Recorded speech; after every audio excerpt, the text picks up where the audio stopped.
We are live. We are live. Hello. Hello. We are live. Rust Dog is about today. Congratulations, Rust Dog. Warren, we are up in here.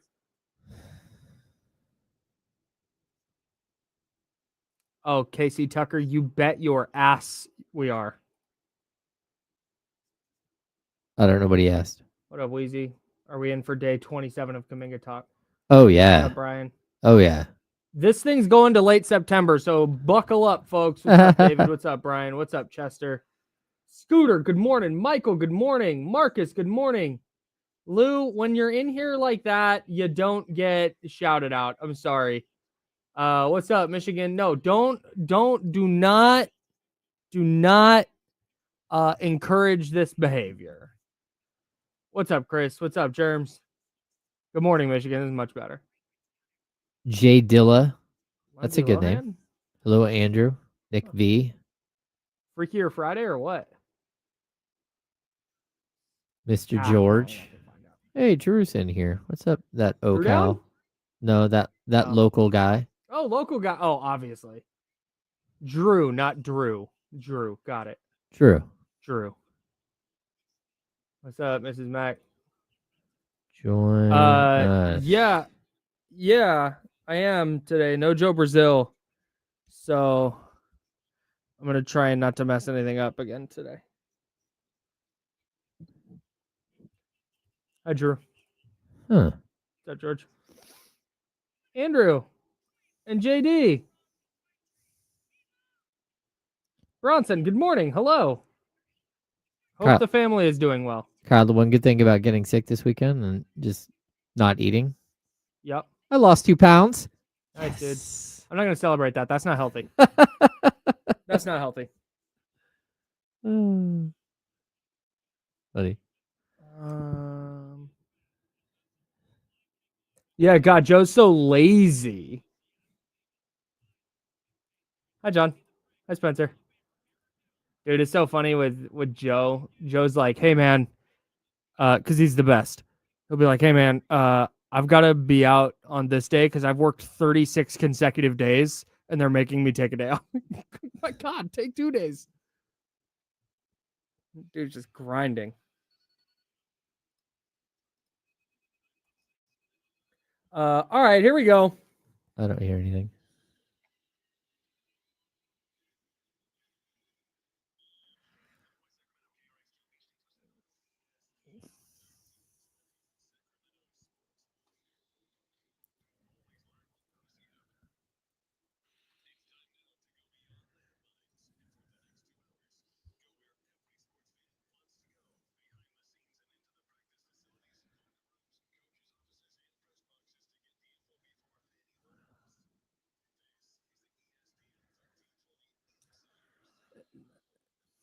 Denver, to answer Nick V's question in the chatty house. That's how we're starting a Monday. Oh. Cam Johnson plays for Denver now. They traded Michael Porter Jr. to Brooklyn for Cam Johnson. Yep. Hell yeah. This is the Insiders. That's how we start on a Monday. That's James Ham. I'm Kyle Madsen. We're sponsored by Jiffy Lube. No Joe Brazil today. Joe, not even on assignment. Joe taking a well-deserved day off.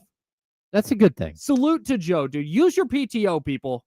Yeah. You get PTO, use it. Yeah, I don't want to talk about it, Kyle. Well, some of you get PTO. If you get PTO, use it. Anyways, that's James. I'm Kyle. We're the Insiders. We're hanging out with you until noon.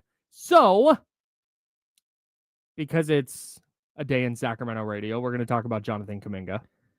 Kuminga Watch. It's 2025 and possibly 2026. 2027? Who's to say? I might get the voice guy to say that. It's the gift that keeps on giving the whole Is year it long. though? It is. Is it though? It is for us. It feels like a gift that's a coupon for a root canal. I'm I'm tired, brother. I'm tired. I said 6 days ago, I have no more things to say about Jonathan Kuminga. And then Sam Amick has reports about it. It's like, all right, fine, we can. And now Tim Kawakami, who's very, very well connected with the Warriors, has stuff to say about it. It's like, yeah, but it's like a coupon. I want it to end. I'm reading a book right now. Okay, I don't want to say what the book is because I can say what the book is. I'm reading the Silo series. The Okay. show Silo Yep. on Apple TV. It's the trio of books that the Silo series is based on. Oh, okay. Okay. Really, really in-depth storytelling, really good world building. It's intriguing. It gets bogged down at points, but that's fine. There's a character in that book who gets beat to within an inch of his life. And he describes in the book how anytime he coughs, it feels like this shattering pain in his ribs that shoots all the way down his leg. Yep. And then he can barely walk because he's got knots all over his shins, and he's got like a second elbow on his forearm and all this other stuff, right? And he talks about in the book how he would rather be dead than deal with this. And it's this whole thing. Like it makes sense within the context of the book, but I don't want to spoil anything. So he's talking about that. That's how I feel with the Jonathan Kuminga thing. I just want it to be over. I don't want to die. Like, it's not that serious. I just want it to be done. Can someone do something instead of just reporting that, oh, hey, now there's not going to be a trade. And actually, he's just going to be on the Warriors come hell or high water. Kyle, I'm looking at this. We've got another 27 days in August. And then on top of that, we got 30 days in September. And then training camp starts. If we can find 15 minutes every day to talk about Jonathan Kuminga, it might help us. I don't know. But it's the same stuff every day. And, you talked about this without any question that, like, look, we're forgetting the Lakeup part of this because Lakeup is going to, like, rear his ugly head in here and, like, show up. That's Joe Lakeup, the owner of the Warriors, in case you're not a very close follower of basketball. And I think that's where we are. Like, I find it interesting because what we saw first was the Kings side kind of, like, the deal kind of snuck out into the media. Snuck out is not a very good term. It was everywhere. It was everybody heard the same trade. Everybody. Yep. Like, it was one of the most crazy things I've ever seen. It wasn't a leak. It was a fire hose. Yeah, it was like a gigantic smoke signal, like from the top of it resembled a beam, but it was a smoke signal. So it started there, and we're like, okay, like, so the Kings put out their stuff, and then slowly we've had like the Warriors response, and then we had Kuminga's response and his people coming out firing, and the social media stuff, and now we're getting to the Lakeup factor. Yep. And I don't think it's done. I think that there will be another few minutes here where it changes and we start talking about somebody else's point of view on this exact same story, because we still don't know, like, King's ownership view and all this. And so we've got all these different factions of people. I don't think I've ever seen a more, I don't know, like a larger collection of people that are all on opposing sides. Right. In a trade. Like, this doesn't typically happen this way. It's usually like, okay, you're getting traded. But the sign and trade, the restricted free agent aspect, it's changed it. And there's the consistent argument you see on the internet, or when you see them talking about it on SportsCenter, or whether they're talking about it on a Kings podcast, Warriors podcast, National podcast, whatever it is. It's like leverage. It's about leverage. And who has that's the funny thing about this is nobody really has any, because every option is a little bit bad for everyone. Oh yeah. There's nothing that firmly says, because even you could just break it down and go, well, the Warriors have the leverage because they have the qualifying offer. So ultimately, if this all goes sideways, they at least have them on the qualifying offer. But that's a terrible option. That's a terrible outcome for Jonathan Kuminga and the Warriors. So I don't think either side wants it to get there. So Tim Kawakami from the SF Standard, and also hosts Warriors Plus Minus, which is an Odyssey podcast, quote, Kuminga won't be traded this summer. He'll be back on the Warriors roster to start the season, and it'll either come when he signs the Warriors offer or accepts the $7.9 million one-year qualifying offer. He also says, the broad context is that Joe Lakeup remains a fan of Kuminga's and is determined to either keep the 22-year-old on the roster or get real value in return, and he's willing to wait it out. I'm going to put a pin in the Joe Lakeup aspect of this. Okay. Because there's a very real question here about whether this is a good or bad team owner. and I want to discuss that. But zooming back into the Kuminga thing, this is something that we've been saying for weeks, and it was something that somebody on the Warriors side who knows people said to me was like, don't underestimate Joe Lacob's need to be right. That is priority number one. He wants to be right. And this is what we're talking about. If it was solely up to Steve Kerr and Mike Dunleavy Jr., my guess is either the Malik Monk deal would have been done or the Devin Carter deal would have been hammered out with the differing details around the first round pick. Mm-hmm. Because I think they just want to wash their hands of this and be done. But we have said through this entire thing, people go, well, Steve Kerr doesn't even want him. Mike Dunleavy Jr. doesn't want him. That doesn't matter, brother. Joe Lacob does. Joe Lacob thinks Jonathan Kuminga is awesome. Joe Lacob thinks that he is worth way more than Malik Monk in a protected first or Devin Carter, Dario Saric in a protected first. He probably thinks he's worth more than like Malik Monk, Keon Ellis in an unprotected first. Mm-hmm. Like that's the largest hang up here, and we're finally getting it out in the open. It's finally being presented as, hey, the owner doesn't want to move him. And my initial, like my first reaction when I read this was, oh, this is Joe Lacob, who and Tim Kawakami's very well connected with the Warriors, trying to get it out there, talking about gaining leverage. Mm-hmm. Oh, now the Warriors really want to. Joe Lacob really wants to keep him. That was my initial thought. But the more we kind of go into this and the more I started kind of turning this over in my head, I think this is just real.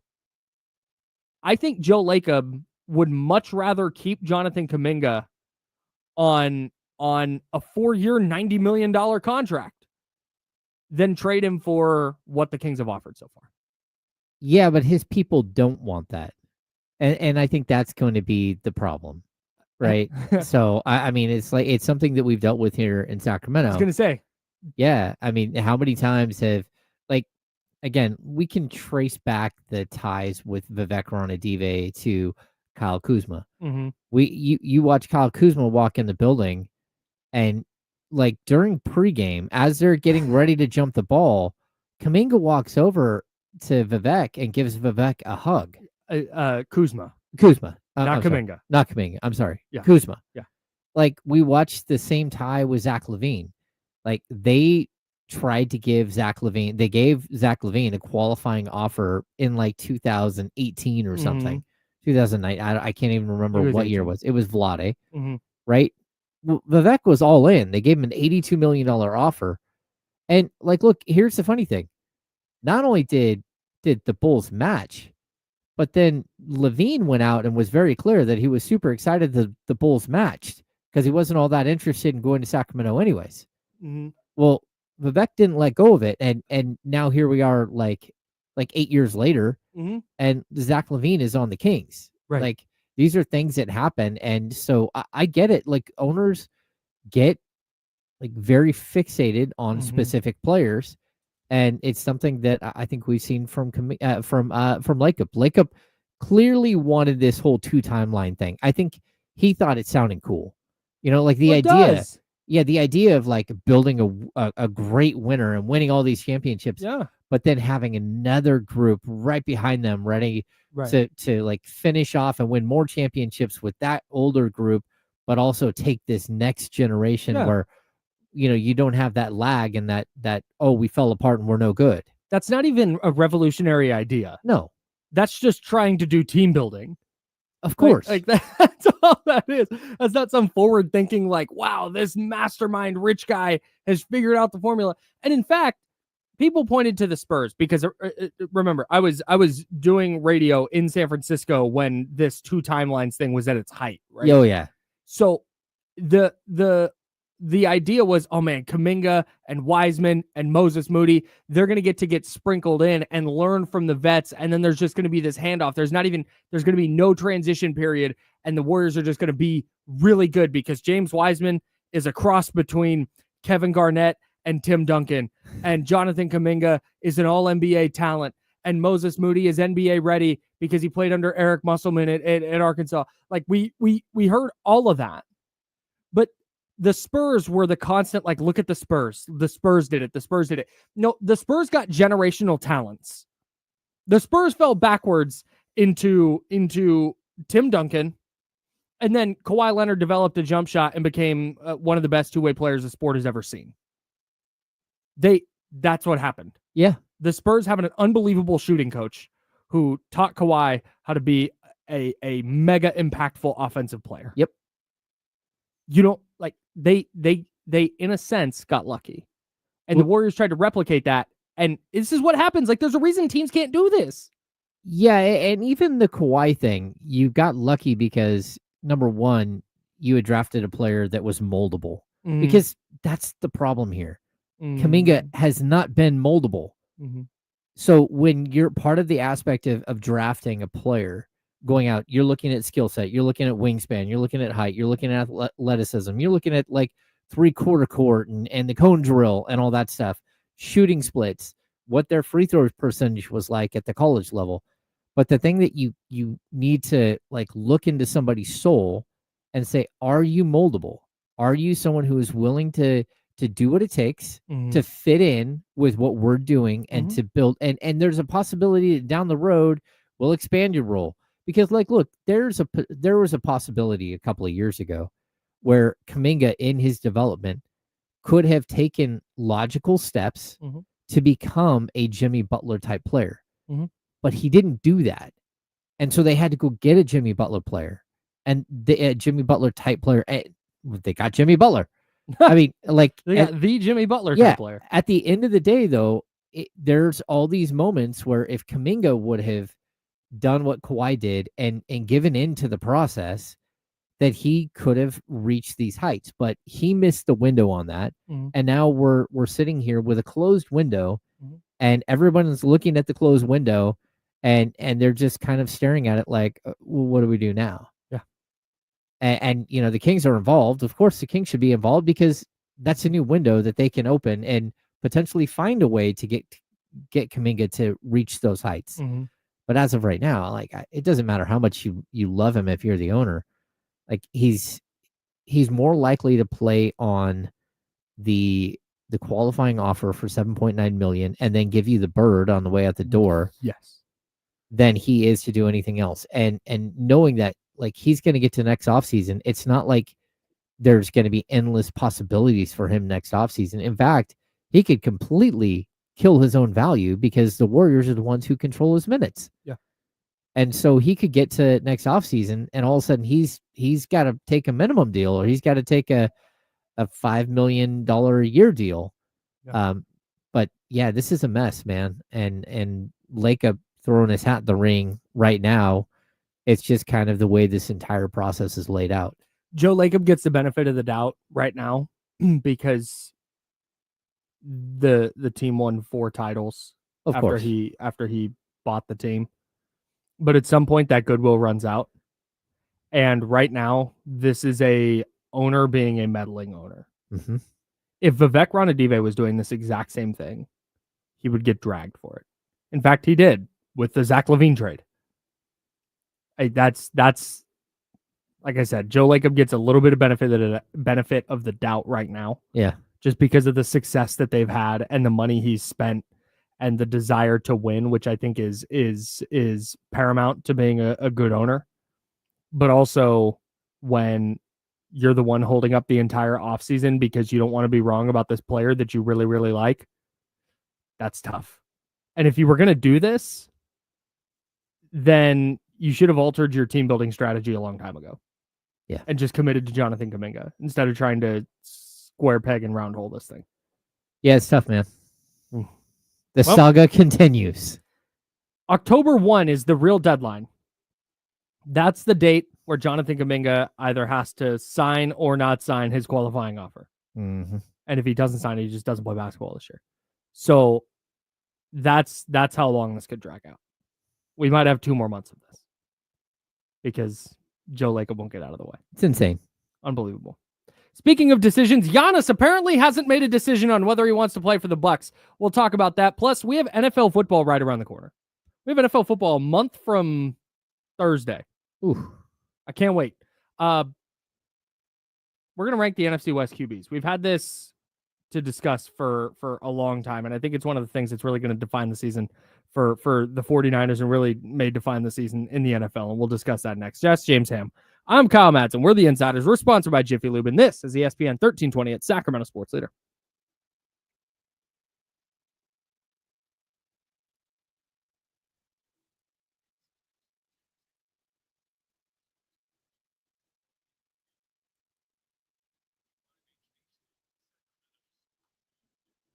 We're clear. Clear. Son of a nutcracker.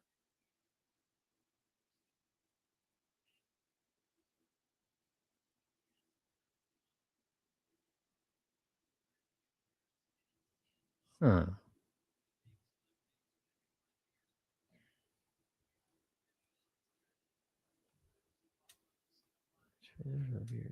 Salary matching.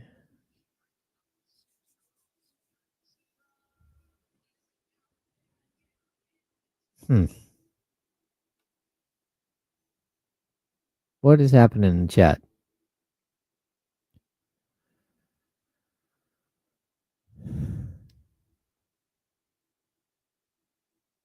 Yes.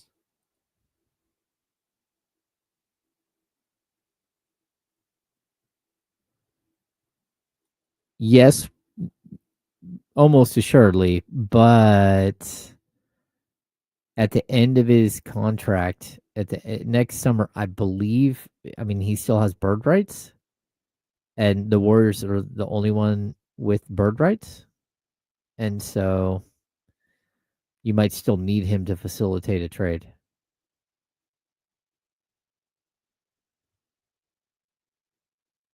Tyler, I have not seen any reports out of San Antonio about Fox not getting the max, but I mean, I wouldn't be shocked.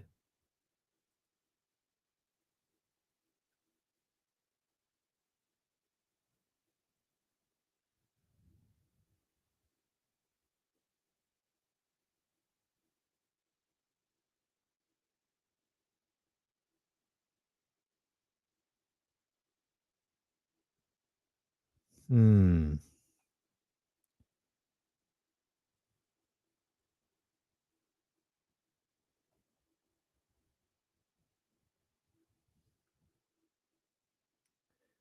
About a minute 45. Someone got in the chat talking about how Kyle's away. Wow. Wow. They're brand new, I guess.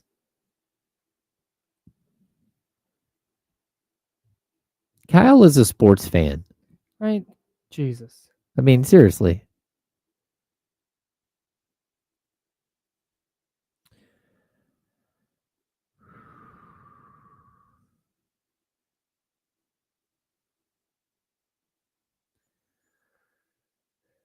The funny thing is that used to not matter.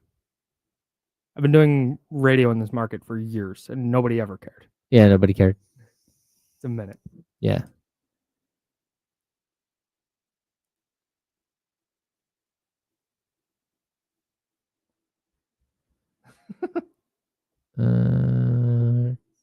Chris Ochoa. Yeah, I mean, eventually. Oh, you guys bounced that guy? Interesting.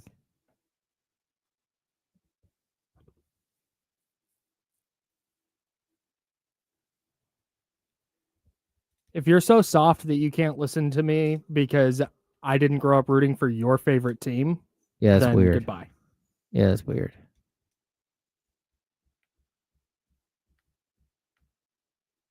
All right, here we go.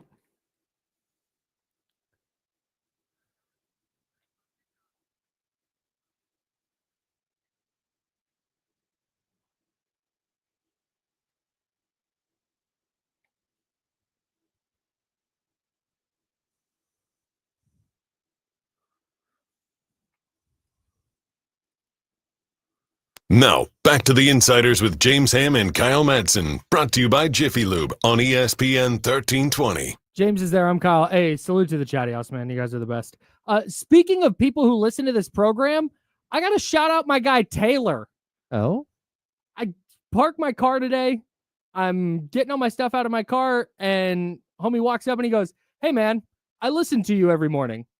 I'm like, what? And he goes, "Yeah, I was listening to you guys, listen to you and James every day. I love the show." And I was like, man, I think those guys work in the same building as me. Wow. We're just a couple buildings down. So salute to Taylor. Appreciate you listening. Or if you're watching, hey. Very nice. Yeah, that's always so nice. It is fun. Like, we have the chatty house here, right? Like, Yeah. that's gang. Like, I appreciate them immensely, but I also appreciate when people that I don't know are listening walk up and go, "Hey, I listened to you." Thanks. It's amazing. I hope he still listens. That's right. Real quick, before we get into ranking NFC West quarterbacks, I went to a show at an amphitheater last night. I've now been to 2 shows at amphitheaters. I went to Shoreline Amphitheater a couple years back to see Post Malone. Shoreline is incredible. I've seen some great concerts there. It is enormous. Yes. Last night I went to Frost Amphitheater to see a group called The Rose. They're a Korean alternative rock band. Okay. They are fantastic. Really, really good. Highly recommend The Rose. They've got kind of a almost, if they played in the Odyssey cluster outside of the Saturday Comeback with KM, 9 a.m. on 106.5 The End, if they played outside of that hour, it would be on alt. Oh, that's okay. the kind of, it's something like Coldplay-ish. Oh. I guess is kind of what I call it. But anyways, it was at Frost Amphitheater out at Stanford. Unbelievable venue. Just an unbelievable setting. I love outdoor concerts, it turns out. Post Malone was tough because we were way off in the sticks. Yeah. It was really tough to see or hear anything. We had better seats last night.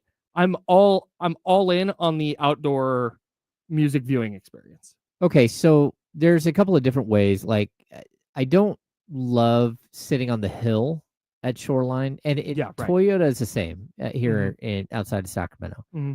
Like, the problem is that you start the show like maybe 40 yards up the hill, 30 yards up the hill. By the end of the show, you and everyone around you has slid all the way down the hill to where you're all kind of like stuck together. So the whole time you're sitting there, like, like everyone is sliding down the hill, and it's just kind of like, all right, this is cool. I did catch, last weekend, Toad the Wet Sprocket at the Rockland Quarry, which is like a really small amphitheater, but really cool. What is this group called? Toad the Wet Sprocket. You have no idea who Toad. If you heard that, you would know like 5 of their songs. Toad. The Wet Sprocket. Yeah, I wore a hat. Oh, maybe you were gone that day. No, you were here last Monday. I was here last Monday. I wore a hat. Did you? Yeah. Completely missed it. Yeah. Huh. I mean, they were big in the 90s. Okay, what's their... If you had to... I guarantee that I know the song. What's the song? You probably heard Walk on the Ocean. How do the words go? I don't need you to sing necessarily. You can if you want. I'm not going to sing. Okay. I will research this at a break, and we will figure out if I've heard of this group that you think I know 5 songs. Maybe 3 songs. Over under 3.5. Okay. Yeah. Okay. We'll figure this out before the show ends. We got to figure out what the rankings of the NFC West QBs are. And I was thinking about this. I've been thinking about this a lot because in the lead up to this season, and by the way, NFL football is so right around the corner that we have a Raiders game this week. That's wild. On this radio station. Right here. Yes. Thursday, 6:30 p.m. coverage begins. It's the Raiders preseason opener. Tap in on ESPN 1320. But I think I want to put the AFC West to the side for a moment because I think that's Chiefs, Chargers are going to be competitive. The Broncos are a little bit of a question mark. Their defense is awesome, but how does Bo Nix look in year 2? And then the Raiders, while I think we're both in agreement they're going to be better this year, pretty clear cut going into the year, 4th team in that division. We there? Mm-hmm. The NFC West, on the other hand, I got asked the other day to predict where the 49ers would finish in the division. And I genuinely have no idea. And it's less because I'm not sure of what I think about the 49ers. I feel pretty pretty confidently that the Niners are going to be in that 10-7 mix. I think there's going to be a few teams there, but I also don't know if 10-7 is going to win the NFC West or be fourth in the NFC West. Yeah, that's a good question. I have no clue. And the more I started to think about this, because after I gave a word salad answer to the person who asked me, I went, all right, well, let me try and hash this out a little bit. And it all comes down to quarterback play. And I know that that's not new in the NFL. That's not a different football thing. But I think in the AFC West, we talk about, okay, we know Patrick Mahomes is good. We know Justin Herbert is good, but with the Chargers, it's what does their defense look like? We know they're going to run the ball a lot. Is that going to play? Is that going to work? Does the Chiefs offense as a whole, we all know that Patrick Mahomes is good, but what does Travis Kelce look like? What do their wide receiver room look like? Can they still run the ball effectively? Like there's so many questions with the Raiders. We talked about all the questions that linger with them. I think there's more to it than just the quarterbacks in the AFC West. In the NFC West, I really think it comes down to who has the best quarterback in the division is going to wind up winning the division. Yeah, that makes perfect sense. And that may be the case for other. I've not thought about this as much with other divisions. We could go through it, but I wanted to try and rank the NFC West quarterbacks, and that will be how I think the NFC West is going to finish this year. Okay. Because I think Purdy's going to need to be the best quarterback in the division to win it. I don't think San Francisco is going to have the talent defensively. I don't know that they're going to, at least the consistent talent defensively. Mm-hmm. And I don't know that can Christian McCaffrey stay healthy for 17 games? Can George Kittle continue to be an all-pro as he enters his early 30s? Mm-hmm. Who the hell's playing wide receiver? Oh, yeah. Robbie Chosen. Robbie Chosen happened. When I got that notification yesterday, not to brag, but the 49ers emailed me personally. Oh, yes. To let me know that they had signed Robbie Chosen and released Marquez Callaway, yeah. who I think is a player I had on my fantasy team at one point. I think Marquez Callaway had a stretch of like a week or two where he was a waiver wire ad and they never did anything. Was he in the Saints? Yeah. Am I wrong on that? No, I think you're right. I know so many random NFL players because of this. Hang on. I'm checking Marquez Callaway because I'm so sure. I'm going to his career game logs. Oh, yeah. Definitely New Orleans. Yeah, here's this stretch. He had 4 for 41 and a touchdown. This is in 2021. 2 for 74, 4 for 85 and 2 touchdowns. Had a 6 for 112, a 6 for 97. And then he's just really done not a lot since. He's caught 1 touchdown since then. So anyways, okay. It's like who's gonna, we don't know what the status of Jawan Jennings' calf injury is.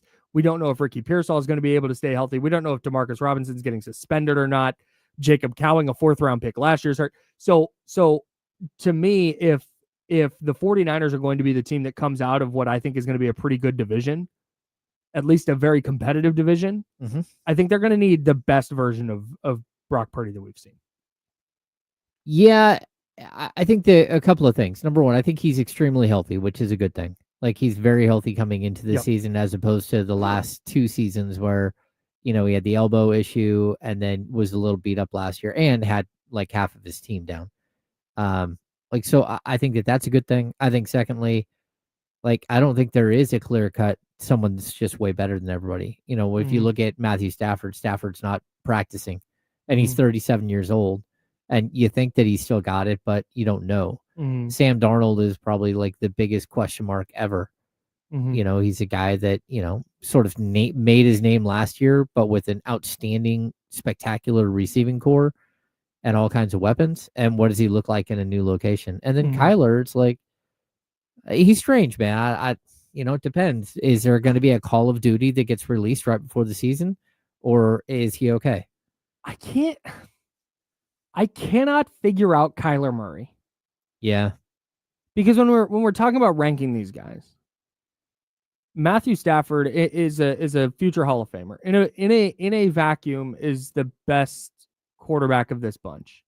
But you just mentioned he's 37 years old, 36, 37 years old. 37 years old and dealing with a back injury that's limiting him in practice and training camp. That's definitely a concern. And we've seen Matthew Stafford's played with like broken collarbones, and just he's been super tough his entire career. But when you're 37 and your back starts to go, it becomes a little tougher to just play through that. Yeah, that's a problem. But you got Kyron Williams there, you got Puka Nacua, you got Devontae Adams, who's still a really effective player. You see where Stafford could be in for a really big year. Kyler Murray, I have no idea how to assess Kyler Murray. I kind of think Kyler Murray might be LaMelo Ball. Oh. In that no, that's a good his comp. numbers are really good. Uh-huh. And when you watch him play, you go, man, this dude, you see he's small, but he gets outside the pocket. He's got a huge arm. He's super accurate, completed 68.8% of his throws last year, 67% for his career. 21 touchdowns, 11 interceptions last year. He peaked at 26 touchdowns in his second year. He's a Pro Bowler. He was the Offensive Rookie of the Year in 2019. He's a Pro Bowler in 2021. Tore his ACL in 22. Played 8 games in 23, and then played a full season last year, and they went 8-9. And they weren't like... Kyler scares me in a one-game sample. I've watched him tear up the 49ers a bunch of times. I've watched him tear up a lot of teams. But then I've also seen him have some real stinkers. And then you see the body of work, and he's 36-45 as a starter. Ooh. And he's 67% completions, 4.1% touchdown rate, he's just, the skill set is so there, but I don't, I think he's more skilled than Brock Purdy is. But I don't know for sure that he's a better quarterback. Yeah, he's more skilled all around. Like, I think he, of course he can move. Mm-hmm. He can run, which, he capped out in his second season, 819 yards and 11 touchdowns. He's not doing that again. That's just not, I mean, last year he had 572 yards, and that was 150 more yards than he'd had in 5 years. So there's a possibility for him to like get out and do some of that stuff. He's mobile. I just think Brock is a better pocket passer. With that, like, I don't even think it's close. I mean, I just think Brock is a more conventional thrower. Mm-hmm. But the other thing is crazy. Murray's made 2 Pro Bowls. You would think, you said right away, Stafford's a future Hall of Famer, and I agree with you. Mm-hmm. He's won a Super Bowl and everything else, but he's only been to 2 Pro Bowls. Stafford? And all of his years in the league. That's crazy. Yeah, and so when you're looking at this group, it's like, if you look at that as any kind of like, even Sam Darnold has a Pro Bowl appearance from last season, and Sam Darnold had a great season last year. Like, it's an interesting group of quarterbacks, because I don't know that anybody is sold on, like, if Kyler doesn't work for him this year, like, where do they go? Yeah, it feels like a really make or break year for Kyler Murray, and it's tough because in a league where you have to find your quarterback, you have to have that guy. I think the Cardinals think Kyler is that guy. But if they go 8-9 again this year, and assuming their defense is better under Jonathan Gannon, if they go 8-9 again this year, he's 44-54-1 as a starter, and you're 7 years into it, and you've been to the playoffs once. Ooh. And he was terrible in that playoff game that they lost. Yeah, that's crazy. It's weird how certain players get, like, it does depend on where you land and the team that you land on, what type of process they allow you to go through to develop. And I think Darnold is one of those guys where you're just looking at his career path, and it's so wild that he went from like basically like super close to out of the league to all of a sudden he's got his own team again. He's coming off a 14-3 season. I mean, his record is 35-38 for his career, man, which is better than Kyler's, like, win percentage wise. Crazy.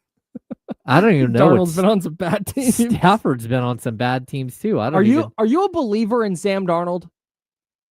No. Are you looking at Seattle as a threat because Sam Darnold's their quarterback? No.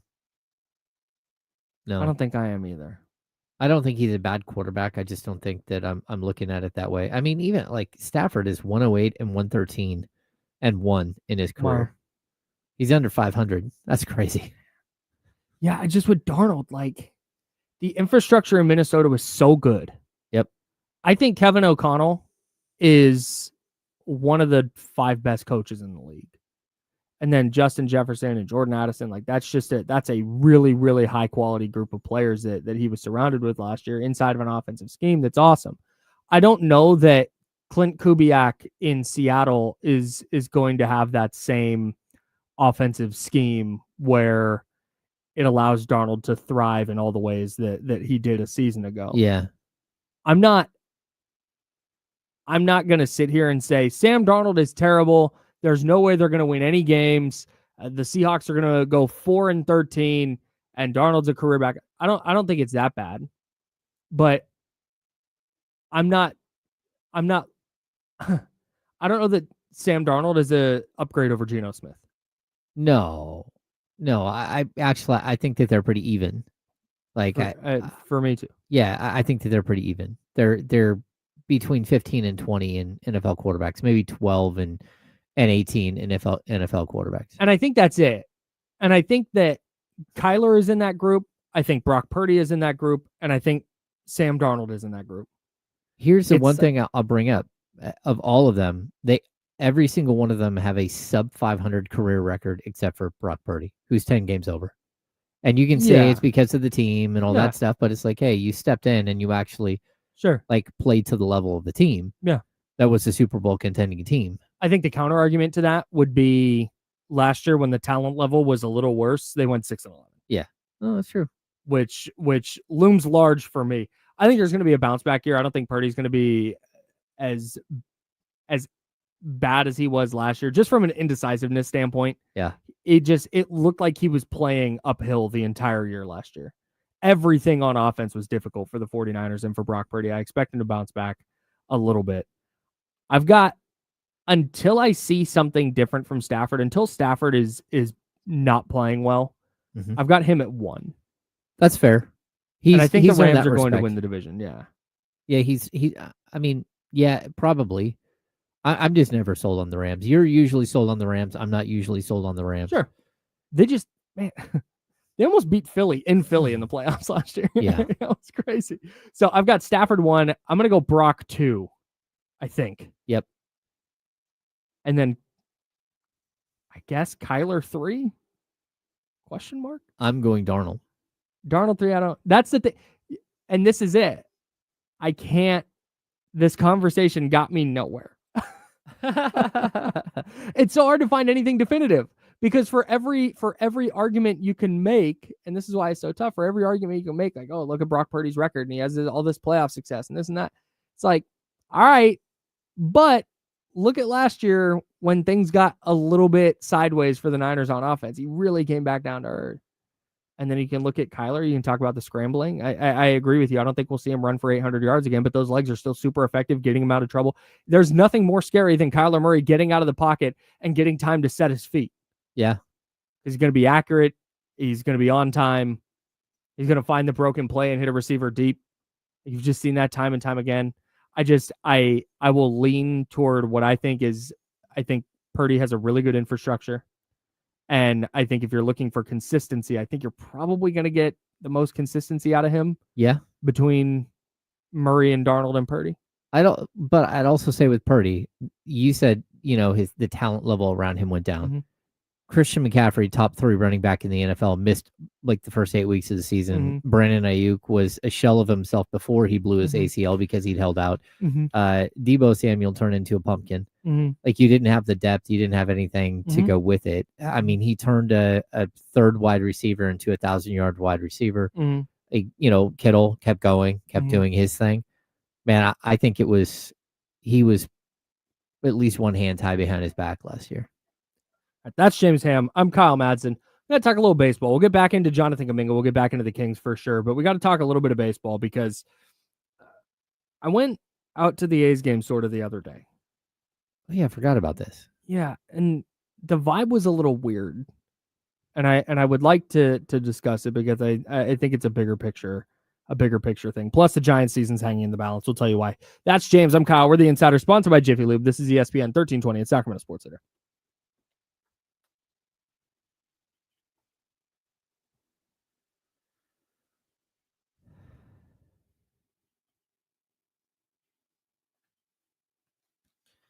All right.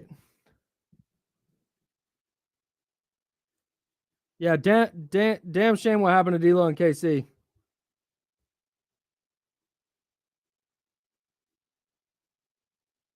Actually, I should just say D'Lo specifically.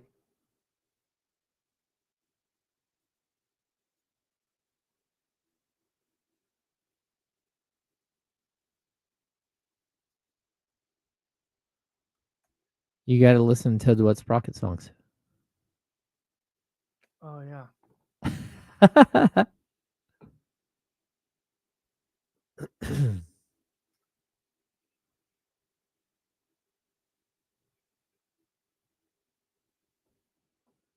They used to play like with Hootie and the Blowfish when Hootie was huge. Like sort of that era. It's a cool venue though. I highly recommend people get out to go check out the quarry. That was fun.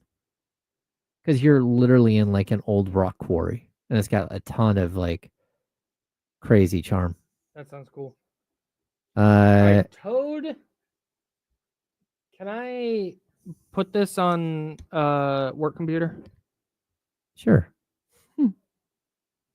I don't drink Ham's beer. Actually, I don't drink a lot of beer at all. Okay, I'm gonna play this. I'm not gonna play it over the stream though, because I don't want to Get sued? Yeah. I've got to get through this TripAdvisor ad first. Yeah, 3 minutes. Skip.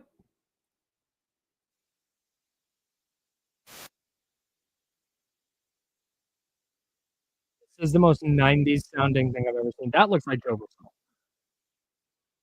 That's Joe Brazil. That's Joe Brazil mixed with Jim Carrey. Never heard this song in my life. Try another one. You didn't get to the Chorus. yeah. Sounds real Matchbox 20. Matchbox.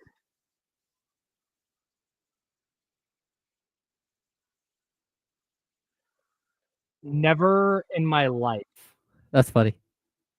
Is that their most popular song? Probably. I don't know.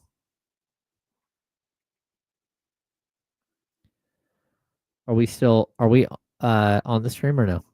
We are. Yeah, I just wasn't playing the music on the stream. Okay. I could hear it in my ear. Right. That was on purpose. All right, let's see. Oh, dude, these guys are not that popular according to YouTube Music. Well, now they aren't. I mean, they're from the 90s. Well, it's just like it's not like it's like lingering. Yeah. Oh, I'm listening to All I Want. There's 22 million streams according to YouTube Music.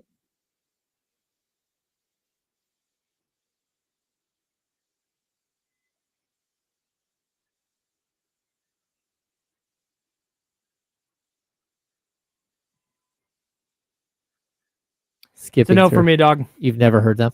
Nope.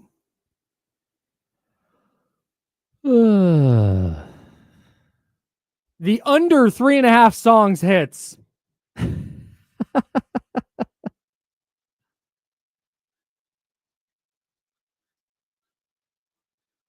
Never heard of it. Like K-pop Kyle. I'm not trying to like dunk on Toad the Wet Sprocket.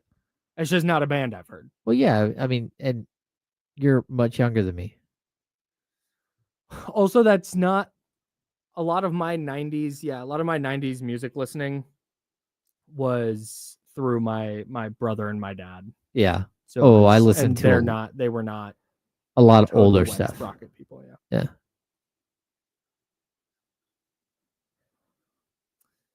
Yeah. 10 seconds. Here we go.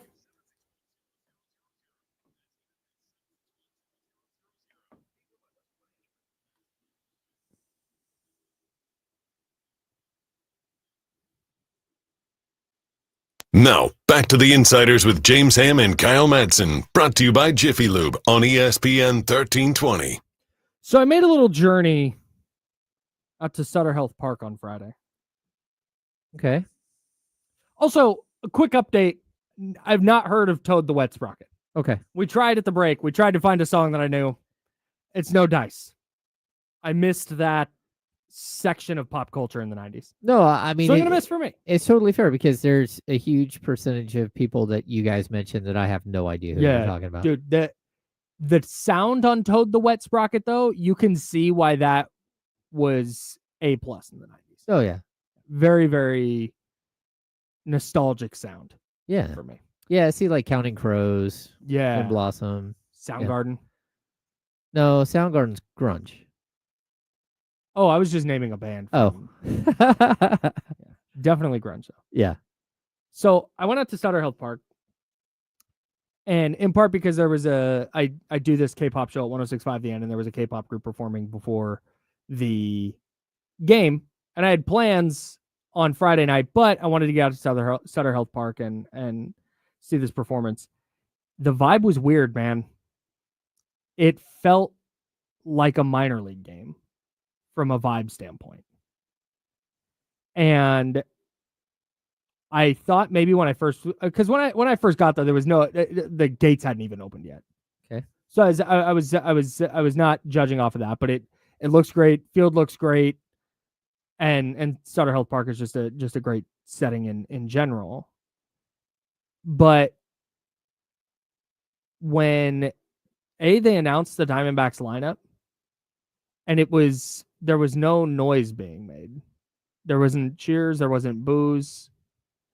And then Stomper does this thing where they make a whole production out of him walking out of the center field fence and walking toward home plate carrying an A's flag, and there's like this big orchestral music playing. And there's just nothing. It was very odd. And this is 20 minutes to game time? It was so weird to me. And I want to know why, because there's A's fans there. Yeah. There's people in A's gear. There were 8,800 people there by game time. But it just didn't feel like anybody was there for the A's. Yeah. There's a disconnect, man. And it's partially due to, the way that they brought the A's here. Sure. It's partially due, I think, to whether it proved out or not, like the overinflated ticket prices in the beginning, where everyone was like, oh my gosh, it's the third highest ticket price in Major League Baseball. And I think it scared a lot of people away. Mm-hmm.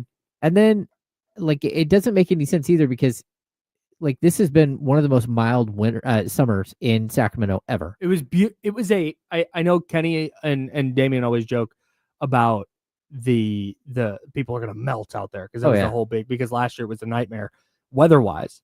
It was a beautiful night. It was warm, but I was standing in the sun in a black t-shirt and joggers and was fine. Yeah. It wasn't like I was beautiful night for baseball. Well, it's cooling off super early. Mm-hmm. We're hitting the 90s, but by 9 o'clock, you're looking at like 75 degrees half the time. Mm-hmm. It really is cooling off. It's been a very, very mild summer. Yeah. I mean, this isn't customary. And like, look, the A's aren't very good.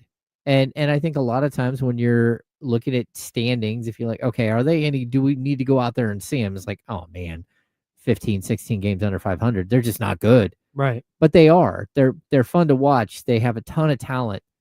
And I think people are missing the boat on it. Mm-hmm. But hey, look, we were wrong. I thought before this whole thing started, they would sell out every single game.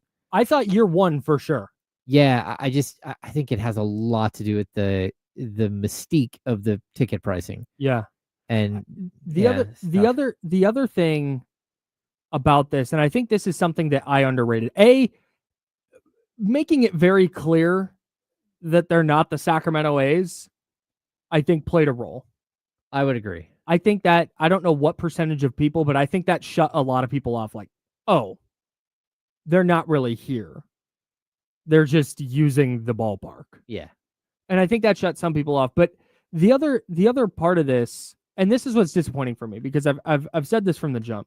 The silver lining for me with the A's leaving Oakland and landing in Sacramento for at least a short time was that this would be a great opportunity to showcase Sacramento as a sports town, because it very much is. And I thought this would be great because MLB expansion. I know they're not talking expansion until 2030 or beyond, but hey, this is a great showcase. This is going to be something that Portland doesn't have, that Nashville doesn't have, that Salt Lake doesn't have. All these places that want teams, they're not going to get this opportunity.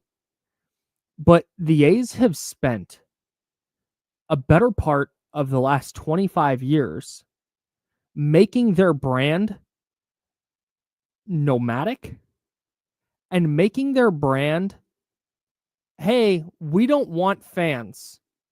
Very transactional. Yes. Yes. They've made it, don't buy a jersey. We're going to be out of the playoffs early. We're not going to spend money. They've done nothing to cultivate a new fan base. Meanwhile, the Giants were winning World Series. And the A's did nothing to cultivate new fans. So I think what is happening, whether it's in Sacramento, Reno, downtown Oakland, or otherwise, you get a lot of people that are just very casually A's fans. Like, yeah, I'm an A's fan because I own A's gear, but I'm not living and dying with the team because they've given me nothing to live and die with. And there are people like you and me who are just like, we're A's fans. That's what it is, and we're gonna be locked in, and that's how it's gonna be. But there's we talk about the casual fan with the NBA a lot, right? It was the Pacers and the Thunder in the finals, and this was a disaster for the NBA because the casual fan, the A's don't cater to that. They only get the people who are like, yeah, I like the A's. It's just. So I think when they're playing the Diamondbacks on a Friday night, you get the people who are like, oh yeah, the A's game, yeah, I'll go down there. But there's nobody who's like, I gotta get to the A's game. Hey, but dude, if you've been out, we gotta get out there. Yeah. Because they haven't done that. They're a losing team. And then they trade Mason Miller. And I think you and I were on the same page there. That was probably the right move for them. Well, when the deal they got, we always say no one's untradeable. Like there's a Godfather offer out there. They got the third best prospect in baseball, who was untouchable in other trade talks. Yeah, the Godfather offer came. Yeah, right. And you had to say yes. For a closer who's going to be 28, whose right elbow might be a ticking time bomb because he throws 110 miles an hour. Yeah. Right? Like that's the calculus they made. But I think a lot of people go, oh, nope, see, that's why they just traded him. That's the A's. I think there's another aspect of this too, that you're actually sharing the park with the AAA team. And like at first you're like, well, why would that matter? It's like, well, because there's still a bunch of Giants fans in Sacramento who show up to watch Giants prospects that are coming through the system. They've got an A+ prospect sitting there, waiting to go up to the big club. And so not only is there, is baseball a long season with 81 home games, but on top of that, there's like another 70+ ball games of a different team that you can watch there. So right. I don't want to combine like their attendance and say, oh, look, but how many baseball fans are there? And what's the difference? I get it. There are other players that are coming through that are incredible. You can go see Aaron Judge at and people did. Field. Yeah, people did go see Aaron Judge. Yeah, but I'd also relay it to the same thing with the Kings. The Kings got good. They still struggled to sell out when they in that first season, the second season. Last season, like the charm of it wore off. Ticket prices were extremely high, and fans stopped showing up because the Kings didn't play well at home, and they weren't that fun. And so we started seeing like this thing play out. Like, what's that going to look like this year? What's it going to look like next year? If again they're playing for 2027, which is 2 summers from now. Yeah, it's crazy. It is. I think the River Cats aspect is a big piece of this because it's significantly cheaper to go. Yep. And when you say players coming through town that people want to see, that might be Aaron Judge. It might be Shohei Ohtani. Is anybody pulling up to Sutter Health Park to see Ketel Marte? Nope. No.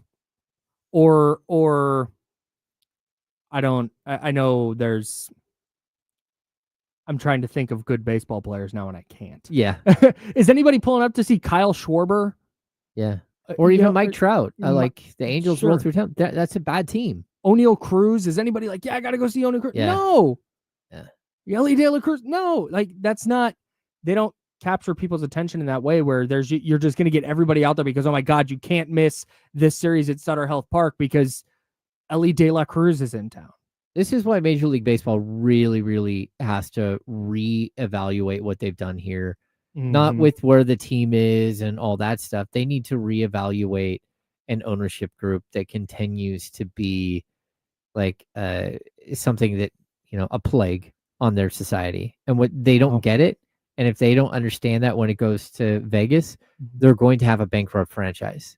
They're going to have a bankrupt franchise, which is embarrassing. Because go ahead. Because it's going to be the same thing in Vegas. Oh, yeah. There might be more novelty because it's Vegas for the first year or two. But if that's a bad team, you're going to run up with the same problem that you've got at Sutter Health Park and that you had in Oakland. Well, not only that, but look at what Fisher did with the MLS team with the Earthquakes. He got the stadium, still wouldn't spend the money. Yes. And the team's horrible. Yes. And their attendance drops. And you're like, okay, why is this so bad? It's like, because you didn't change the one piece that matters. Yep. I mean, realistically. So it's tough, man. The good news is Nick Kurtz was the American League Player of the Month and Rookie of the Month for July. Yeah, he's good. Really good player. Hey, if you've not gone to Sutter Health Park this year, go watch for Nick Kurtz and for Jacob Wilson. Yeah. Two rising young stars. And Lawrence Butler. There's so many good players. There's so many fun players on that team. They're one of the Jeff Passan called him one of the best lineups in baseball. Right here in your backyard. Go support them. Shout out to them. Anyways, well, we might get to the Giants and their season hanging in the balance, but we'll get back to the Kings with Jonathan Kuminga. And then I want to go back through the NBA offseason and find out which teams got better and which teams got worse. Because I think there's a really clear delineation, but then there's a lot of teams where I'm really, really not sure. And we'll get to all that in the second hour. He's James. I'm Kyle. We're the Insider, sponsored by Jiffy Lube. And this is ESPN 1320 at Sacramento Sports Center.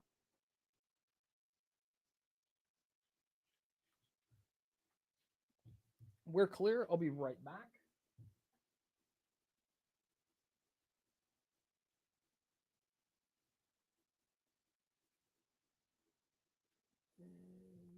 Jesse here? Hey, is Jesse out today? Uh-oh. Is that something you should know? Uh-oh. Oh, boy. All right. Wait, I got it. Hang on. Go do what you got to do.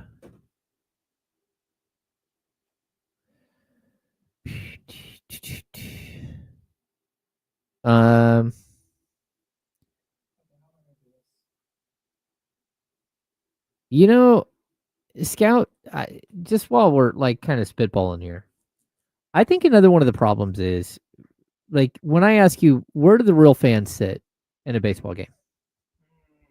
I think we all know, right? The real fans sit in the bleachers.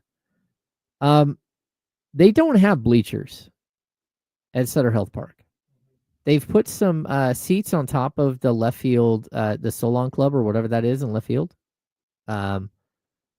But they don't have bleachers. And, so you've got the grassy hill. I said in the beginning, why not just add 4,000 seats right there or something? That just seemed to make too much sense, but they haven't done that. And they're not going to. They're not going to put the money into it, I don't think. And I do think that by not like bringing in that atmosphere, because the grassy hill ends up being like a place for families, and that's not. Hang on. Yeah. Sorry. Go ahead. Oh, I was just saying like the hill is for, it is for families. All right. I got to switch the board over. Jesse's here. Oh, Jesse is here.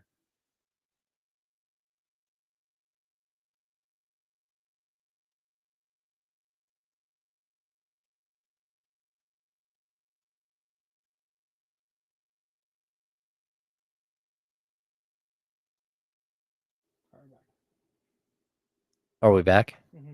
All right. Yeah, I don't know if that's like the end all be all, but I do feel like that could be. Oh, it's way louder than it was before. That could actually be some like an underlining theme that we're missing when it comes to the actual experience in the building.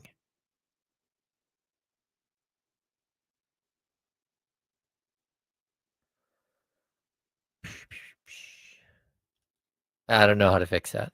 I mean, 10 seconds. I do. You take a tractor and you level off the grassy knoll and you take out like 8 trees and you put in a bunch of bleachers right there.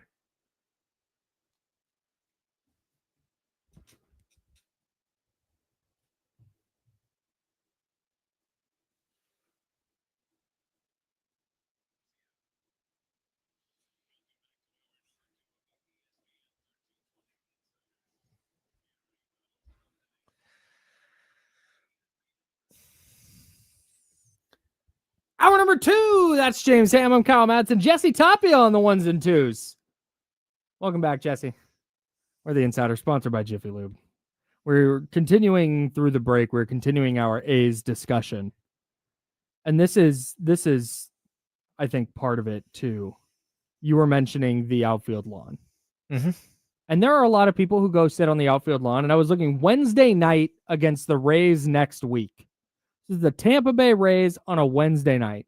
That is about as low level of a game as you can get in baseball. A's Rays Wednesday night. You can sit on that side lawn section, which is not bad. Lawn 1, which is the one that goes down the right field line up to the foul pole. Yep. From the seats up to the foul pole. You'd sit there for $25, $25.70 for one seat, for one ticket. That includes fees on the website, which is great. That's not bad. $25 gets you in the game. But if you don't want to sit on the lawn, if you're going, man, I don't want to have to bring a blanket. I don't want to have to find a spot. And then it's like sitting in an awkward angle and I'm uncomfortable the whole time. I don't know. If you don't want to do all that, fine. To get a seat, to sit in a seat, I'm trying to find, let's see, 101 is $66 to sit in a seat all the way down the right field line. Not a great vantage point. To see the A's and the Rays on a Wednesday night. Ooh. That's one ticket. And that's sitting in the sun. And that's sitting on the sun side, yes. Yeah. It's just there's a way they can do this, and it's a change I would like to see them make, because they're playing in Sacramento. They're staying in Sacramento. So these solutions of other places they can go off the table. For 3 years at least. For 3 years at minimum. Mm-hmm. I'm guessing more like 5. Yeah. Dude, we've talked about this before. They need to lean into the minor league of it. They need to lean all the way into that. Do theme nights, do beer batters, do half-priced seat night, or whatever it is. Like, find ways to, instead of trying to turn a minor league ballpark into a major league setting, just go, hey, we're in this minor league park. We're here at Sutter Health Park. We're in Sacramento. Here's our presentation, and present it like that. Make it fun for people to go, and stop trying to squeeze every penny out of this that you possibly can, because this is temporary anyways. And they didn't pay. They're not paying. Right. And if they are, the lease payments like a couple of million. I mean, it's nothing. I don't even think it's that. Right. Like this is truly an experiment for Sacramento. They're trying to prove that they can be a major league city. And I feel bad, a major league baseball city. I feel bad because it's almost impossible to do it with the current, climate. And the fact is that season ticket holders spent a ton of money and cannot get their money out of their tickets every single game. And that's a problem. Like, when you set the bar so high at the beginning, the ticket prices just, like, they're holding high because all these season ticket holders are like, man, I paid $80 for this ticket. I don't want to take $60 for my ticket every single night. And it's just a really weird situation that they've created themselves. And it's tough, because I will admit, I thought that this would go over way better than it has. And it just, like, this is the reality of the situation. They're listening to me. My page just refreshed, and you can now sit in section 102 for $42.70 a ticket. But still, you're looking at, for a family of 4, $42.70 a ticket. $168. Almost $200 just for Yeah. tickets. Man, that's tough, and it's a tough sell when if that's a Giants game. Yep. And you get those seats, you're like, oh my God, this is brilliant. But when you're trying to convince people, hey, come to this minor league ballpark, and yes, it's Major League Baseball, I get it. But to most people, like we just talked about, unless it's Aaron Judge and the Yankees or the Giants, or I know a lot of Cubs fans were out, I know a lot of Phillies fans were out. Outside of the half dozen teams / players that are going to draw like that, Dodgers, that are going to draw like that,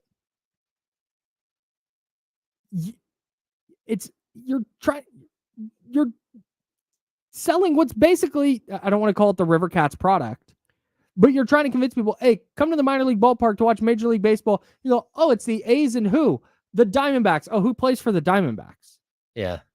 It's just nondescript for again, maybe not for you, sports talk radio listener who's tapped into a baseball segment, but for most of the people they're trying to draw into the stadium. Yeah. Hey, come spend $200, almost $200, $170 just on tickets for your family of 4 to come watch A's Diamondbacks or A's Rays. Trust us. It's Major League Baseball. Like, no, it's not. Do a theme night. Do a beer batter. Lean all the way in. Yeah. Did you see the minor league team that did nothing night? No. Nothing. Just not unrelated. No PA, no music. Oh, no. It was just fans and game sound. Did you see the minor league team that, or maybe it's independent league, that had like pull a fan from the stands and let him have an at bat? No, but I love this. Kid calls the shot.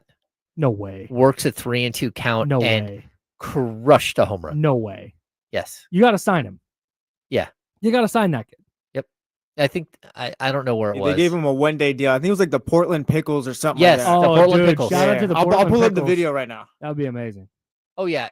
I mean, it's not even like a question. Like, I would crush. You would not be able to tell me anything if I did that. Oh yeah. You wouldn't remember the A's signed the kid that was throwing Chad at the how fast can you pitch? Yeah. Like, dang, this guy's throwing heat. Who sign him up? Did he ever make it? No. No. He's not that I'm aware of. Maybe that's what you can do at Sutter Health Park. Try out for the A's. Try out for the A's. Or the A's organization, not the A's directly. Oh yeah. Okay, so this. Oh my God, he's wearing shorts. It's a legit fan from the stands. Yeah, no, this is real. Okay, so you said they signed him. Give him like a 1-day deal after this. After. Oh, after this, okay, yeah. got it. Because they have this little like the little events you're talking about. Pull a fan from the stands. You get to play for a game or whatever. That's what they did, right? Yeah, you get it bat. Oh my God, this is amazing. All right, so this kid's played before. Payoff pitch. Left center field. No way. Are you kidding me? No way. Four letters, one word. Goal. He's just in a summer league t-shirt too. I would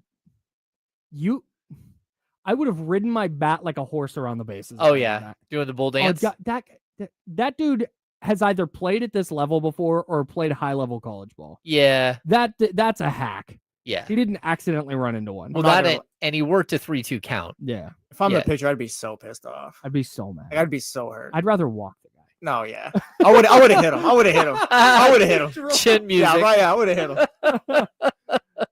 Getting a home run hit off you by a guy wearing shorts is a really tough scene. That's a tough look. That would probably had a couple of brewskis as well, maybe a hot dog. He's just been chilling. It's like, hey, section 101, seat 2. Come on, you're up. Can you imagine if in the G League, I know that this is the Portland Pickles are way lower level than the G League comparison. Does that make sense? Yeah. Like they're a way lower minor league than the G League is to the NBA. Yeah. But can you imagine just at a G League game, they just pull some guy out of the stands in jeans. He just crosses somebody up and hits a step back 3. That's like this. He was wearing shorts. This is essentially the plot of Like Mike, right? The A's need to do that. Pull a fan out of the stands for him. Like the we full need length you. of it. Tarek Screwball's pitching right now. We need you up. The first thing he does, he stands there and he calls his shot, which That's is amazing. where he hit it. That's incredible. And then he worked the count. You would not be able to tell me anything. I would walk into every restaurant and be like, hey, did you see me? I'm that guy. Yeah. Make a movie about that. I'd watch that movie. He's got to be a total plant, but that's okay. I don't think so. You don't think so? No. Here's where I think. Here's the scenario where I think he is. I don't think it's far fetched, like you said, Kyle. Like he played college ball at one point. He's just hanging out. Yeah, or he tried out for their team and couldn't make it work for some reason, or he used to play for their team. Damn, James Ham telling me Santa's not real right now. I don't know. Not I'm just guessing. I'm choosing to believe still. I'm with Jesse. I'm believing. Jesse. The second that you believe that you asked me the question, then Santa doesn't come anymore. So do you have any more questions about whether Santa's real or not? No, He very he's much still is. coming down He my chimney. Very much is. Still coming down my Absolutely. chimney. That's right. Those cookies are still getting ate. Absolutely. I don't know. Anyways, if I did that tomorrow, Yep. I would never come back here. I'd be done for the day. I'd be done. Did you see me? I was on that YouTube clip. I'm just living off of that forever. He's James. I'm Kyle. Jesse Toppy on the ones and twos. What were we gonna do here? I don't know, I don't know either. but the segment's over, so Oh, we're gonna Probably no, gonna- not quite. You guys want to take Daniel's call? He wanted to talk age real quick. Oh, great. Yeah. Let's get to Daniel on the Elk Grove Kid Talk on 916-909-1320, 916-909-1320. I actually knew that, but when I switched the board over, I did not go back to the call screen. So, Daniel, welcome to the Insiders. We're sponsored by Jiffy Lube, and you are on ESPN 1320, Sacramento Sports Leader. What's up? Fellas, how are you guys doing today? Doing great, man. How are you? good. Good. Hey, I was in San Diego on Friday. We went to the Cardinals Padres game at Petco, and I happened to be Mason Miller pitched. It was awesome. That park, by the way, is the best park I've ever been to. By far, it beats every park I've been to. Petco's great. And I had an A's shirt on, and I had a free agent hat on, and I talked to a lot of fans there. I told them, hey, I'm open to becoming a fan of another team as of two years from now. I am not supporting the A's. I'm done with them. I've been to a couple games here. The tickets are way too expensive, but I think I'm going to be a Padres fan, man. That fan base is pumped. That stadium's great. Yep. The players are great. I think that's the direction I'm going in. Oh, yeah, Daniel. Congrats. Yeah. Padres always seem to be the fun team to watch, I guess. I've said I won't pick a new team. I can't. I'll never connect. There's so much history with watching a team and just bad feelings and good feelings and tears and whatever. It's just like, I don't know how you do that for a different team. But Daniel said San Diego's a great city. That's a great ballpark. They're fun to watch. If I'm going to pick a team to just go watch a series or two every year, you could pick a worse one. And it's not the Dodgers. Excuse me. Which is a big time win. Totally. Yep. The Giants, speaking of baseball, feels like their season's hanging in the balance. So they took 2 or 3 from the Mets over the weekend. They're back to 500. They have series coming up against Pittsburgh and Washington. They need to get 5 out of 6. Just got swept by Pittsburgh recently. And they just got swept, but they also got swept by the Mets at home. Yeah. So they have Pittsburgh and Washington, 2 demonstrably bad teams. Then across a stretch of 16 games, they play the Padres 7 times, the Cubs 3 times, and the Brewers 3 times. That's the Brewers, who have the best record in baseball. The Cubs are only 2.5 games back of them, and the Padres are only 5.5 games back of them. This is it for the Giants. Oh, yeah. Are you 5 games over going into that stretch and playing good baseball, and in those 13 games going 7-6, 8-5 maybe, pushing your way back into the playoff race? Or are you losing 8 of 13, 9 of 13, and cratering your season all the way? Yeah, it's on the brink. I feel like we'll come out of this pretty much talking about how we've been. They'll come out of it maybe a game over or a game under 500 and be like, oh, yep, that's who the Giants are. They feel to me in a different way like last year's Kings. 500 ball club. No matter what happened. Oh, they've won 5 in a row? You're just, nope. Hey, they're going to lose 4 in a row. Because like sky was falling, and then all of a sudden, boom, they take 2 out of 3 against the Mets this weekend. Yeah, it's like, So, yeah. hey, okay. All right, they're back. Watch them lose 4 out of these 6. Like, oh, same old Giants. Then they sweep the Padres. Like, are they back? Like, no, maybe they're just mid. Mm-hmm. We'll find out by September because that's how their August ends with that brutal stretch of games. We'll be following all of that right here on ESPN 1320. We're gonna get back into the NBA. We've got some Jonathan Kuminga stuff. We've got some Giannis stuff. And we've got some other NBA offseason stuff. That's James. I'm Kyle. He's Jesse. We're the Insider, sponsored by Jiffy Lube. It's ESPN 1320. It's Sacramento Sports Center.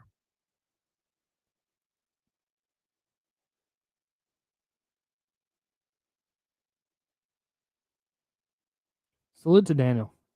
Did you get my text? Yeah. Yes. I think that is the thing. There was a thing I kept forgetting. And that is why I kept going back like, what the hell? And it was that. Son of a gun. I mean, We'll open with that. okay. Hang on 1 second. I want to talk about a show thing.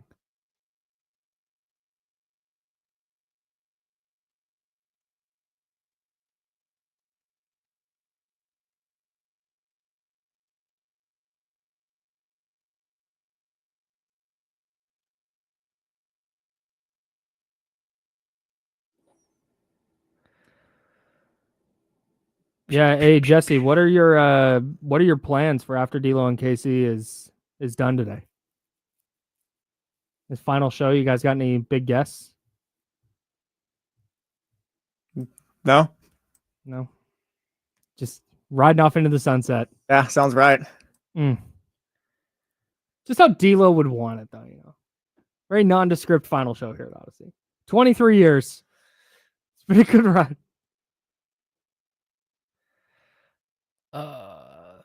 I was showing Kyle earlier. We have this weird thing in the parking lot of the grocery store by my house where they have like an island in the middle of the parking lot. This is so funny.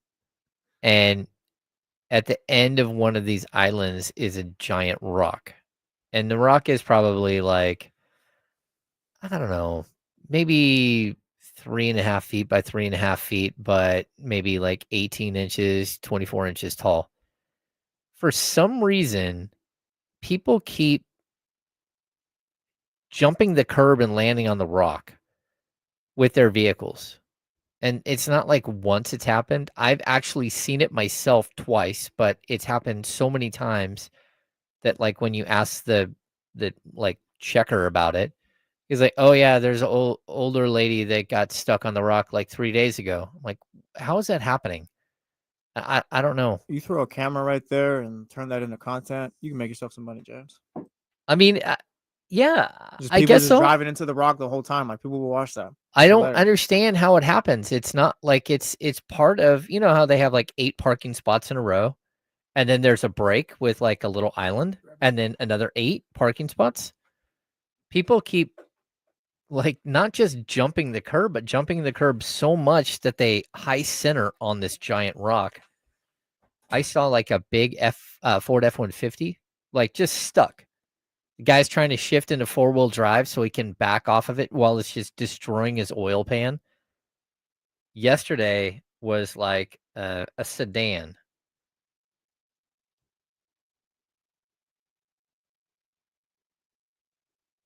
And the dude just parked right on a giant rock. Oh yeah, you're not even joking. He's just chilling there. His wheels won't spin. I mean, will spin freely. It's a front-wheel drive car. Unbelievable. Yeah, just done. Totaled. The whole front end of his car on the front was just gone. The worst part about that is you're just not paying attention. Yeah. Because to hit, it's not nicking the curb, which happens sometimes. I mean, look at how tall the curb is. Right. You have to accelerate to hit and bounce. Now, back to the Insiders with James Ham and Kyle Madsen, brought to you by Jiffy Lube on ESPN 1320. We have a bunch of stuff to get to. All right. Including, hey, when you're driving through parking lots, watch out for curbs. Stop driving over curbs and landing on giant rocks. Seriously, I don't understand it. Because it's tough, because nobody wants to be I drove my car onto the rock guy. Right, or but now person. you And like now are. you are, and you're stuck there. And James Ham has a picture of your car there, and I'm sure others have been watching you laugh. And it's like, oh, that's a lot of awkwardness and uncomfortability till the tow truck guy gets here. And okay, look, I've totaled one car in my life, and it was somebody rear-ending me at 70 miles an hour on the freeway because they didn't realize that traffic was stopping for construction. Oh, got it. Yeah. Okay. That's an easy one to be like, yeah, I was slowing down for construction. And what happened was she went to change lanes for some reason at 70 miles an hour while everybody's stopping. It's fine. And when she looked over her shoulder to check her blind spot, she just went, boom! Oh, And forgot her other blind spot, which was directly in front of her. So it's fine. It was fine. Everybody lived. No major injuries, just a totaled car, right? I can just tell that story. It's like, yeah, it happens. You can't. Oh God, it's just. How was your weekend? Oh, brutal. Well, what happened? I totaled my car. Oh my God, totaled your car. What happened? No, just drove it on a rock. Drove it up on a curb and bounced it on top of a giant rock. Like, what? You did what? How do you have to be? You either have to be trying to drive with your eyes closed, which who among us? yeah. Texting, eating, looking, not there. There's just no way. Again, who among us has not nicked a curb? In fact, before our office Christmas party, Oh, yeah. I'm pulling up to Damien's house and there's a gutter right there, and I just nicked the gutter and it blew out my tire. Unbelievable. Couldn't believe it happened. But that's it. Okay. You nicked the curb, you popped a tire, whatever. This is you bounced up on the curb and landed on a rock in a shopping center. James says this has happened multiple times. So it's not just one person. This is an ongoing occurrence. Hey, my son drove. We told him about it. We showed him the picture. He drove down there and sat there while the tow truck removed this thing from the rock. And like, which son was this? My youngest. Oh, this is how you know it's summer. Well, he's 17. Yeah, he's got nothing going on. But as you're pulling the car off the rock, like the whole front end is coming off. Yeah. Like you're just completely trashed. It's crazy. Yeah. Anyway. All right. We have some 49ers news to get to. They made a gang of roster moves, if anybody cares about these things. They signed Fabian Morrow. Okay. Raiders legend? Fabian Morrow? Sounds right. Or am I thinking of Fabian Washington? Oh. No, Both? I think both, if anything. But I think the first, Morrow's Raiders legend. Let me check. An offensive lineman named Isaiah Prince. They signed Jalen Mahoney, a safety who was an undrafted free agent with the 49ers last year, and they just released him, but now they've re-signed him. And then they signed a couple of defensive linemen. They waived a cornerback. They waived a quarterback. They waived Mason Pline, their tight end. They waived a undrafted rookie wide receiver named Isaiah Nair, who was getting a ton of buzz early in camp because he's tall and fast. Turns out not a super effective wide receiver. And this is, I'm not joking. I'm not doing a bit. This is not for a laugh. Okay. This is the biggest move they made in that flurry of roster moves. They waived Greg Joseph, I know. their second kicker. You ready for Moody? No, Oh. not even a little bit. I would love to know what happened. I would love to know, did they need to clear a roster spot? And they just went, hey, this is stupid. We don't need a second kicker. Or is it, hey, Greg, you're fine. We're going to waive you to clear a roster spot for our joint practices coming up with the Broncos, which start tomorrow. Tomorrow. We have these joint practices starting with the Broncos. We need more bodies. We don't need 2 kickers for that. So we're going to get through these joint practices, and then we'll re-sign you. Oh, that's possible. They could also give all of the kicking duties to Moody for a weekend and see how it goes. And because they've been like, one of them's at like 22 of 24 and one's at 22 of 25. But you could just say, okay, can you actually hold down the job? Yeah. And get a few more reps as opposed to splitting reps. Yeah. I don't know. I can't imagine. So It's Fabian Moreau played for the Washington, at this point, Redskins for the first 4 years of his career. Okay. The Falcons, the Giants, the Broncos, and Minnesota. So over the last 4 seasons, he's played for 4 different teams. None of them the Raiders, though. So I was thinking of Fabian Washington, and I think the other thing is... You might have been thinking of Foster Morrow. Shout out John Poles in the chat. That's it. Started with the Raiders in 2019. That's it. That's exactly what it is. He did, 21, he started 16 games for Atlanta. 22, he started 11 games for the Giants. 23, he started 11 games for the Broncos. So powerhouse defenses. Yeah. All right. They made some roster moves. Just in case from 96.9 The Eagle walks in today and he goes, "Hey, I've got something for you." Uh-oh. And when Just in Case says that, it's Pandora's box. Oh, yeah. You're like, where's this going? Y'all are going to be so jealous. He brought to me this. Is that a locker? It looks like a locker. It's a King's, like a miniature Foot Locker. What? But check out what it is on the inside. CD That's case. a CD case. Oh, tight. You're right. All right, just in case. Yeah, that's good stuff. Dude. Oh, that's Shout out awesome. Justin, I got by a the way. case from Just in Case. A case for your CD cases. A CD for my CD cases. I don't even know if I own CDs anymore. I do- You're probably gonna have to repurpose that into something else. I have CDs, but they're all K-pop albums, which are not jewel cases. They're the K-pop album scene is insane. They're like books. It's crazy. So they're not gonna go in here. I have no idea if I own CDs. So I don't know what I'm gonna use this for, but I'm really excited to have You it. got any old Disney movies laying around you can throw in there or something? Oh, you think it'll fit DVDs? I don't know. Just fit it maybe, long ways? Maybe you got to just throw I've in got the it, container Kyle. or something. When you become a serial killer, you can use that case like Dexter uses his slide case. Why am I a serial killer? I'm in just this saying, thing? when And it it's not even happens. if he said That's when. He crazy. said When? Ham It's has going to money happen. on you becoming one. Like he's got money on it. He didn't say What is if you do. He that? said when you do. What Make is sure that? you bring that out. What do you know about me that I don't know? You can, I can't give blood. I can't imagine murdering a person. Hey, catch Madsen on Showtime. We found the killer's DNA at the scene. Yeah, it was vomit because he can't handle blood.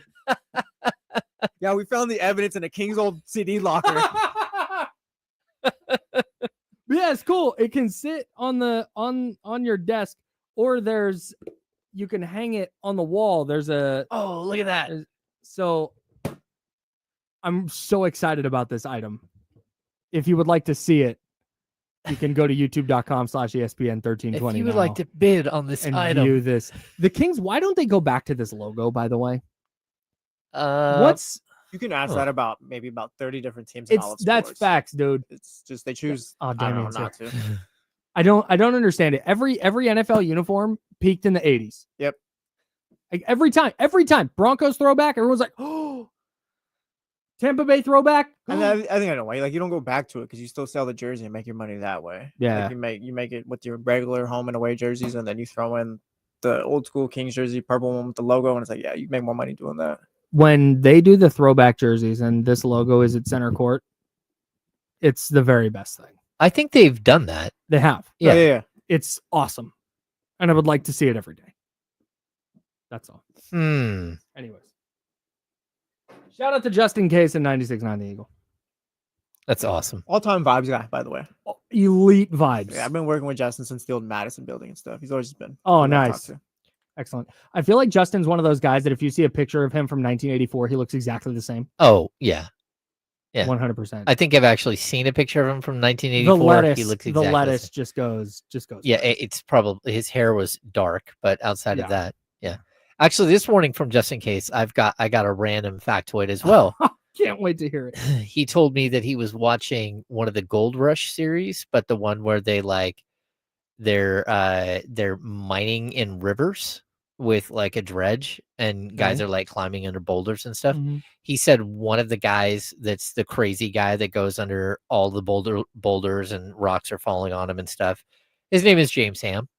So that was his fun factoid for me. That's fun. Is this a throwback, like a documentary, or there's people who currently pan for gold? No, you don't know the Gold Rush series? Like they're up in the Is this a Nat Geo show or something? yeah. This feels real Smithsonian channel Yeah. to me. I can't remember what channel is A&E or something, but they're it's like ice road truckers, but for oh yeah, because they have the one up in Alaska sure. where they're actually going out into the bay and Okay. and guys like literally have made giant dredges and put tractors on them that they can scoop stuff out of the bottom of the bay. It's on the Discovery Channel, by the way. Discovery Channel. There we go. Discovery Plus, a great app, by the way. Yeah. A lot of good content on there. I'll check that out. I have not watched it. So this is not a documentary about old Gold Rush stuff. This is current. There's people still currently panning for gold. Or, I mean, it's not really panning at that point. I mean, it's like you're using giant dredges and stuff. Let's go search for gold. Kyle Madsen and James Ham, search for gold. We down? Search for gold. All right, I'm down. We could See everybody. We could try to go on like the Amazing Race together. That'd be fun. I'm not jumping out of a plane. I would not do well on the Amazing Race. We're the Insiders. We're sponsored by Jiffy Lube. James Ham there. I'm Kyle Madsen. Jesse Tapia filling in. No Joe Brazil today. Giannis.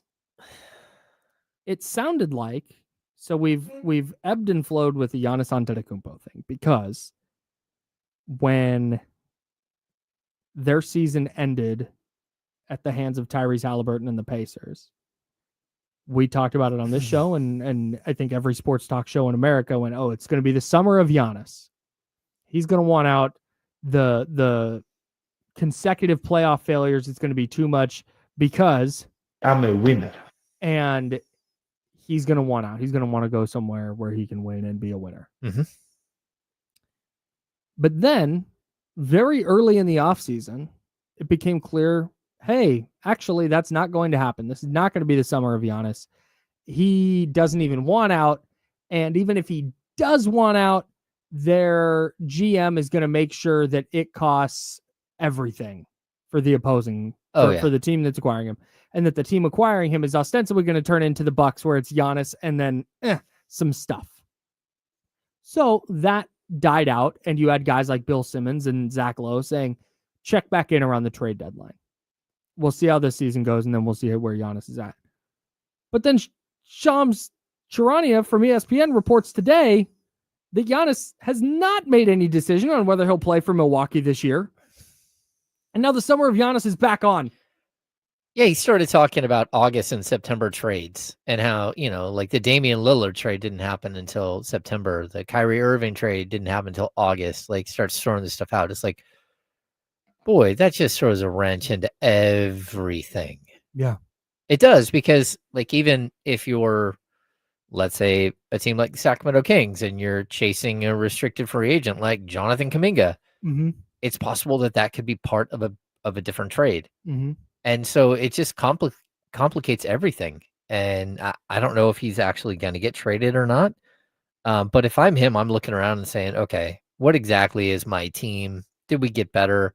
I know he did have some input on some of the players that they chased. Mm-hmm. He was part of, like, going out there and trying to get players to come back or to sign with the Bucks. Mm-hmm. But I'm just not sure, again, like the Miles Turner thing, like allegedly he was part of that. And it's like, they did go out and make some moves. Mm-hmm. I don't know. I just don't think that team's going to be very good. It's going to be a really, really tough thing, because we're past, I think we are post super team in the NBA, at least in the sense that we know it. Yeah.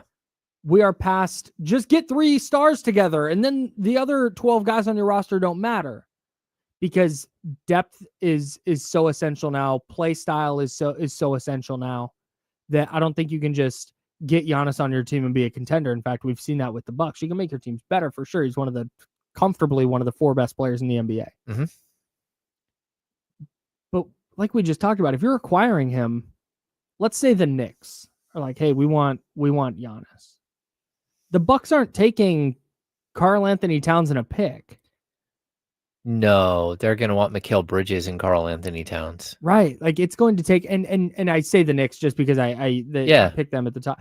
Any team that wants to acquire them, like, that's been the big thing with the Warriors. That's a running joke in Warrior circles right now, is that Joe Lacob really wants an unprotected first from the Kings just so he can say that they're stashing it for when Giannis becomes available.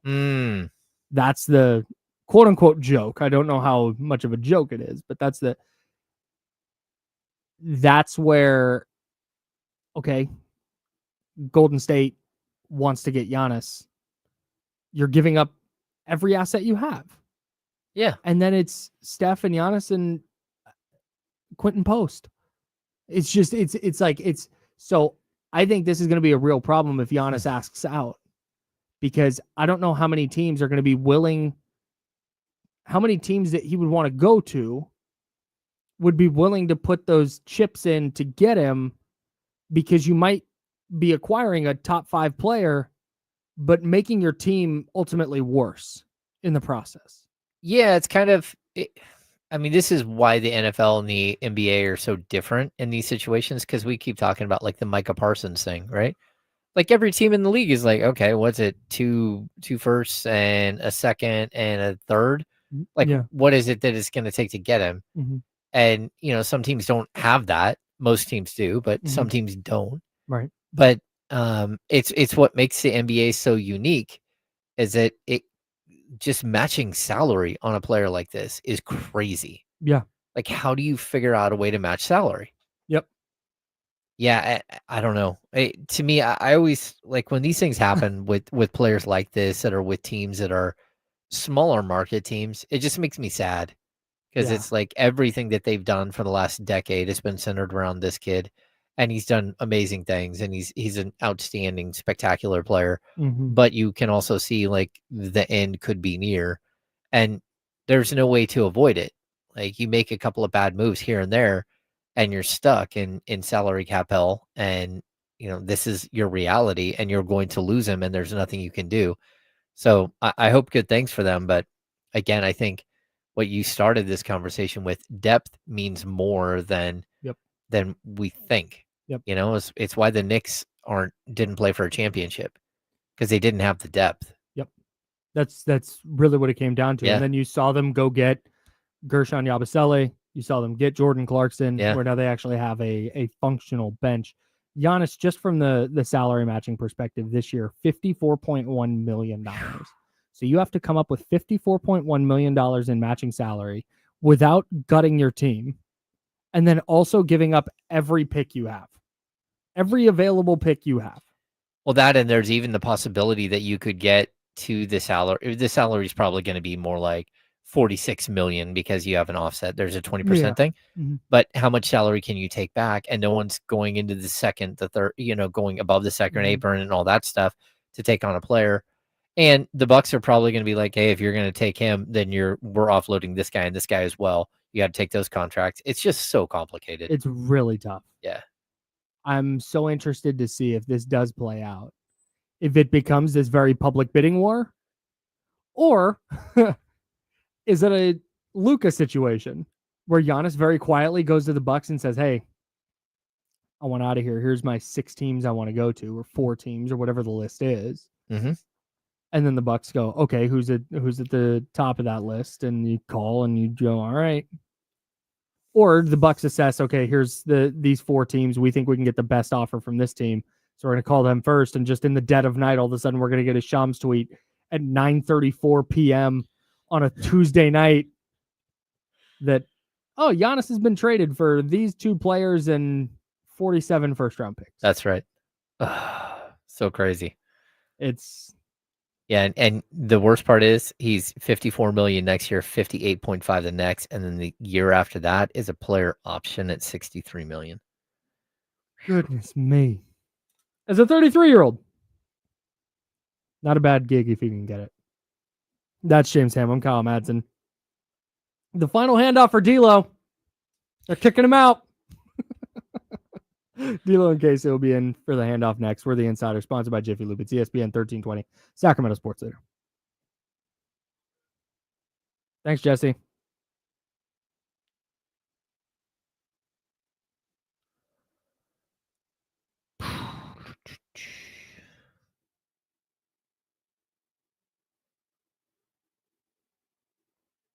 God, he's made so much money.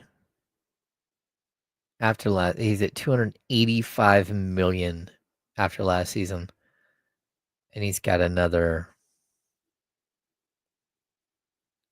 175 on the books.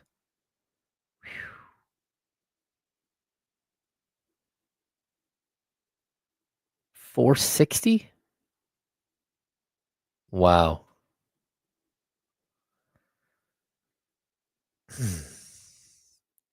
He is a winner, though. He is a winner.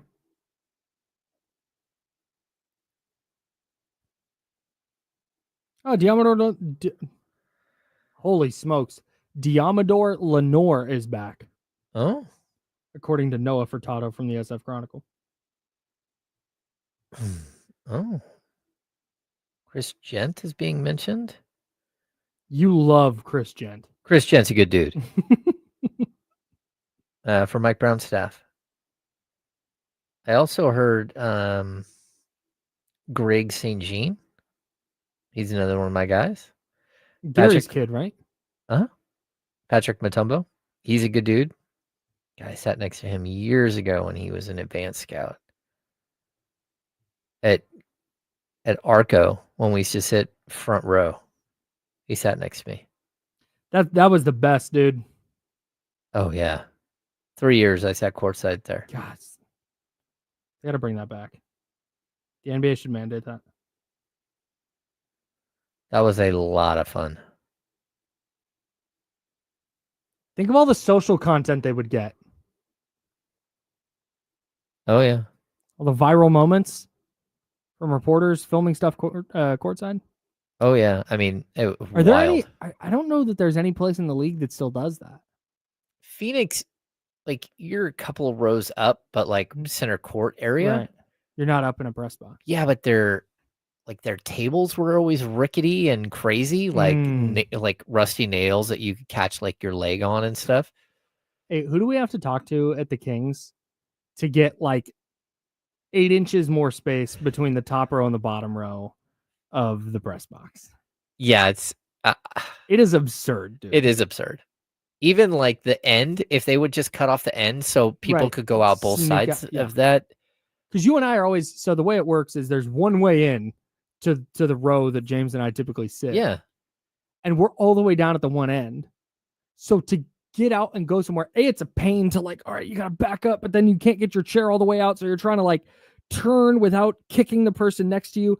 And then once you stand up, you have to like flatten yourself against the wall.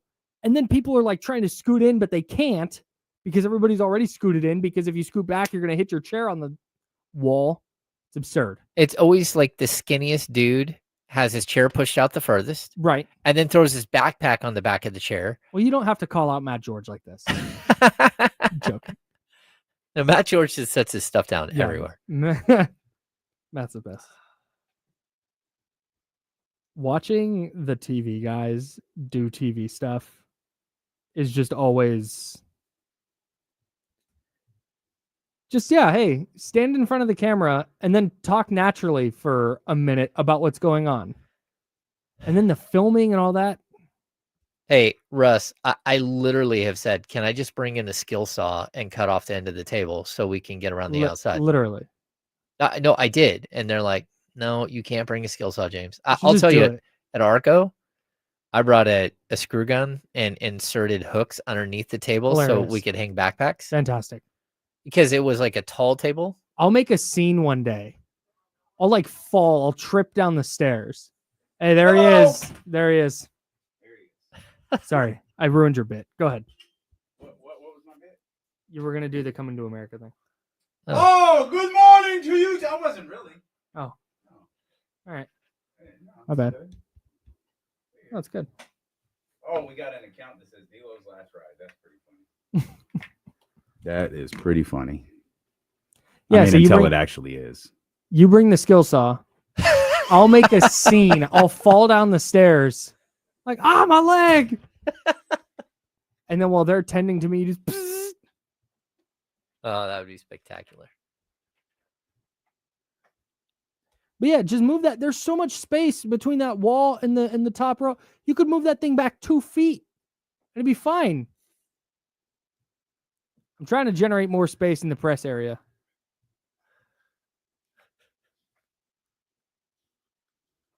Now, back to the Insiders with James Ham and Kyle Madsen, brought to you by Jiffy Lube on ESPN 1320. Shout out to listeners who come to pick up their prizes in the station t-shirt. Was that Tyler? Did Tyler, was that, I've been meaning to respond to Tyler all day. Tyler's coming to pick something up today. Oh, nice. Oh, no, that's That's not Tyler. That is decidedly that is not absolutely Tyler. not Tyler. And Tyler, my apologies. And whoever that is, I was walking by to get my earphones, and he thought I was the person that he was supposed to meet. And he's like, "Hey, how you doing?" I'm so I was like, "How you doing, man?" I'm just passing through. I don't care. I don't have what you need, buddy. Just passing through. Sorry about that. I always feel obligated because people. So if you're unfamiliar with the layout of our station, there's Studio 1. That's where Jesse and Joe sit, and where I sit sometimes. But the waiting area for guests or for listeners who come in to pick up prizes is right behind there. So when we walk out of that door, we're face to face with those people, which is fine. But I always feel obligated to be like, "You've been helped." Oh yeah, so do I. Yeah, Like, yeah. You just stand here. The worst is when you're running to the bathroom and there's someone standing out there. Yeah. Oh, And I'm it's not like, letting you in. I can't. I Like can't I do can't. it. Like, Somebody I got visit a you, just 90-second sorry, break. Like, bro, I got- I got a few seconds to take care of business. Just hang on. See, but the trick is when you're coming back from the restroom and there's someone standing there, you go and you take the second door that we have over there. Facts. They don't That's see you. facts, Yeah. bro. No, the killer is I don't take the second door. Oh, I I'm will. just- I'll hey, sit stay down. right here. Mhm. I'll look down and be like, Jackie! Jackie! Someone at the door! Yeah, it's not. Meatloaf! I would. I never know what she's doing back there. I wouldn't constitute this to be the most like well-oiled machine in this building. No, Ever since Kim left, it's been a mess. Ring Well- the doorbell. Someone will be there within 5 minutes. That's it. Well, Yeah. yeah, Maybe maybe 10. And salute to Mark. He's trying. He's trying real hard to He get is. to get a He system is. down. He is. He is. It's just God bless unavoidable him. though. We're right here. You can't walk out the It's door and tough. see somebody like, sorry, man. Yeah. I don't know how doors work. watch me. Well, there is one there. There is one. Just I don't think anyone uses it. Is there a screen anywhere for someone to see Well, who's at the door? Kimberly used to have it. The ring camera? Yeah. Yeah, if you can ring hear- the doorbell, I think it'll go like Charlie's, like some of the people's phone or whatever. Oh, it goes. No, it goes. Oh, that's everywhere. great. It's gonna go to Charlie's phone. Why is With it- all due respect to Charlie. Well, not what just Charlie. I think what it's is multiple Charlie gonna people. do? Well, Charlie helps out. Charlie got a call for help. Like, hey, I'm not walking all the way to the door. Will someone help them? Day after Kim left, they're like, Charlie. Charlie, you're in charge of the ring cam. No, there's a speaker in the kitchen. When the doorbell rings, you hear it down there, and then the doorbell rang today while I was down talking to Jackie before the show. Sorry. No, come on, man. Stop. What's going on? Well, he said he'd go. Now go ahead. No, No. text. No, that's funny. That's fine. Let's send it to everybody. Casey's laughing too much. It's Was it me? No, Oh, okay, thank God. no. It'll be funny when you get the text. I can't It's wait. great. I can't wait. It's always good to This have is good. inside jokes Yeah. on the air. This is terrific. This is Wait, where's terrific. the one with all right, just keep on talking. Go ahead. All right. Go ahead. Very good. I gotta text you guys because I can't find a group chat with All right. Just create one. Yeah, I'll do it. Man, Hey. God. everybody. Oh no, it's in here. I don't need to create one with the 5 of us. There's one in here. You know how you Just type in the create joint? I'm gonna name the chat ESPN 1320. That would be. Oh, there you go. There you So go. Somebody asked when we were. or ESPN Sacramento. Was am I that right? Was that There when you me go. and Jesse were gone? And then Oh, somebody asked, "What's the?" Jake what's- Gaden asked, yeah, if you named Yeah. the group chat, and you That's said it. no. It's just a bunch of crazy numbers and chaos. Yeah. I have There. the thing is I got there's it. been I have group chats from when like Kenny's out, so I've got one with Damian and Jesse, Uh-huh. and then there's one where like Damian's out, so I got one with Kenny and Jesse. That should be the name of it. And I've got- Damien's out. Kenny's out. Come on.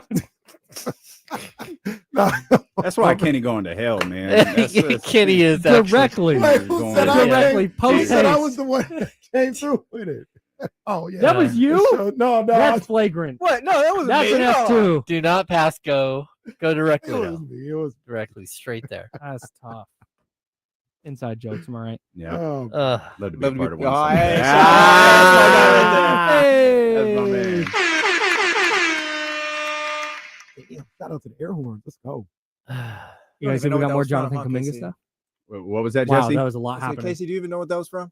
Yeah, that was from like season 5, bro. What you talking about? Don't do it. Don't play me like that. I thought they fixed that mic. They have not fixed that mic. No. Jonathan That's actually tries, just Kenny. Like, that's Jonathan just- tries not to come in here as much as possible. Well, the poor Jonathan. Jonathan was like, "Hey, this was like Thursday." It's like, I'm gonna get in there and I didn't get to. I'm gonna fix Casey's mic, and he sent us an email saying he fixed it. Maybe I think the mic actually. I think he fixed the processing. I think there's something wrong with the actual mic. The hardware in that microphone is messed up. And then I had to hit him with, the Fox Pro doesn't work either. Right? He's like, all right, I'll get in there and I'll fix everything. That's all right. Great. Multi-$100 million company. This is fantastic. That relies solely on Jonathan and Seth. Yeah. It's Jonathan and Seth, and that's it. That's it. And Tim Jordan sometimes in San Francisco. They're so lucky. Like, they're just nice people. Yeah.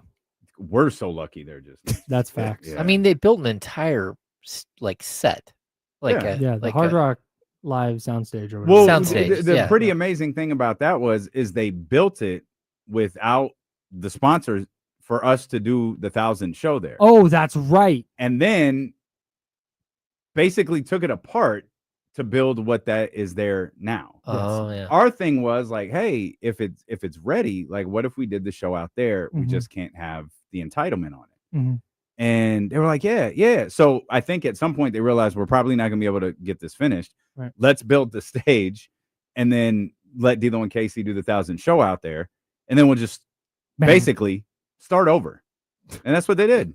And they then I felt bad. I was like, wasn't that serious? It wasn't contractors. They didn't hire out. It was just Seth and Jonathan. Yeah, that was crazy. That was amazing. I was part of the planning process, the circle of trust. Yeah. And then we became the triangle of avoidance. Yeah. Oh. Their job is to make sure there's no dead air on the radio. Mm-hmm. And we've asked them to build a whole like that's right. Their job is just to make sure nobody's radio station is dead air. Between dead Which airs, at least one happens a day. Yeah. I never know what to do when I look up at the board because we have There's a TV. nothing you can do. We have a TV up here and it has all the stations and there's just a yellow warning sign that's like, station's not on air. And I'm just like, man, sucks. Yeah. Tough. Yeah, like I literally can't do anything to help you right now. The worst is when it's our station and we're on the radio. Oh, man. Been there, done that. Oh, it's tough to be on the board. It's tough to be the first ones to make the board live. Yeah. That happened to us in the early days of KSFM far too regularly. Jonathan would peek around the corner. I'd be like, bro, I got it. It's fine. We always know because Charlie comes running down and at the glass. It's like, oh no. I had a moment when you were gone on 102.5. And I killed it. Like it was a great little in and out type of segment or something like that. And then I looked. I said, nobody heard it. No, Seth calls me. I said at the same. I was like, Seth, that's on me. Yeah. Sorry, bro. Cool. Can we be serious for a minute? No, I guess. All right, very good. See, there's more Jonathan Kuminga stuff. Like more from I was done talking about it 6 days ago, but we got more. You mean this morning, not like more from different from what we saw earlier this morning? Because I've been away from the phone. Wait, what happened this morning? Tim Kawakami. Oh, I did not see Tim Kawakami. All right, here's what Tim Kawakami's got for you. Quote, Kuminga won't be traded this summer. He'll be back on the Warriors roster to start the season, and it'll either come down to when he signs the Warriors offer or accepts the $7.9 million one-year qualifying offer. Now, connecting A and B, Tim Kawakami, well connected with the Warriors. Here's the second quote, and this is the big one. The broad context is that Joe Lacob remains a fan of Kuminga's and is determined to either keep the 22-year-old on the roster or get real value in return, and he's willing to wait it out. Been saying, do not underestimate Joe Lacob's need to be right. I don't buy any of that. I very much do. We do have breaking news. Yeah, hang on one sec. It's De'Aaron. Well, I don't buy a single second of that. That's mouthpiece work. This is just the reporting. We'll talk about this in a few minutes. The reporting on this whole story has been hilarious from jump to today. Okay. And this is just the latest thing. It's not questioning Tim Kawakami's connections to the Golden State Warriors. It is, matter of fact, highlighting Tim Kawakami's connection to the Golden State Warriors. I'm going to speak through Tim Kawakami. Sam Amick has spoken. Anthony Slater has spoken. Matt George, James Ham, Jason Anderson, everybody has spoken. You know what? We're going to give Tim Kawakami something different. Okay. I think Joe Lacob badly wants to be right about Jonathan. And that's perfectly fine. This might be mouthpiece work, but I don't think this is lying. There is no chance Jonathan Kuminga's agency would allow him to sign that contract. to eliminate any movement he has the opportunity to make. He will not sign that. It would be malpractice by an agent to allow him to sign that contract. You're talking about the 2-year deal. The 2-year. Yeah, totally. That would be. So if push comes to shove and we're going to play this thing out till October 1st, fine. Like I could absolutely see him playing on the qualifying offer. Yeah. But it would be insane for all parties involved with Kuminga to sign that deal. Yep. 100%. Go ahead, James. What's our breaking news? San Antonio Spurs star De'Aaron Fox has agreed to a 4-year, $229 million max contract extension with the franchise. Clutch Sports CEO Rich Paul told ESPN the max deal secures Fox's future in San Antonio through the 29-30 season. This is all per Shams Charania. Congrats for Darren. Right call too. Yeah. It was the right call for everyone involved, regardless of what you think of their young backcourt. This was the right move. I would sign him to the extension, and then if something needs to be figured out later with him or one of those other guys, you figure it out. But you made this move for him to be a part of your long-term future. To me, that was the right move by Sam. If I was everybody else in the league, the Spurs would be on that OKC list that I have. I'm not making a deal with you.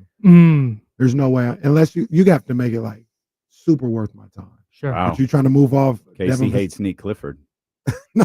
Wow. Why hate Neek? First, who did Kings make a deal with? OKC. When?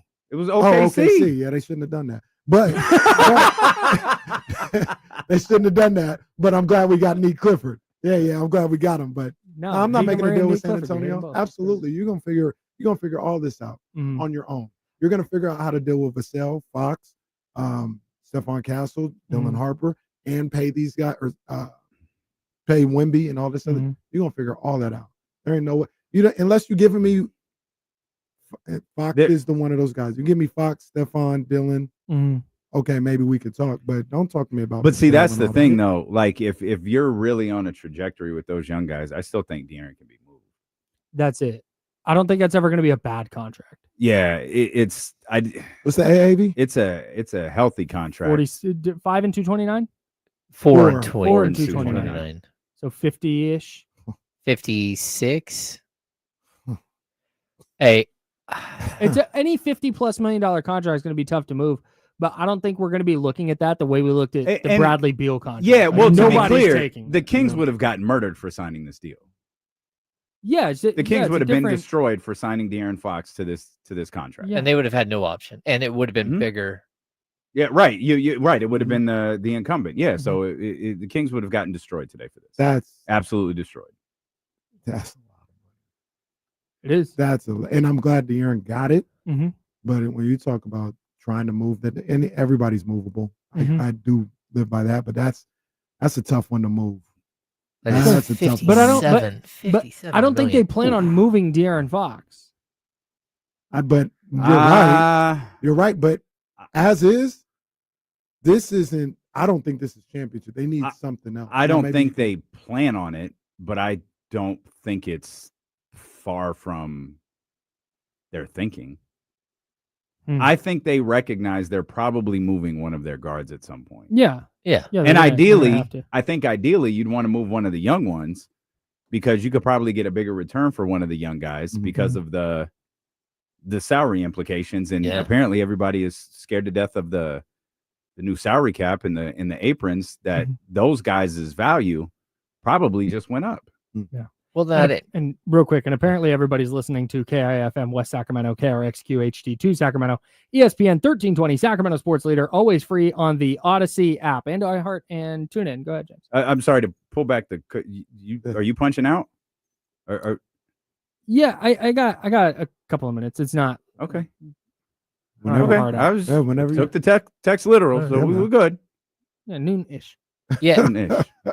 I think, the way that their salary structure is built right now, you can see some of the young guys will get their contract extensions for that year 4. But like you'll have 1 year of Castle and Fox still on the roster. You'll have when what's his name? Dylan Harper. Dylan Harper. When he goes to get paid, that will be the end of Fox's contract. Like it's that works for them. And also Go ahead. Go ahead. No, you go. That works for them for what they have, but I don't know if what they have is now Wemby's crazy, but I don't know if what they have is enough to win a championship. So you're always going to be looking for, hey, what can we move to go get? I'm just throwing out a name. Go get Michael Bridges or something. But realistically, when do we start talking about a championship? Yeah, that's it. In like a year. That's how it should be. At that point, Wemby in there 4 years. You got De'Aaron Fox, who's in year 8 or something like that. Wemby's entering his 3rd year right now. In a year. Right. Okay. Okay. He's going to be entering 4. So I feel like a year or two is a year feels strong, but like a year or two, I think you're right. But how you going to add to that? But you because you still have you Stephon still Castle, have move. You still have Dylan Harper. And what if Dylan Harper's bad at basketball? Like, what if he's not an effective NBA player and you don't pay De'Aaron Fox and now you're trading him now and all of a sudden, this number 2 pick that we thought was going to be the heir apparent and we traded De'Aaron Fox and now he's not very good and we could have just had De'Aaron Fox in our building. I think that what you're saying could become a problem, but it's not a problem I'm considering or thinking about right now. The move to me was Kevin Durant. Like if you were trying to win a title, like right now, I agree. Or within this year or next year, not next year or the year after, but this year or next year, the move to me was Kevin Durant. And clearly they're I don't want to say they're long, but they're allowing this to kind of play out a little bit. When I think about, hey, say a year or two, it doesn't matter. Like when they're like, we need somebody to go win a championship.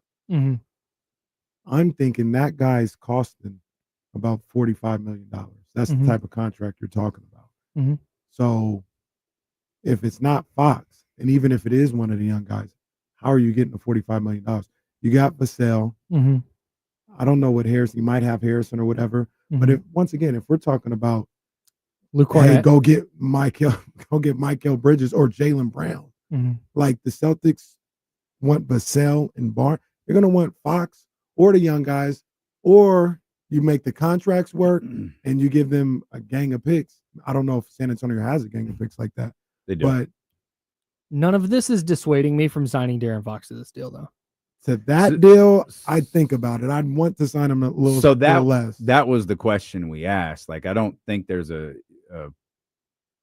debate about whether you signed De'Aaron Fox. It's like, can you afford to do it for what I think everyone intended on in February, which was a 4-year max contract. Right. Clearly, they think that they can, and I'm sure that they have salary cap experts who have, looked at, their cap when their contracts go in play, Wemby's projected contracts, guys coming off the books, going on the books, so on and so forth.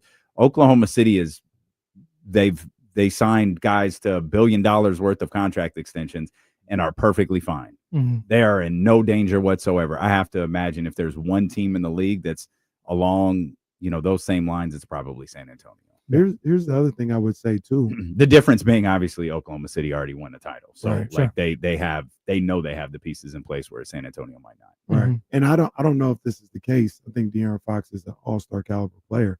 But if you would want to be, if you're San Antonio, in a position where you just feel like these are the two guys, Fox, Wemby, the rookies are cool, whatever, and that's where we're going with. Because if you get to a point where it's like, man, we're really good, but we need one more. We need one more perimeter scorer, a Kevin Durant like type play. We need one more like that.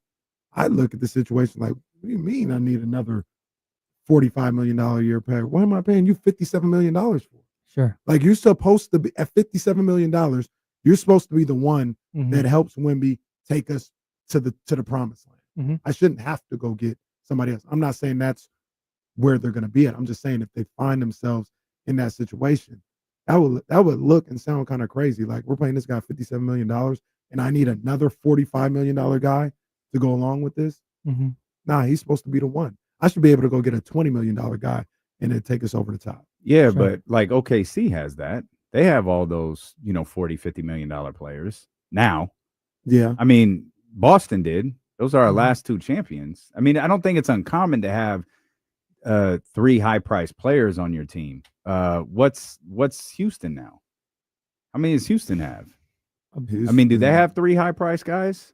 Durant. I mean, maybe obviously Durant. I mean, not to be funny, I don't remember Fred Van Fleet restructured. He like opted out, and they redid his thing a little bit, but I don't know what it brought his average annual value to. But I think the most important thing with De'Aaron is we're going to see him in a role he's never been in before. Exactly, and that is, at least I think both of us have always thought this is going to be the absolute best thing for him. Yep.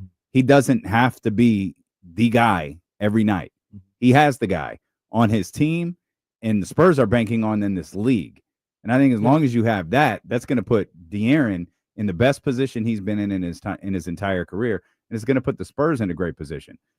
Winning a title, though, as we have learned, you need depth and versatility on the offensive end. And I think you're right in the sense they're probably going to need one more guy. I don't know if it is Kevin Durant. My thought was if they went and got Kevin Durant, it would be instead of De'Aaron Fox. But yeah, but I'm also going to point out, like we keep talking about, you said next year, man, Wemby's entering his 3rd season right now. Like LeBron James, season 9, Michael Jordan, season 8, Giannis Antetokounmpo, season 8, when they won the first titles.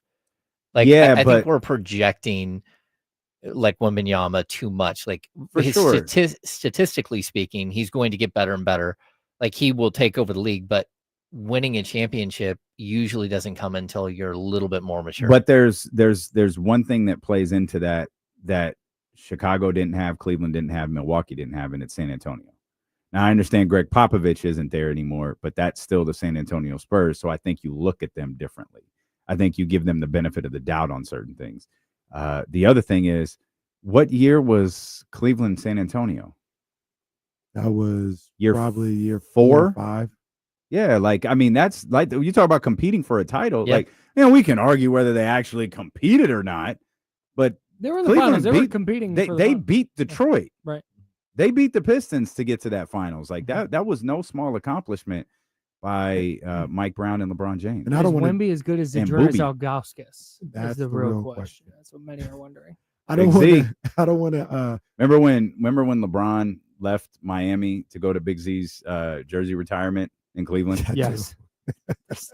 I love that guy, man. Dude, you guys were so funny the other day talking with Eddie. The league's going to be so much less funny after the I love that guy. I love Bron. I don't want to disrespect LeBron. I really don't, because comes the disrespect. But no, I don't want to disrespect, because people may take it this way. He's unbelievable, and to this point, to a year or two ago, I ain't never seen nothing like him enter the league. Is Wemby a better prospect? I can't do that. Like, I mean, it's certainly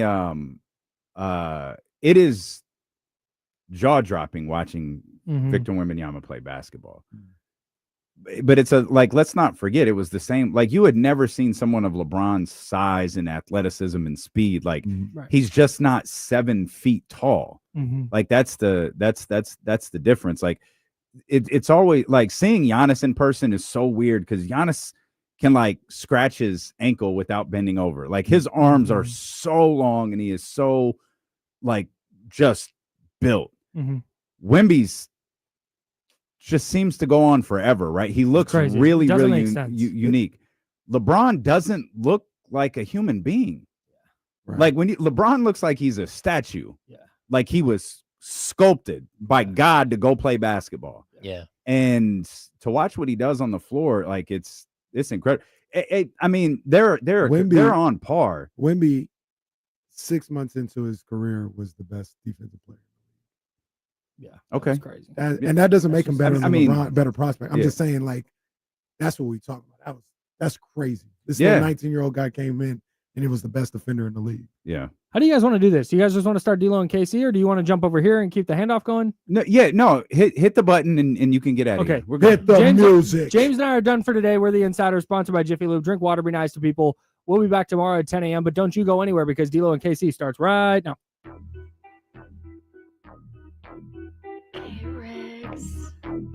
Yeah. We got them screaming D-Lo, KC, D-Lo, KC, D-Lo, KC, D-Lo. We got them screaming D-Lo, KC, D-Lo, KC, D-Lo, D-Lo. We your number one spot. We your number one spot for some sports, huh?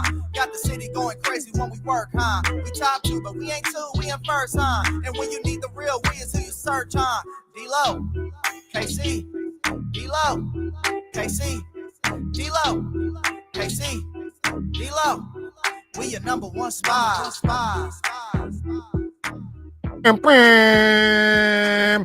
You already know what it is. We better get over here quicker, get them headphones plugged in. Zell got to make that second verse for us. I guess Zell gonna make a whole album just dedicated to the intro, just because we need more time. just so we can switch sides. Gonna make a James Ham reference in the song. Thanks, Hammer. We welcome you in to what day is today? August 4th. Yeah. The Monday, August 4th edition of D-Lo and KC. I'm Damian Barling. The ultimate needle mover in God mode himself. He's Kenny Caraway. Yes, sir. Acknowledge me. And we are live for perhaps the final time. From the worst slums of Sacramento. Alongside. What are you doing with him? Yes, indeed. Gone for a day. It's the last show. Like, what's going on? My contract's up today. He wasn't here on Friday. Yeah. Yeah, this might be it. This is it. This might be it. It's the last dance, boys. Hobbing in the brown truck today. Might be all she wrote, man. I mean, it's not my call. They got to get Kevin taken care of. Hey, you missed all of this. Like, yeah, see? True story. Jesse gonna come in tomorrow. It's gonna be Kevin and KC live here on ESPN 1320. That would be amazing if we switch places with Kevin for a day. Oh man, Kevin talking about Jonathan Kuminga's. There's no way he would restricted get free Kuminga's agency name right either. Oh my God, there's just no way he'd get his name right. It would be absolutely epic. Kaz is right, though. Give D-Lo that De'Aaron money. Come on, man. What are we doing? Yeah, well, that'd be a pay cut. Okay. That'd be a pay cut. We don't want to do that. We don't want to disrespect. We don't want to disrespect my guy. You know what I'm saying? We got to make sure he feels respected. He needs that D-Book money. Oh, yeah. Yeah. Shout out, Book. Today is the anniversary of him in the bubble. He hit that shot in the bubble where he laid on the ground. Yeah. And people made memes about it. Yeah. Yeah. Book is funny. Yeah. Well, I mean, there were 2 contract extensions to watch. De'Aaron was one. Shout out to De'Aaron. Got his big money from the San Antonio Spurs, max contract, $250 plus over the course of the next 4 years. San Antonio is. I don't know that the championship window is opened. Like I don't think we're there yet. But like you were saying there with the insiders just a few moments ago, I think we're getting pretty close to it. Yeah.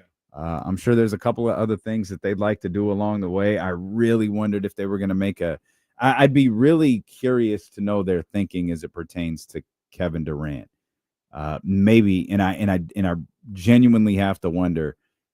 Spurs continue to grow this year, make the playoffs, whatever. If the Kevin Durant situation had taken place next season rather than this season, would their approach have been different? Also, if I'm not mistaken, Kevin Durant actually is a free agent next year. So that makes the financial, an outright signing is a lot different than acquiring a player through trade and then signing them later. But there are people, and I guess this is a tease for Friday. Should have asked Eddie, who think KD might sign an extension with Houston. That's what I always thought. I think KD was going to go to a couple different places without an extension, but for the most part, that was always kind of part of the deal. Like I want to go somewhere. I want to go somewhere where the team is going to give me the extension I'm looking for. And if we get that taken care of, I'll sign. I think that was one of the issues, one of the hangups with Minnesota. I don't think Minnesota was 100% sold on giving the extension. Yeah. So he wasn't sold on them. I was thinking about Minnesota earlier because of some things we wrote into today's show. Them rumors, like we got what was essentially a goodbye post from Rudy Gobert. So we're just good now? Like everything's fine? I guess. Like, so. do you recover from that? I guess you have to.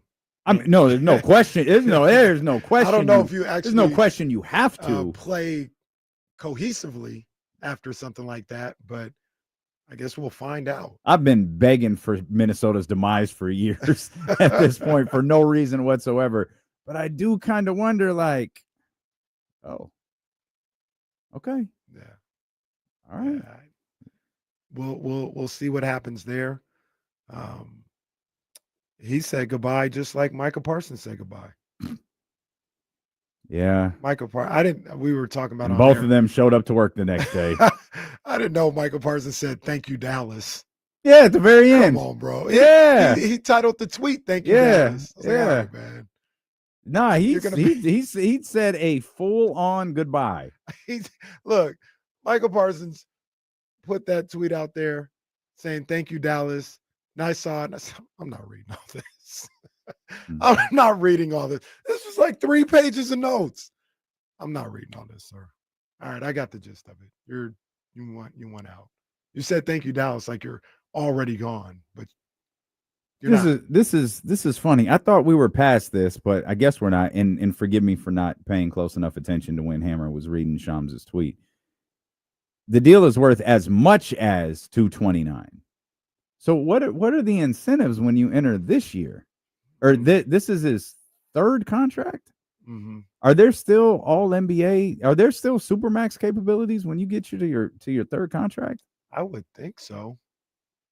I would think so. I mean, I don't know. I guess that's kind of ridiculous. I don't know why there wouldn't be. But I just always associate that with the 2nd deal. I think we always kind of assume it because he's gotten everything that you can get. But isn't that part of the reason why Steph can make what he can make in his next deal? Because he's got all the he's already checked all of the boxes. And the biggest thing for Steph in that deal, should it happen, whenever it happens, is unlike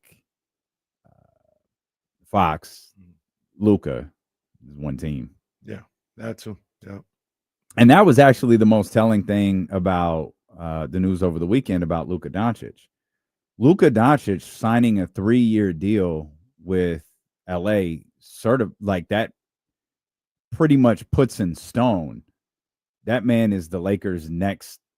He's the next one, and that 3-year contract isn't necessarily a 3-year contract. That 3-year contract is setting up the extension after the 5-year deal. Right. So like we're looking at that deal, though on ink or on paper, it says it's 3 years, 150, 60, whatever it was. That's a 8-year deal. That's going to net him about $500 million being with the Los Angeles Lakers. Mm-hmm. And there was no, hey, just get as much money as you can. It was, we're going to position ourselves. We're going to position you to be our next Shaq, Kobe, Magic, hell, LeBron at this point.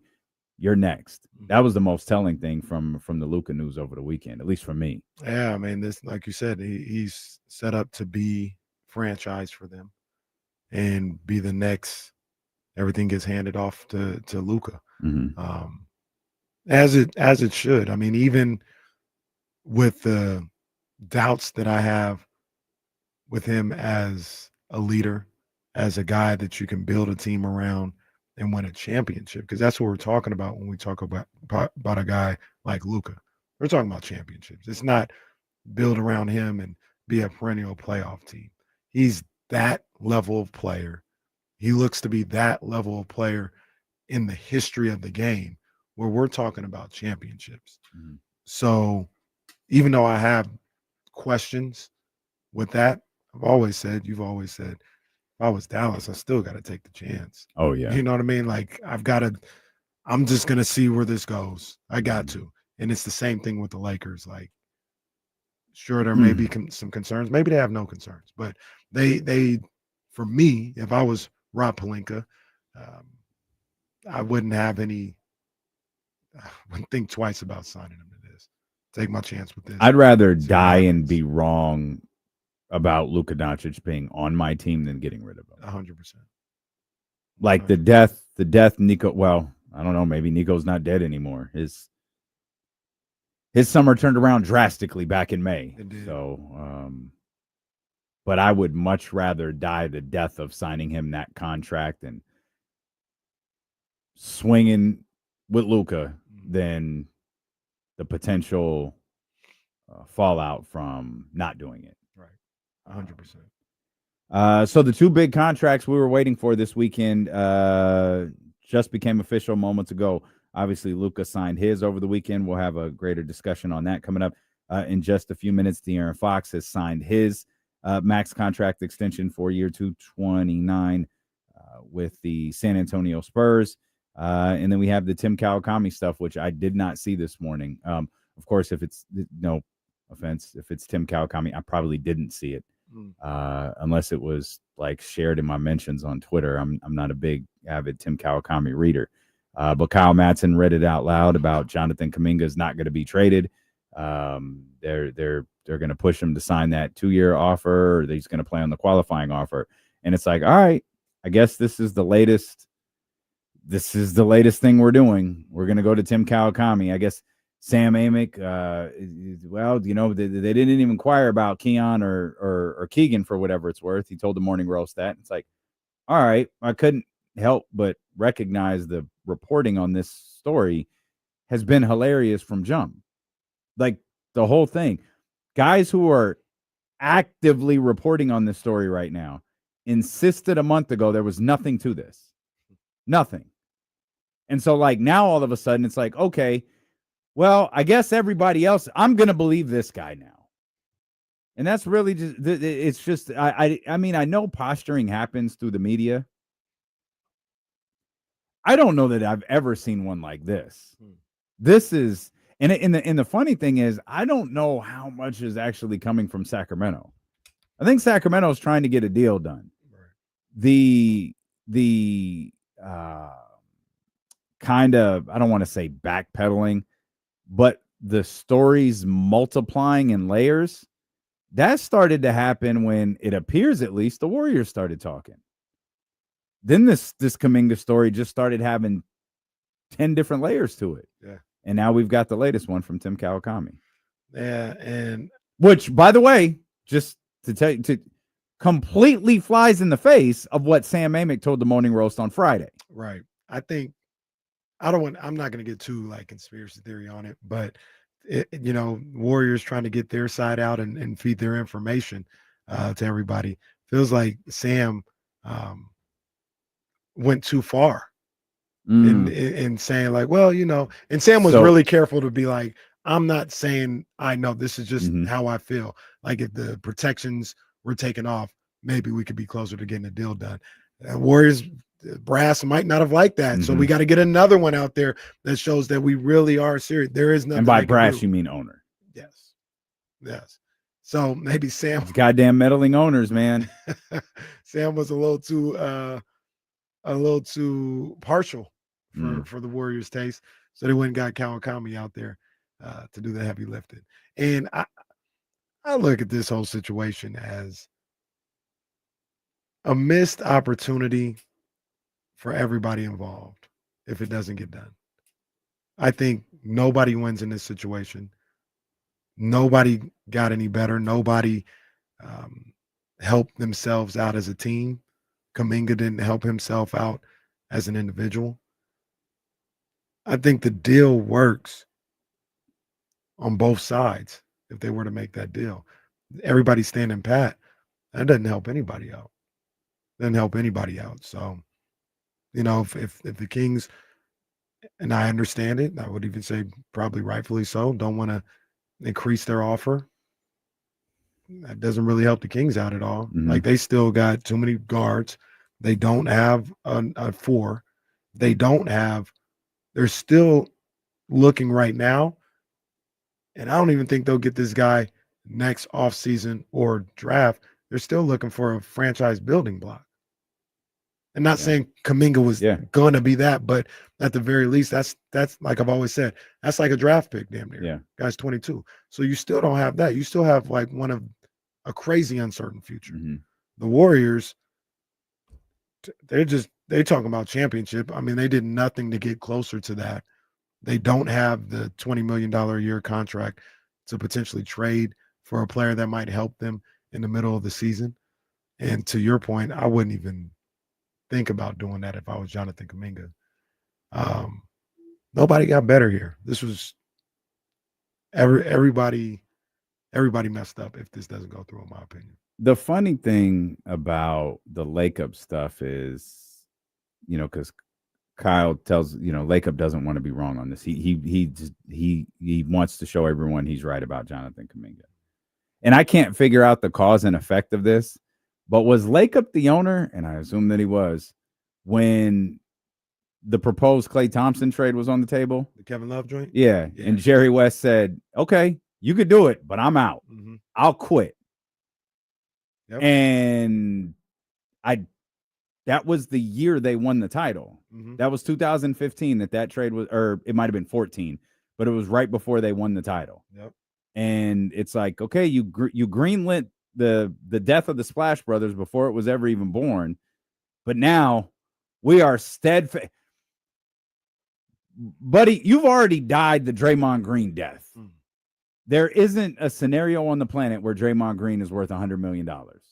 You've died that death already. Right. But for some reason, it just can't be wrong when it comes to Jonathan Kuminga. All right, man. All right. And you're right. You said it perfectly. Everybody loses in this situation. The Warriors, Kuminga, and in this particular situation, the Sacramento Kings as well. So we'll talk more about this stuff with the Kings and the Warriors. We'll talk more about what this Luka Doncic extension means for the Los Angeles Lakers. We'll dive into the Western Conference a little bit. Some things happened over the weekend we're talking about. We are thrilled that you're here with us. Stilo and KC, brought to you by Sky River Casino on Sacramento Sports Leader, ESPN 1320.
Oh, 100%. I want you to get this out. Yeah.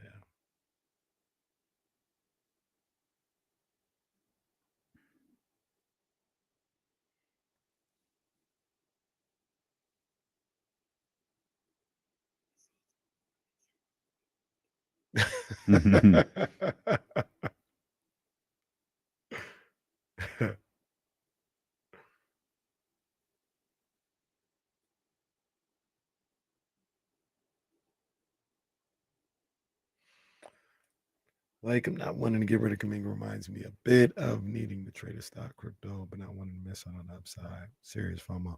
I understand it from Lacob's standpoint. I get it. Jonathan Kuminga is a heck of a prospect. But it's just one of those things where it doesn't feel like it's going to work out there. Mm-hmm. You know, and you know, maybe I don't know if JK is one of those guys that you like. You just see that all the way through, no matter what happens. But Joe Lacob certainly feels that way. Or you can bring that conversation to the air. Yeah, it was a good one. Our guy Brett in the chat says Lacob not wanting to get rid of Kuminga reminds me a bit of needing to trade a stock/crypto, but not wanting to miss out on the upside. Serious FOMO, and I agree with you. That's how it feels, and I understand it from Joe Lacob's standpoint. Like looking at a guy like Jonathan Kuminga, who has all this upside, super talented. There's no guarantee of what he will turn into, but you see what he could be, and I understand not wanting to give up on that if you're Joe Lacob. It really feels like whatever he's going to be, maximizing his potential, isn't going to happen in Golden State. And that's something that Joe Lacob doesn't seem to be able to wrap his head around. Or at the very least, he's asking for too much in return. Like his idea of what the market should be for a guy like Kuminga is a little bit warped and not set in how the market is today. And he's like, man, we should be able to get a bunch more. When in actuality, probably not. At least this year, probably not. But yeah, Lacob he's got his mind set on something, and he feels like he should be getting a lot more. It's damn meddling owners. It's damn meddling owners. Yeah, I mean, we're writing those articles too, right? Yeah, they should be, but they're not. And I understand why not either. This guy's won 4 championships. So while it's the same thing going on that people love to write about and talk about here, Joe Lacob has the cachet. I mean, Neil was right though earlier. I mean, Jerry West saved him from himself not more than a few years ago now, but with Clay. Yes. I don't talk like Kevin Love is trash though. No, Kevin Love, but knowing what it turned into though. Yeah, especially at that time, Kevin Love would have been fantastic. I mean, for the record, Kevin Love did get traded and go to 4 straight finals. Yeah, but he went to 4 straight finals because the best player of all time was on that team. Okay, that's fine, but what would you don't think he would have been good with Steph? He would have been fine, but we wouldn't have been. He wouldn't have been. We wouldn't have been a top 5 shooter of all time though. With Steph. Maybe not. That Jerry West was right, in my opinion. I don't know what Kevin Love would have been. It would have been a good team. I don't think it would have been. They would have been a good team, but yeah, like Clay is one of the greatest shooters of all time too. And obviously, there's a bunch of stuff that we can't tell like what would have happened. But Kevin Love as your 3rd best player, I think was great, perfect. As your 2nd best player, I don't know. And as much as we feel how we feel about him, you probably would have never saw Draymond Green, who is one of the great defenders the game has ever seen. So, like, how much is that way into it? Not having a guy like Draymond, because production-wise, and I know it looked a little different, and I think Kevin Love is a better player, but production-wise, it wasn't that far off what David Lee was giving him. I think David Lee at the time was probably like 18 points, 9-10 rebounds. Kevin Love probably would have gave you like 22, 23 a night. Well, yeah, I mean, Kevin Love was like 24 and 12, but that was Minnesota. Obviously, it was much different in Cleveland. It would have been a really good team still. Yeah. I don't know if they would have been a championship team. But the Draymond Green thing is interesting. Yeah, that's definitely interesting. More hypotheticals coming up on D'Lo and KC. I get this whole damn business is a hypothetical. Like, what if this gets done? What if they offer this? What if this player becomes that? What if the number one? What if Wemby doesn't develop as quickly as people hope? What if he doesn't? What if Dylan Harper is great? What if he's bad? What do you do with De'Aaron? Like, what am I talking about? This whole game is just especially on August 4th. Yeah, especially until games are played. Yeah. Absolutely. Reminds me, we're not terribly far away from basketball starting. We're not that far away. I got It is the Sunday of summer, as some say. It is. No, it is. Thought about that earlier. Like, damn, it's almost over. Had a great summer. It's gonna be dark at 5 p.m. in no time. Reminds me too, just real quick, shout out. Ace players were supposed to melt. We had like the greatest summer of all time in Sacramento. Oh man, We yeah. really did. Yeah. They So were they gonna had to melt pick right something there else to be at mad second about when base. it comes to the A's. And I'm not saying this as if James was taken up for them or whatever, but I remember I was going in, I was going into the, driving into the studio, and they were talking about the A's situation and how like these people bought season tickets and they can't get a return on their investment. And it took on a tone like poor season ticket holders. No, not poor. That was the risk you took when you paid that money. Mm-hmm. Don't feel bad for you. That's the risk. Yeah, that's your fault. Yeah, that's the risk. And when you talk about messing up, like, trying to make sure a family of 4 can go see a game, I don't know what the A's, if those tickets were like not season ticket holders, would have sold them for, but they're part of the reason why a family 4 can't go to a game, because these season ticket holders who have no intention on going to the games get them and try to jack up the price to make their money back. Right. So you were making that money back in Oakland too? No. Hell no. No. Hell no. So I'm not like dancing gleefully, but I don't feel bad for them for not being able to get their money back. Unless you plan on going to 8 or 9, whatever it is, 41 or what is it? 80 something. Yeah, 81 home games. Yeah. You ain't getting a return of investment on your season tickets. Unless you are a fan, that is your return on investment.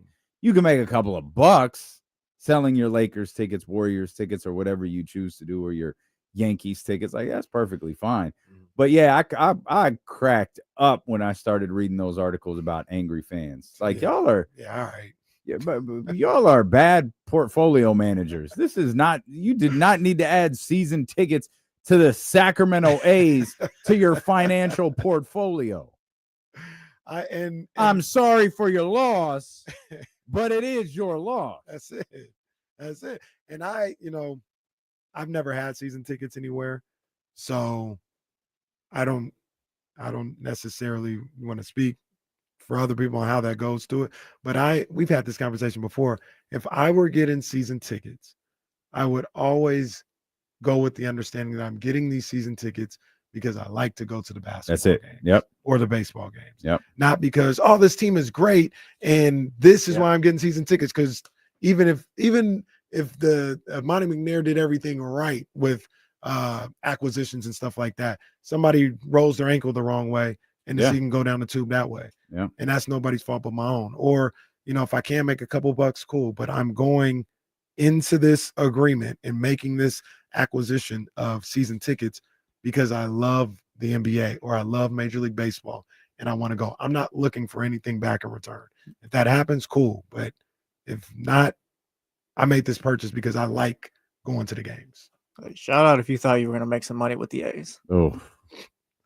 Shout out. Nah, I don't know if they deserve a shout out. No, it's a sarcastic shout out. Just you're bad, man. No, that's exactly what I'm saying. Yeah, it is. Like you thought, the A's are coming to town. Team been in the dumps for the last 2 decades or whatever, maybe a little bit more.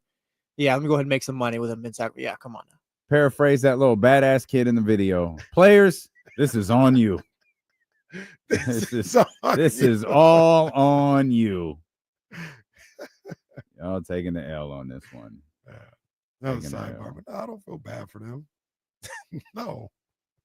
I feel bad for Kings fans. Kings fans out here, the team got good for a year. The prices went through the roof. The waiting list got a mile long. Everyone's paying all of these, crazy prices. And then here we are again. Can't even trade for Jonathan Kuminga. But like I said, though, I'm getting them. Anything could go wrong. So I can't be like, they promised me they were going to be good or it looked like we were good. Then I got duped. No, you didn't get duped. You made a decision to take a calculated risk on getting season tickets. You're no different than Monty McNair. He took a calculated risk on a signing and it failed. You're no different. King season ticket holder. Mm-hmm. You're Monty McNair. Yes. Well, the only difference being is Monty can sit on his ass for the next couple of years and get paid. Meanwhile, you're paying off your season tickets. Well, if you were Monty McNair, King's season ticket holder, you would be still waiting to decide if you want to get season tickets to the 2023-2024 season. You'd still today you'd be like, I don't know, should I pull the trigger on these season tickets? Two seasons have passed, but should I? I don't know. Let me just get UC Davis season tickets. That's Devin Carter. Oh, come on, man. That's tough. That's tough. Come on, man. Devin Carter is UC Davis season ticket holders. That's tough. I don't know. I got this money to get. Well, at least we NBA thought we were tickets, trading UC Davis for Sac State, and then it just didn't happen. It just didn't happen. Then UC Davis shut down its program for 6 months. And we got nothing. No, look, I got season tickets to UC Davis, knowing they were going to be suspended. Well, they were going to be on probation for 6 months. I still got them anyway. They had that SMU death penalty for 6 months. And I knew it was going to happen and still got the season tickets. Oh, man, that's tough. That's tough. But with the Kings, Kuminga, the Warriors, all this other stuff, what do you think about what I talked about with, as much as, people like to say, and I understand it, like in the situation, like Kings fans, us in the media, go ahead, Warriors, go ahead, pay Jonathan Kuminga, have fun with that. Like, we're not overpaying. And Jesse talked about this a couple of weeks ago. Hey, you still have a team to run, Sacramento. Mm-hmm. Like, it's good that you feel like you're not helping them out, or you're not bending in a deal or all this other stuff. But now you still got too many guards. Mm-hmm. You still don't have a perimeter wing, and you still don't have anybody that can be looked at as even a potential piece for the future that you feel great about, at least until we see Nick Clifford a little more. Maybe he's that. Maybe Max is that. I don't know. But today you still got a bunch of problems, and the same problems that people were complaining about 3 months ago. Yeah. When they're like, we don't have no future. There's no pathway to it. Mm-hmm. There's no guarantee that you get this guy in the next draft. There's no guarantee that you trade for a young guy like that. You could be here 12 months later in the same position of hopelessness when you talk about building for the future. And that's one of the many losses in all of this is, I don't know how many moves there are to make for Sacramento. Someone asked earlier, and it looks like I wasn't smart enough to start it, but someone asked earlier, why wouldn't you just try to get this deal done without Malik and use Malik after the trade to after the Jonathan Kuminga trade to tighten up the roster a little bit better? The problem is you need the $18 million. Two, as has been established this offseason, there is no trade market for Malik Monk. For the Golden State Warriors, at least from some of the different things that we've heard, particularly from Sam Amick, the Golden State Warriors are taking on Malik Monk. They're moving off of somebody, whether that's Buddy or Moses Moody or a combination of those guys and someone else. They have other things to do. And so that's the biggest issue with waiting till October, is how much is this holding up everything else you want to do? Yeah. And while the moves that you might want to do if you're either Sacramento or Golden State, we're not talking Kevin Durant and Luka Doncic here. We're talking Russell Westbrook and Al Horford. We're talking, DeAnthony Melton, guys along those lines. And you might just be stuck until you're able to get this done. Mm-hmm. And pulling this stunt on September 30th or September 31st puts your team in a difficult spot. Now, with some of those guys, Melton coming off an injury, Al Horford being 39, Russell Westbrook being in the later years of his career, it's probably not as big of a deal for guys like that. But I don't think you want to wait that long. Right. Particularly, if you're Sacramento, you're trying to build chemistry. You're trying to build culture. You're trying to do a lot of those things, and you'd probably want those guys in here sooner rather than later. For the Golden State Warriors, they're trying to build something that resembles a championship contender. And doing that on October 1st is difficult. Yeah, I agree 100%. Or September 31st, either way. Yeah. I also think about this potential situation where what if Jonathan Kuminga plays on the qualifying offer and just plans to be a free agent next year and the Kings go get him that way? Is there, and I'm not exactly sure like how all the contracts work out, but would they even have the money to sign him at $21 to $25 million a year? I look at some of the contracts right now. Keegan obviously I think he's going to get his deal, so he'll be making a little bit more money. You plan on signing potentially a guy like Keon Ellis to a deal. There's no other real room where money's going to fall off except for DeMar DeRozan. It's a guaranteed $10 million in that third year if you cut him. Yep. So I don't even know. The thought process that some people have had is, just wait till he's unrestricted free agent next year. You might not be able to sign him. It's not that easy. Yeah, it's not that easy. And people may in fact, it's significantly more complicated than that. Right. People may have figured out the CBA or had a different had an off season to go through what you need to do with all these new rules, aprons, and all this other stuff, and may have a better idea of how to free up money to go get a guy like Jonathan Kuminga. And now you've got 5-6 different teams that are buying for his services as a free agent now, as opposed to just going to get him right now. So I'm not saying it's the end all be all, but it's in some respects, it does feel like this might be your chance to go get a guy like that. And if it doesn't happen, back to the drawing board. I don't know if just, waiting till he's a free agent, you could go get him. Yeah. I don't know if it's as simple as that. It's definitely not as simple as that, because the clear cap space dollars are too complicated. And in the end, you'd still have to move off a number of players to make that work. Right now, you need to move off a percentage of that dollar figure. Right. It gets a lot more complicated if you're looking to sign a free agent that is not yours. And that's what Jonathan Kuminga would be, a free agent that's not yours. And so, I wondered too if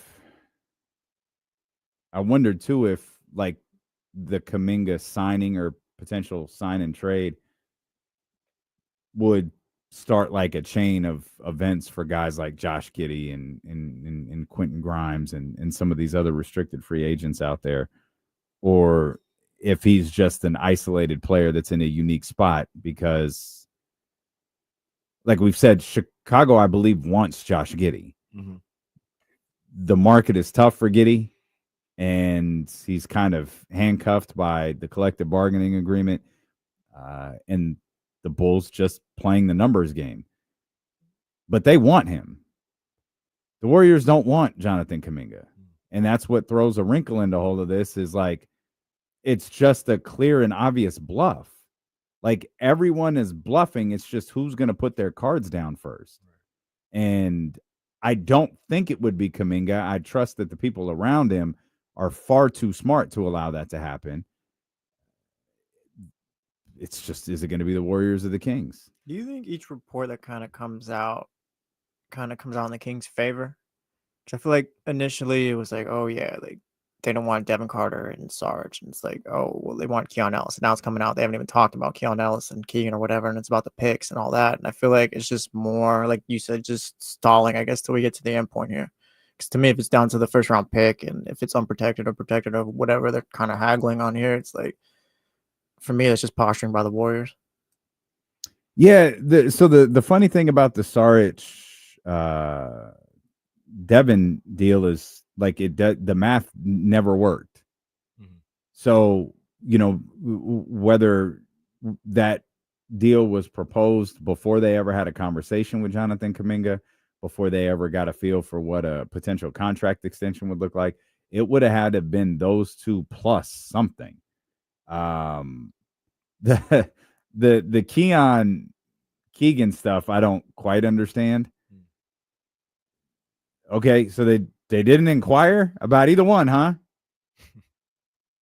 Right, just never asked. Okay. Never came up. So according to the Warriors, they've talked to no one about nothing. But also, according to the Warriors, these conversations are clearly happening and they want an unprotected first-round pick. Right. So which is it? Not really interested in Malik. Haven't acquired about Keegan or Keon. Don't want Saric and Carter, but we want that first-round pick unprotected.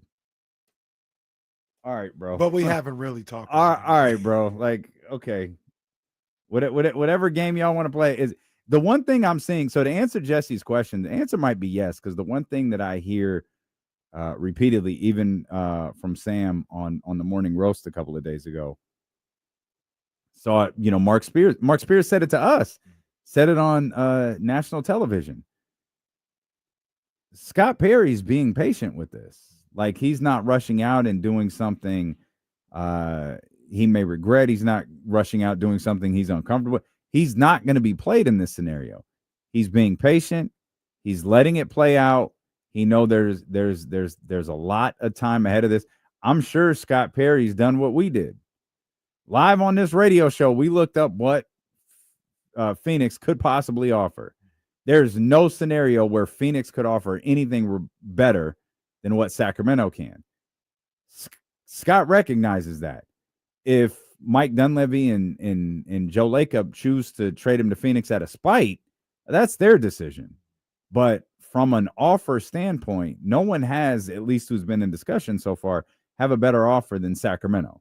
So he's just hands up, Drewski style, like, all right, whatever y'all say. This really is. Just know when you're ready, I'm here because Right. I want him on this team. This really is pretty interesting. You brought it up earlier. We talked about it a little bit, but this guy Joe Lacob really is. It really does seem to be inhibiting all of this. Mhm. That's how it feels. He likes Kuminga. He doesn't want to give up on Kuminga.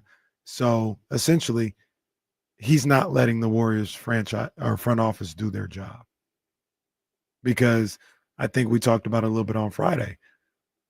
Not everybody in that organization seems to look at it like, oh yeah, we got to do everything at all costs to get this championship for Steph. Mhm. Like, some people might be like, we got to prepare for the future a little bit.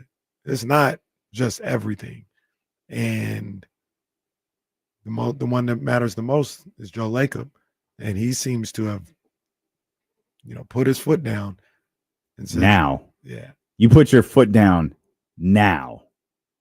Well, I think it always had to go through. I think he's been the inhibitor from the start. I that's what I'm saying. Yeah. You're putting your foot down because the implication is Joe Lacob is the one who is not all in on Steph's fifth title. Joe Lacob is the one who's thinking we need to start thinking about the future.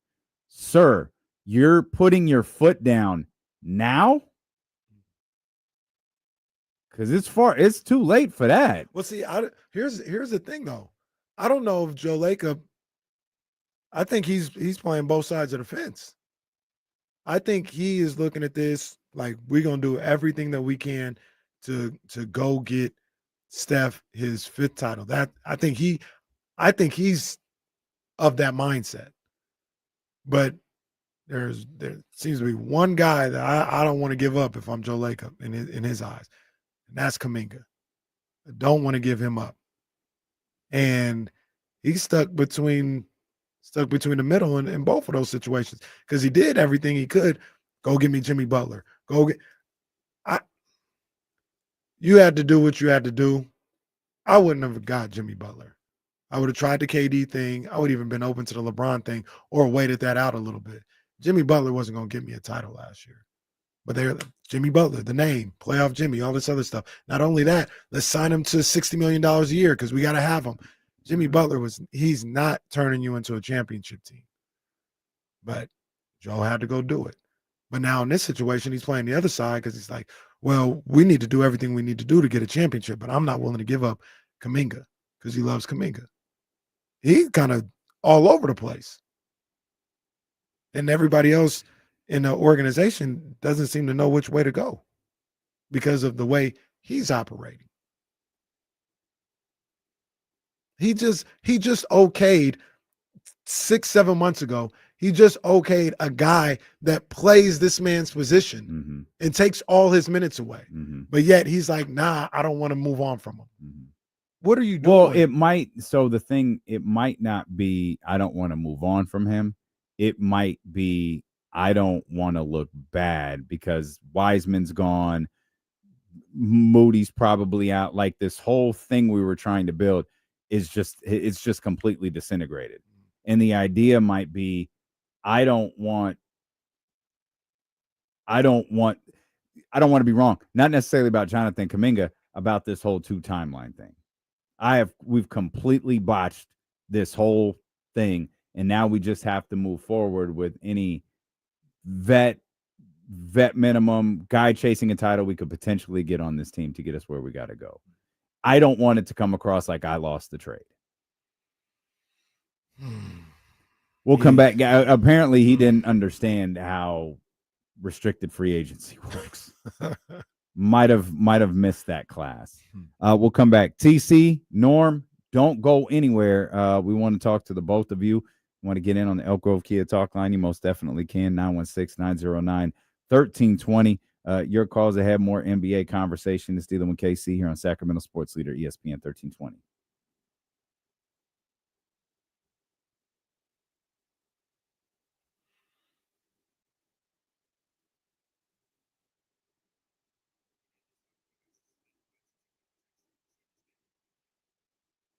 I don't think so. I would hope not.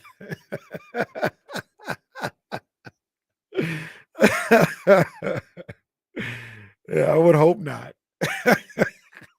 That's hilarious.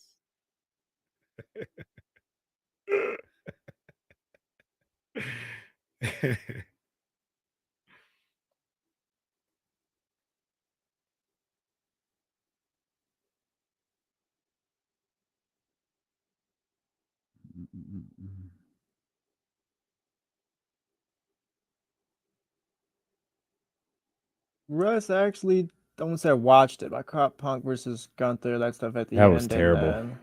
I thought that match was bad. I didn't catch. I was like half watching the match. I don't know how the match was, but I liked the Seth stuff, and then I watched a little bit of the night too. I'll say. Well, at some point we're going to talk about SummerSlam. I'll say it.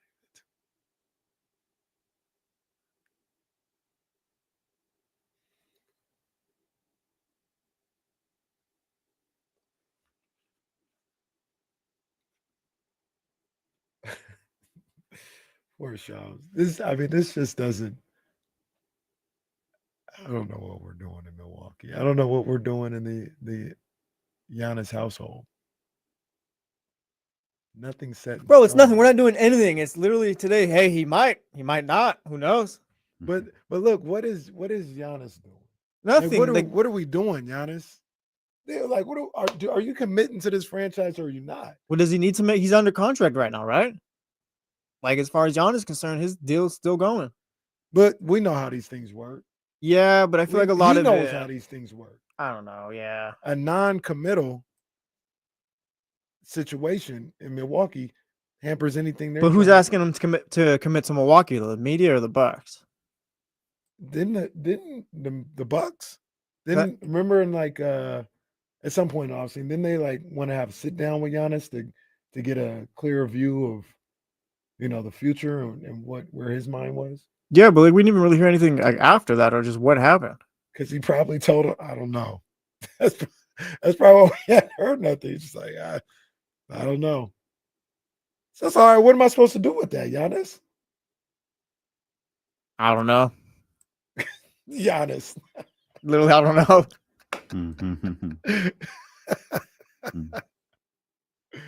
Michigan, we're 3 games out of first. We're catching the Blue Jays. It must be nice for your baseball team to be independent right now. Pretty nice. Sometimes maybe you just got like a bad vibe in the locker room or something. Yeah, the manager. I don't know if it's the manager. Like you send him over to maybe somewhere like San Francisco and you fix it.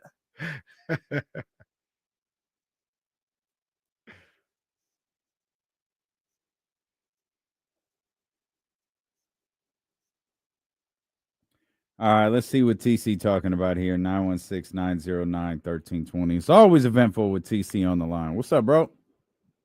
Yes, sir. What's up with my two brothers? Not much, man. How you doing, bro? Oh, man, just vibing, bro. So, look, check it out. So, I'm at the point, hey, I get it. We don't want to be pushing the bushes, right? We all love that one, right? We don't want to be pushing the bush. When I'm talking like that, I'm talking Scott Perry and the Kings. I get it. We want to stand on business, and that's what I respect about Perry.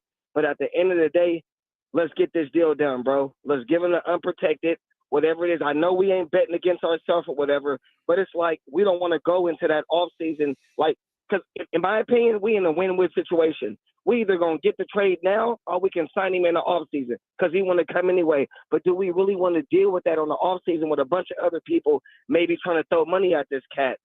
Give him the unprotected, top 10, whatever, however y'all want to do, top 10 protected, right? Here, Warriors, y'all can have that. It's all about what I tell y'all before. It's about getting y'all guy in the building, right? It's not an overpay. If you think that guy is the guy that can help your team move forward, bro, get the deal done to get him here. That's all I got, man. Okay. We got to get the off-season thing out of our head. Like, that's one, no one has money. Mm-hmm. Two, no one includes Sacramento. Mm-hmm. Like, Sacramento is going to have to make a series of moves for them to even be able to approach a conversation with Jonathan Kuminga this offseason. Again, who knows what happens between now and then. If they're going to get Jonathan Kuminga in a Kings uniform, it's almost certainly happening now. It's happening between now and October 1st. So the idea of, just wait till that's not even remotely realistic, and it's not how this salary cap works. Yeah, I don't think so at all. And you would also need a trade market to magically appear for a variety of different players that don't have trade markets right now. Another thing that I think about is when people talk about, I don't want to overpay or we're bidding against ourselves in the trade negotiations for Jonathan Kuminga. And I get all that. I don't believe I would overpay because I don't know how strongly I feel about Jonathan Kuminga as the potential franchise guy. But we get so caught up on that. Don't want to overpay, don't want to give unprotected first.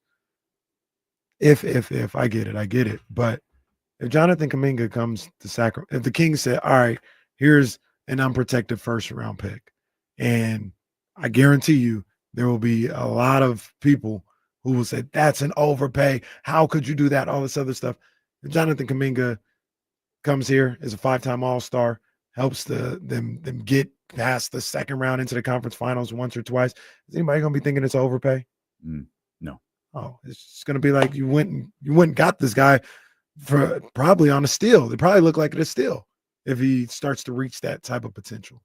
So I understand TC talking about if you believe he can bring that type of value to your franchise, you go get him. There's almost no such thing as an overpay if you're getting the guy that you want and you believe he can take you to another level. Two things are there, though. I don't know if Scott Perry and them look at him exactly like that.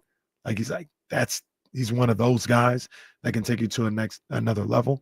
And there's a big risk involved. He may not be that type of guy. He may just be a really good ball player, not an all-star at all. And then you've lost out on an unprotected pick in 2030 or something like that. This feels like something the Kings just need to keep waiting out, and then just hopefully Joe Lacob comes to his senses. And that's all this is a waiting game. Mm-hmm. And you know what may truly get this deal done, whether it's with Sacramento or somebody else, what truly gets the Jonathan Kuminga deal done is Steph and his boy getting involved, going, we can't have this in our locker room. I was really thinking about that like this morning. Like, how crazy is it to think Draymond Green just says something? It's not. Yeah, exactly. Whereas this Draymond Green just says something or whatever. Yeah, it's not going to work or whatever. Blah, yeah, blah, blah. Like, all right, now it's out there. We gotta we can't have this in our locker room. That dude, before the Warriors season tanked and was brought back to life by Jimmy Butler, he was talking, oh man, the locker room, we got all the bad vibes out and blah, blah, blah, and all of this like silly nonsense before they went like 3-27 over their next 30 games or whatever it was. Slight exaggeration. But we're just inviting ourselves to do that again. A year later, we're inviting ourselves to do that again. All right. All right. And once again, this is what we talked about on Friday. And I'm sure. Well, you talk about Draymond and Steph. I'm sure this would be received really well by Jimmy Butler. Oh yeah, Jimmy Butler. If there is one thing we know, that's kind of the wild card here. I forgot about. If there's one thing we know, Jimmy is totally cool with teammates who aren't bought in. Oh yeah. Rachel, do you have time for an interview tomorrow at 12? And he would handle it like the professional he is. Well, everybody involved, the organization, the player, everything. He would handle it like a pro. Mm-hmm. Yeah, that's just great. Let's get to Norm because Yeah, Scooter asked a question in the chat that I want to talk about. I want to hear what Norm's got to say as well. 916-909-1320. What's happening, Norm? Hey guys, how's it going? Good, man. How you doing? Just living the dream, you know? Yes, sir. All right. Hey, I was wondering if anything in Lakers history shows them being spiteful. I know D'Lo mentioned it a little bit. Just be spiteful enough to not trade Kuminga. There's kind of another fold to it would be Vivek's involvement in the A's. If Laker would be spiteful toward him over that. Well, I didn't think of that. Yeah. I'm gonna guess no. Like I think there's layers of business. One level, you do business with everybody. Another level where these guys are at, you're in a competitive business trying to win, and you're trying to figure out ways to make your team better, make your business better. You do business. Then there's another level where you can be spiteful. I don't think that's where anyone is. Right. So I'm gonna go no. It's an interesting thought, but I'm gonna go no. And I don't know of anything Joe Lacob has done in his history to be spiteful, and I certainly don't think he's ever done anything that would damage his basketball team, which he has invested a lot in. Like that's the thing. I'll never criticize Joe Lacob for, like, he said as long as we can win titles, I'm gonna pay. Right. And the second he saw we couldn't win titles no more, he was like, well, done doing that. Mm-hmm. So no, I agree with you on that. What I'll say towards that though is if I was Joe Lacob, and it could just be on site for anything involving John Fisher, but I would look at that situation as that wasn't my beef. My issue isn't with Vivek, it's with John Fisher. And because I would tend to look at it, if I was John Fisher or, Lacob and Fisher going back and forth. Yeah, Lacob might want to buy the A's, keep them in the Bay Area, whatever. But if I'm Fisher, I've said this a number of different times before.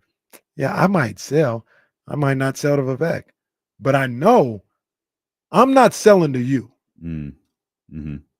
I'll go find money elsewhere. But you, Joe Lacob, I ain't never selling to you. Never. And that has nothing to do with Lacob and Vivek. That's a Lacob and John Fisher issue. Let's get Mitch in here. Mitch is having a tough day. 916. What happened? He's having a tough time. 916-909-1320. What's up, Mitch? Damon, Casey, how are you guys? I'm hearing a lot of things on this chat room and everything. I'm not getting down to the truth here. I'm in the pool here. I'm trying to get some laps here. I'm going to have to throw some weight. But I can't do that. You ever go to a pool and you ask somebody, can I share this lane? I find it's kind of rude. First come, first serve. I'm getting pissed off. I keep hearing that you're going to be leaving. Damon, tell me that's not correct. I hope not. Well, is it a public pool? Well, I pay good money for it. So it's like at a gym membership or something, right? Yeah. Yeah, I'm going to keep it to October. Yeah. Okay, well, that's what happens sometimes, Mitch. Other people have gym memberships too, and maybe you got to get up a little earlier. When people aren't there. That's what I have to do with the basketball gym at the gym that I'm a member of. Got to get up earlier if I want to get in the gym by myself. Well, I keep that in mind. Maybe I got to talk to these lifeguards, but if they're not moving, they shouldn't be in the lane. Right, Damon? Yeah, 100%, 100%, Mitch. All right. You're absolutely right. You must be checking your goals on your chest there, right, brother? He's wearing silver. They look gold to me from my view. Well, I'm 3,000 miles here away. We gotta get Kuminga. We gotta get somebody because all that's left is my boys, Metu, the Anthony Melton, right? The Anthony Melton. Yeah. Westbrook, and for a guy to really keep the seat warm, Ben Simmons. He's got to change positions, Timmy. Anyway, I hope to talk to you guys again. Oh, okay. Yeah, all right, Mitch. Call us tomorrow or something. Like, what do you mean again? Like, Mitch, this is the last time we're going to talk. Mitch, you've been listening to this show for far too long to not understand when it's a bit. I'm not going to lie. Mitch really called in. He was torn up talking to me like, hey, is this really it? Oh, that's why. Yes, bro. He thought this was the last show. He thinks our show He was like, I'm reading the chat room and they're saying this is it. D'Lo's leaving. Is he leaving? Yeah. Like, is this it? Well, I won't be under contract tomorrow. I could show up on Carmichael Dave's show tomorrow if I wanted to. Well, that's where Katie thought you were originally. That was tough. That was tough. Can't act like that didn't sting a little bit. Does Mitch send messages in the chat? Mitch is always in the chat house. No, he sends messages on Twitter. That's where he sends them. I don't think he's in the chat. I don't think he is either, but he says he's in the chat room. So yeah. Well, maybe is he watching? Like Mitch, type something right now. Yeah, man. Let's put some in the chat right now, big dog. While we wait for Mitch's message, we'll take a break. We'll come back. There's a lot more to talk about around the league, around the Western Conference as well. Some questions specifically for you guys. We'll talk about what's going on with your boy Jerry in Dallas. Oh my goodness. This is getting funnier by the day. Well, let me explain myself. Yeah. Oh, good. And we get that ahead. Steelo and Casey on Sacramento Sports Leader, ESPN 1320.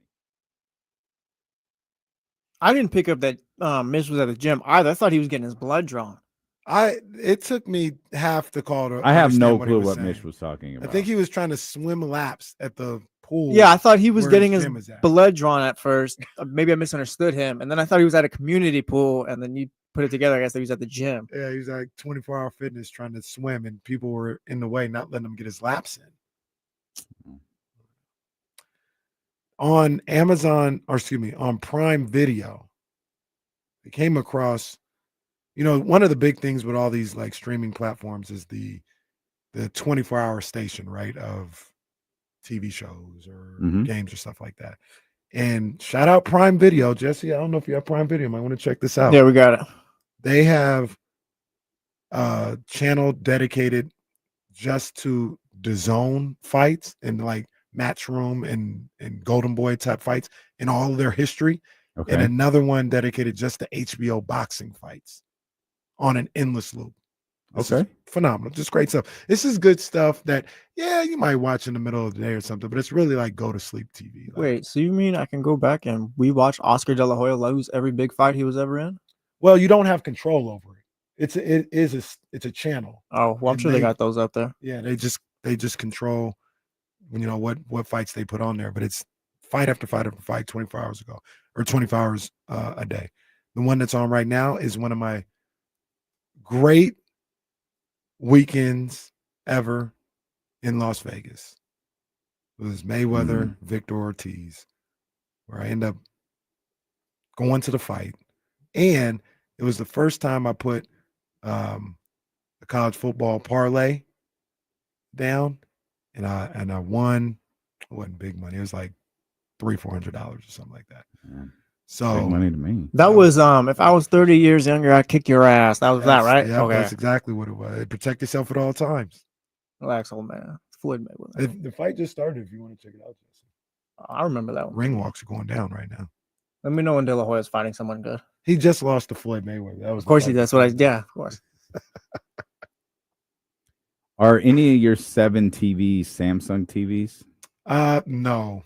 Oh. Actually, the Samsung TV that we got, that was the big one in the living room. It went out within like 9 months. Really? Just for the record, as much as I love playing into the bit, this is not our last show. At least I don't think it is. The way things are going, I wasn't sure if you were telling the truth or not. I mean, I don't know. It could be. I don't think it is. I mean, I could get the hey, Complex wants to see you in the office at 7:00 message. But I saw Manny's tweet this morning. Like, oh, that's interesting. Oh yeah, because you didn't know what was going on. We didn't even realize. Like I was like my contract ends today, and not only has Complex not brought it up to me, I had to bring it up to him. I was like, hey, my contract's up. He's like, yeah, we got to take care of Kevin. We work in a weird building. Oh, yeah. So should I come to work until you're done talking to Kevin, or? I've been here like, 23 years. Did you get that email?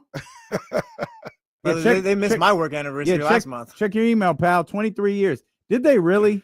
Come on, man. Are you being serious? No, I'm joking. Oh. Come on, man. 23 years, pal. KC don't want his work anniversary celebrated. We established that on Friday too. Oh, snap. Oh, all right, man. Hold on. This is gonna be crazy. Sorry. We're talking about something else. Oh, are you watching boxing? Well, I am.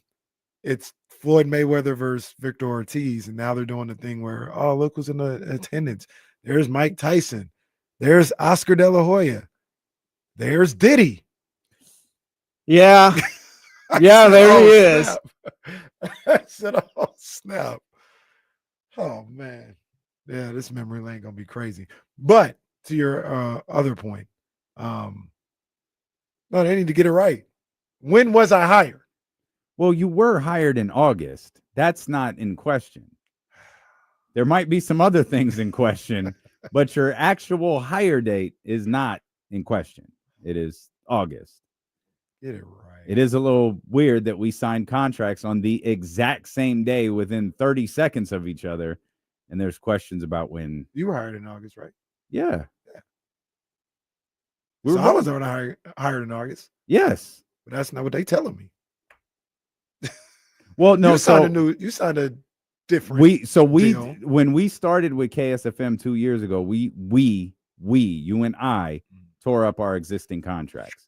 We were working on something brand new because we took on another radio station. So the idea of what you were told the other day, that 1 + 1 does not equal that. Yeah. Taking this to court. Radio's so fun. We better take it to Kevin, because Kevin's the only one who can get stuff done here. He's the one. He's the one. 916-909-1320. We're having fun, but I don't think this show is going anywhere. It's okay, Mitch. But the point is, it can. I'll make that clear. Let's be perfectly clear. It can. Yeah. Mitch said, I hope to talk to you guys soon one day. Like he was sad. Mitch was sad. Mitch hung up the phone and shed a tear. Mitch called me and was like, say it ain't so, Jess. I didn't even I was like, just call us back tomorrow. No. I didn't even poor Mitch.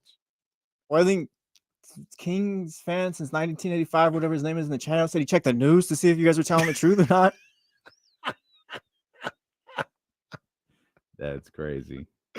Do you think we would make the news? I think sometimes people forget we goof around a lot. You guys did a news thing for the 1000th episode, no? We did. Yeah, Shout out Cody. I figure if the show went down. You think it would be on Jake Gayton's I got a text from Jake this morning. It's a shoot. Jake was like, is this real? Like, what is this? Hey, if they cancel the show, D'Lo and KC live on with Jake Gayton spilling all the secrets of what went down. I thought my Lex sit down. We will tell. I thought my Lex Luger, what is he doing here meme made it pretty clear. Like, it's all in good fun. Either that or you're going to the other side. Well, Clearly not. Well, how many people knew what that meant? I don't know. I guess I don't think Jake knew. I asked Jake. He said he didn't watch wrestling. Jake probably. Jake almost certainly didn't know what that like. I appreciate Jake. Yes, Jake would absolutely cover this. Matt and Kevin would. We did get the Jason would. Jason Anderson would. We did get a story when D'Lo returned to radio. True story. We did. It was probably like I don't know, 30,000 word article. No, it wasn't. And I got 5.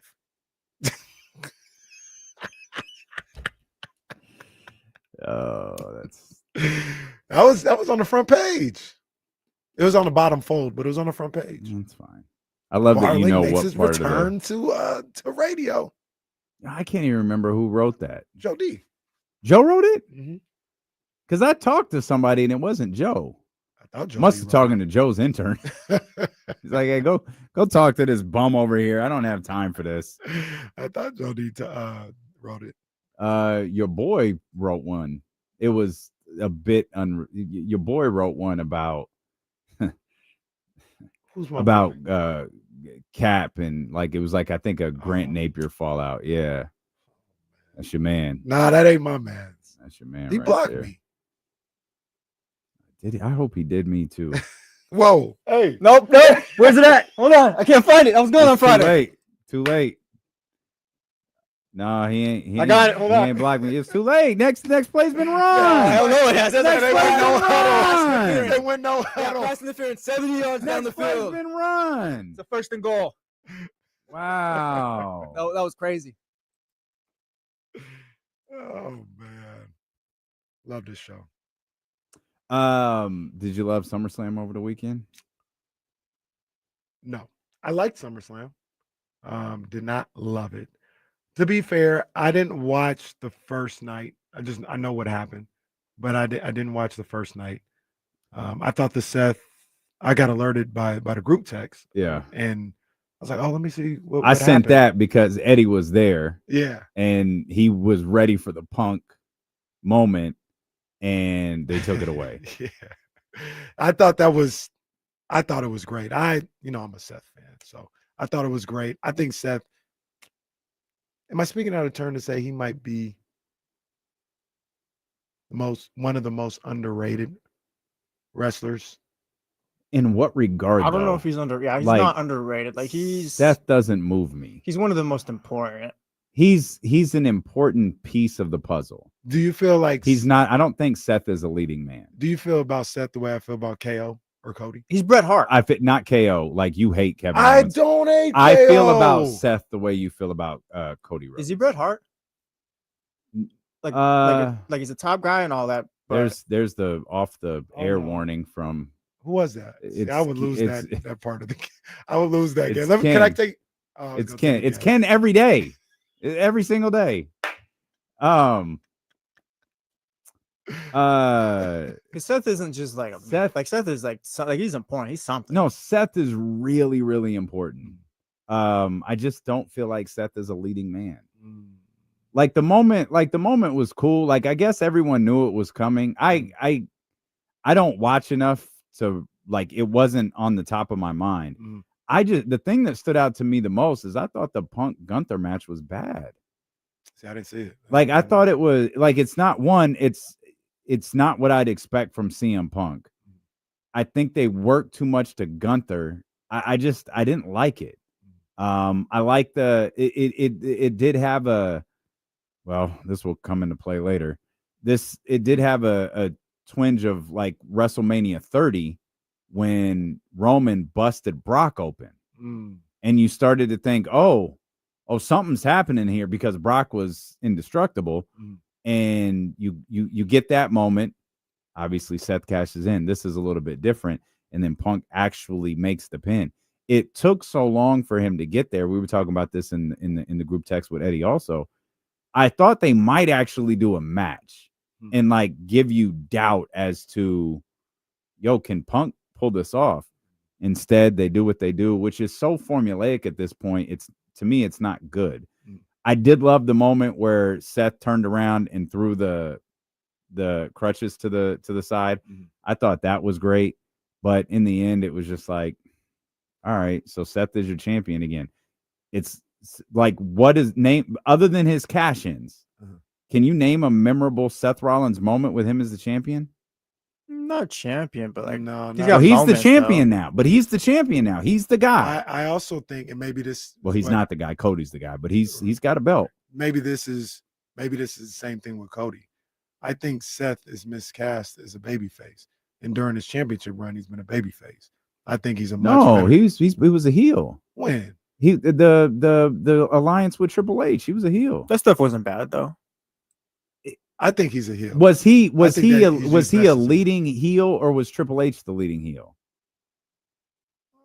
Well, yeah, Hunter- but like Hunter the Rock was aligned They with going- Vince McMahon at one point. Like that's just a Yeah, for storyline like that hand in happened. hand. seconds. Roman with Paul. Yeah, Paul's not Triple H though. Yeah, but I'm saying like, yeah, a lot of these guys, a lot of these heels, they need their alliance. But Hunter was above Seth is the problem. Paul wasn't above Roman. True. Paul accentuated Roman. True. Hunter overshadowed Seth. It's a good point. I think, and now, like I said, it's just different taste. I think Seth is a heel, can be that type of guy. I think he's always been that guy. I always thought they don't owe anybody anything, but Seth put a lot of people over since Cody. the run. Cody being the most important. I think he put Cody over. Was it Cody and Seth in that cage? Yeah, I think yeah. he put him over Victoria's three Palace, straight. Yeah. I think he put him over 3 straight pay-per-views. And I was trying to think, and I was like, oh yeah, this was just SummerSlam. It wasn't WrestleMania. But Seth has lost a bunch of WrestleMania matches. All of getting them. these guys over. Loses all of them. Yeah. And I was like, they kind of owe him, this opportunity. But Taking it away from Punk was great storytelling. Yeah. Taking that moment away from Punk was great. And there's always it happened with John last night. There's always a moment where it's like, this is going on too long.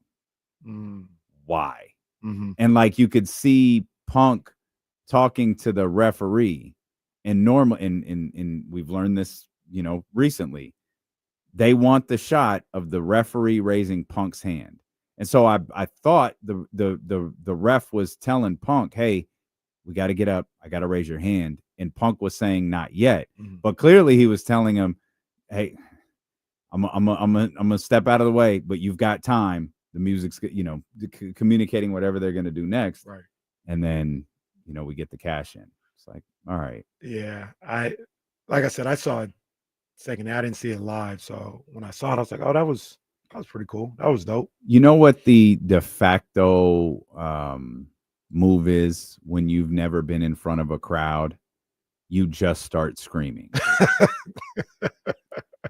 If you didn't see Cardi B's meaningless contributions to SummerSlam, all she did was scream. And it was like, this is so bad on all fronts. I have no idea. I flipped on night 2 pretty early. And Stephanie was in the ring. I'm not sure if Cardi came out on night 2 at all. Didn't. I watched the whole thing. Part of me wondered, is Cardi going to interfere in the main event with The Rock? Yeah.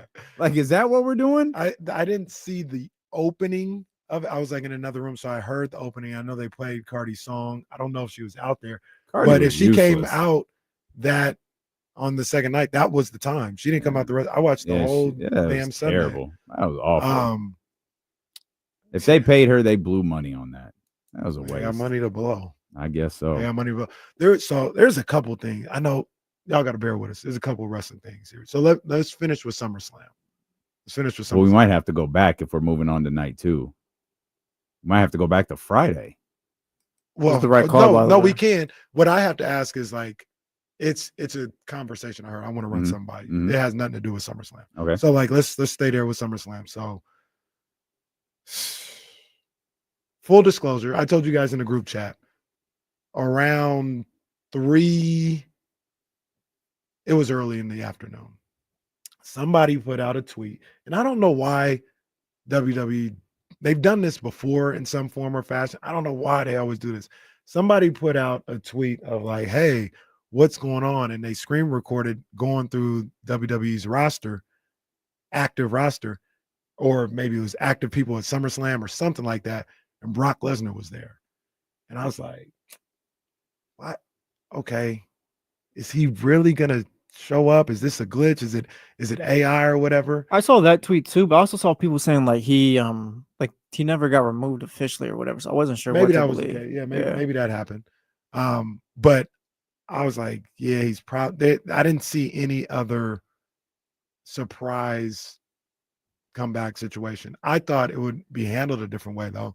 I thought Cena would win, he'd be celebrating, and Brock Lesnar would come out. Then as I thought about it, it does make more sense to take the belt off of Cena because he can't. Brock would be his last match, in my opinion. He's not going to retire with the belt, so take it off of him and let them have their blood feud or whatever. But I can't believe they brought him back. I can't either. Really? No, I can't. Like I This is what they do though. Yeah, but this is with in this era with his name mentioned in that lawsuit, the way that it was. Yeah, I'm pretty floored that they did this. Like I'd have serious questions if I was Bianca, Charlotte, Bailey, any of those women that work in that locker room. I'd have a lot of questions about how this company conducts themselves.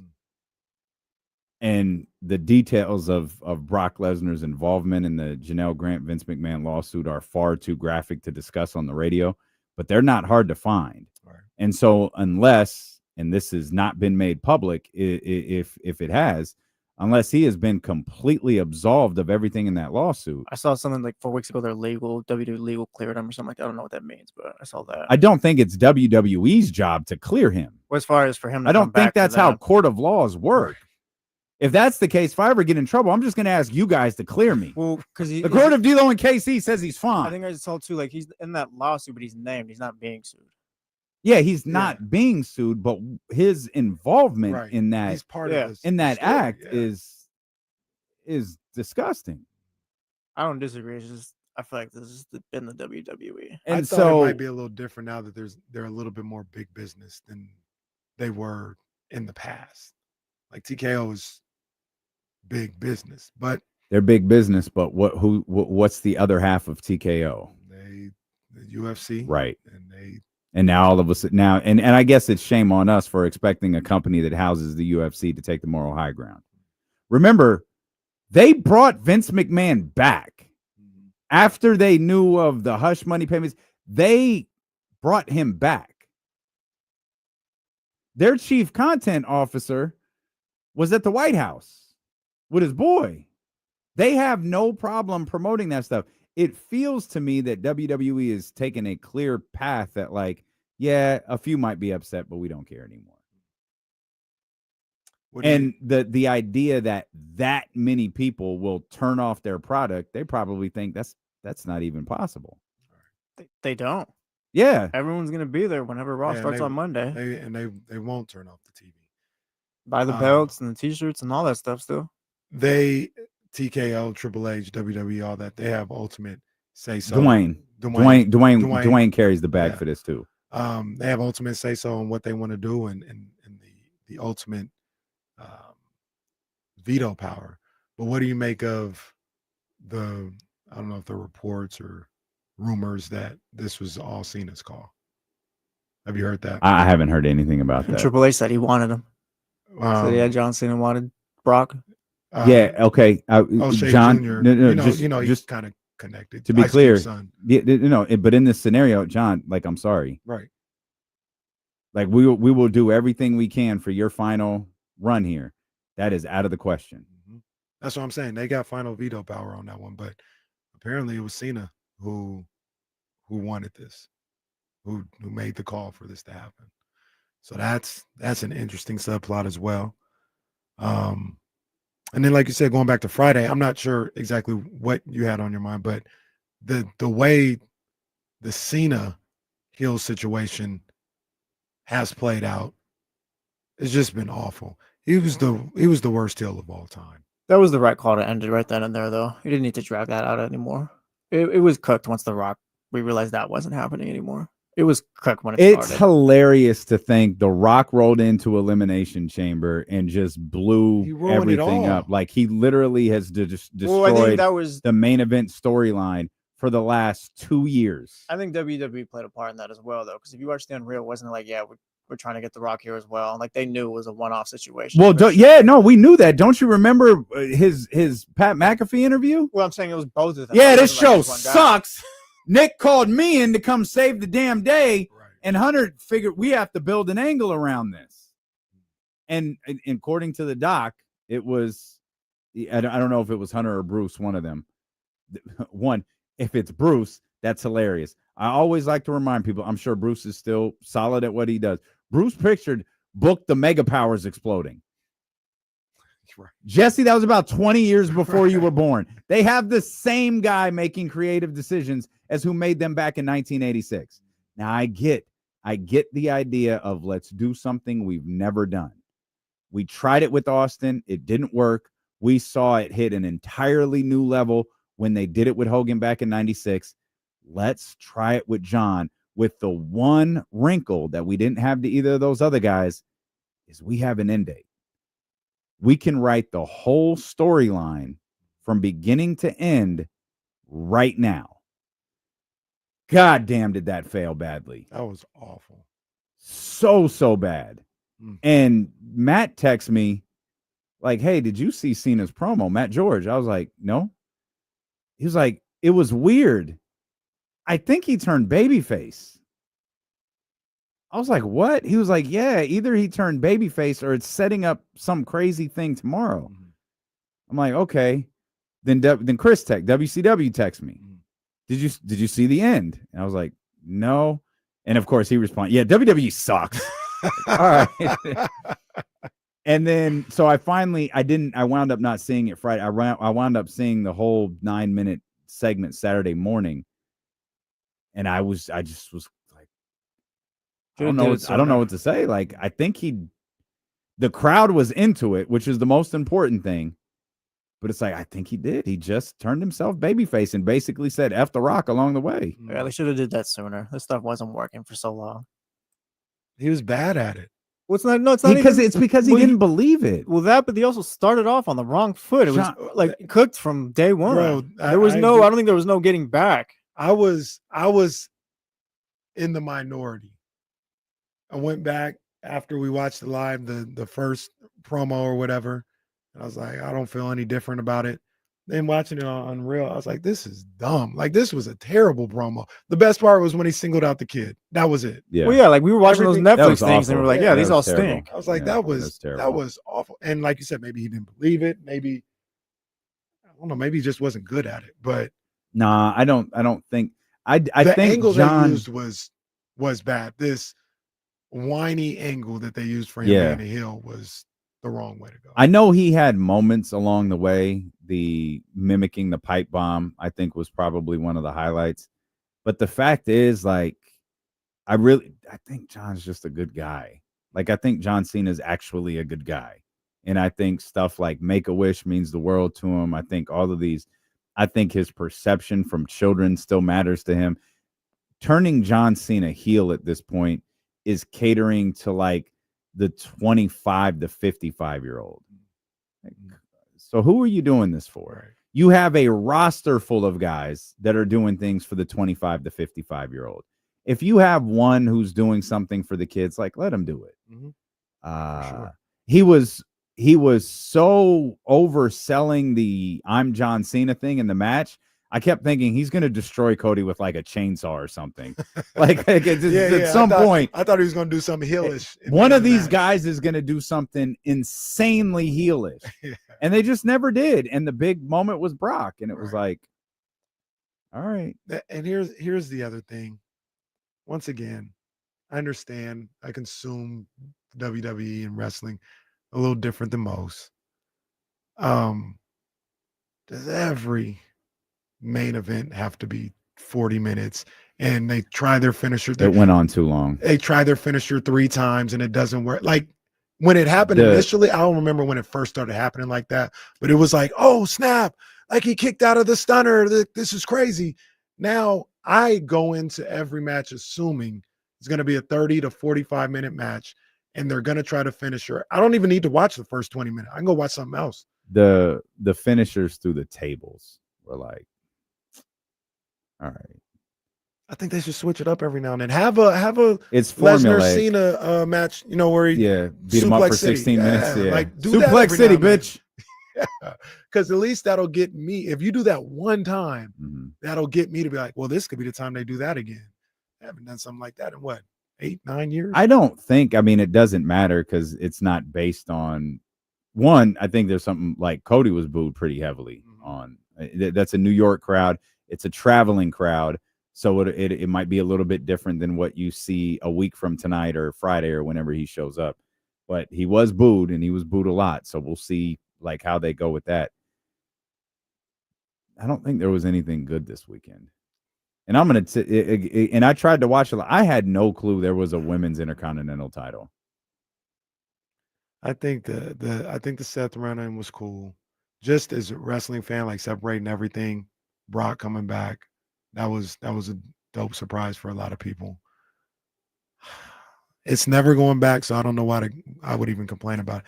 2 nights is just It's too much, yeah. I just think wrestling's different now, and it's just not for. It's not for it's not for us. Like yeah, I would. It's not. So I feel like on Twitter, I feel like Punk versus Gunther, like that got a lot more positive notes than like how you felt about it. Like I think overall SummerSlam, like you know what, was better than WrestleMania and stuff. Probably soured me that night was the first thing. Like I tuned in real quick and saw Cardi. I was like, this is awful. Like, all right. Actually, no, I take that back. I didn't tune in. I saw it on social media, and I was like, damn, SummerSlam started already. So I did a few things, and I was gonna go. I just pulled it up on my phone, and the first thing I saw was Jelly Roll's entrance. Oh. And seeing the dude's everywhere, man. And that was definitely I don't think I like wrestling anymore. Like you can still hook me, but man, that was tough. Man, the 2 nights is great. There's places like I want to go to Vegas for a WrestleMania. They're going to Minnesota for a SummerSlam. I ain't going for 2 days. They're going for a SummerSlam. That gives me a reason to go to Minneapolis. That's cool. But like you just saying, the thought of going to wrestling for 2 days, 4 hours a piece. Yeah. Bro, no. And all the money I got to pay to do that? Mm-hmm. Nah. Like for me personally, people have a great time there, it seems like. For me personally, I don't love wrestling that much to do all that. It's not for us, guys. It's not for us. Raw at the Golden One Center in October. Is that Raw or is that a live event? That's a Raw. It's a Raw, huh? They owe us one.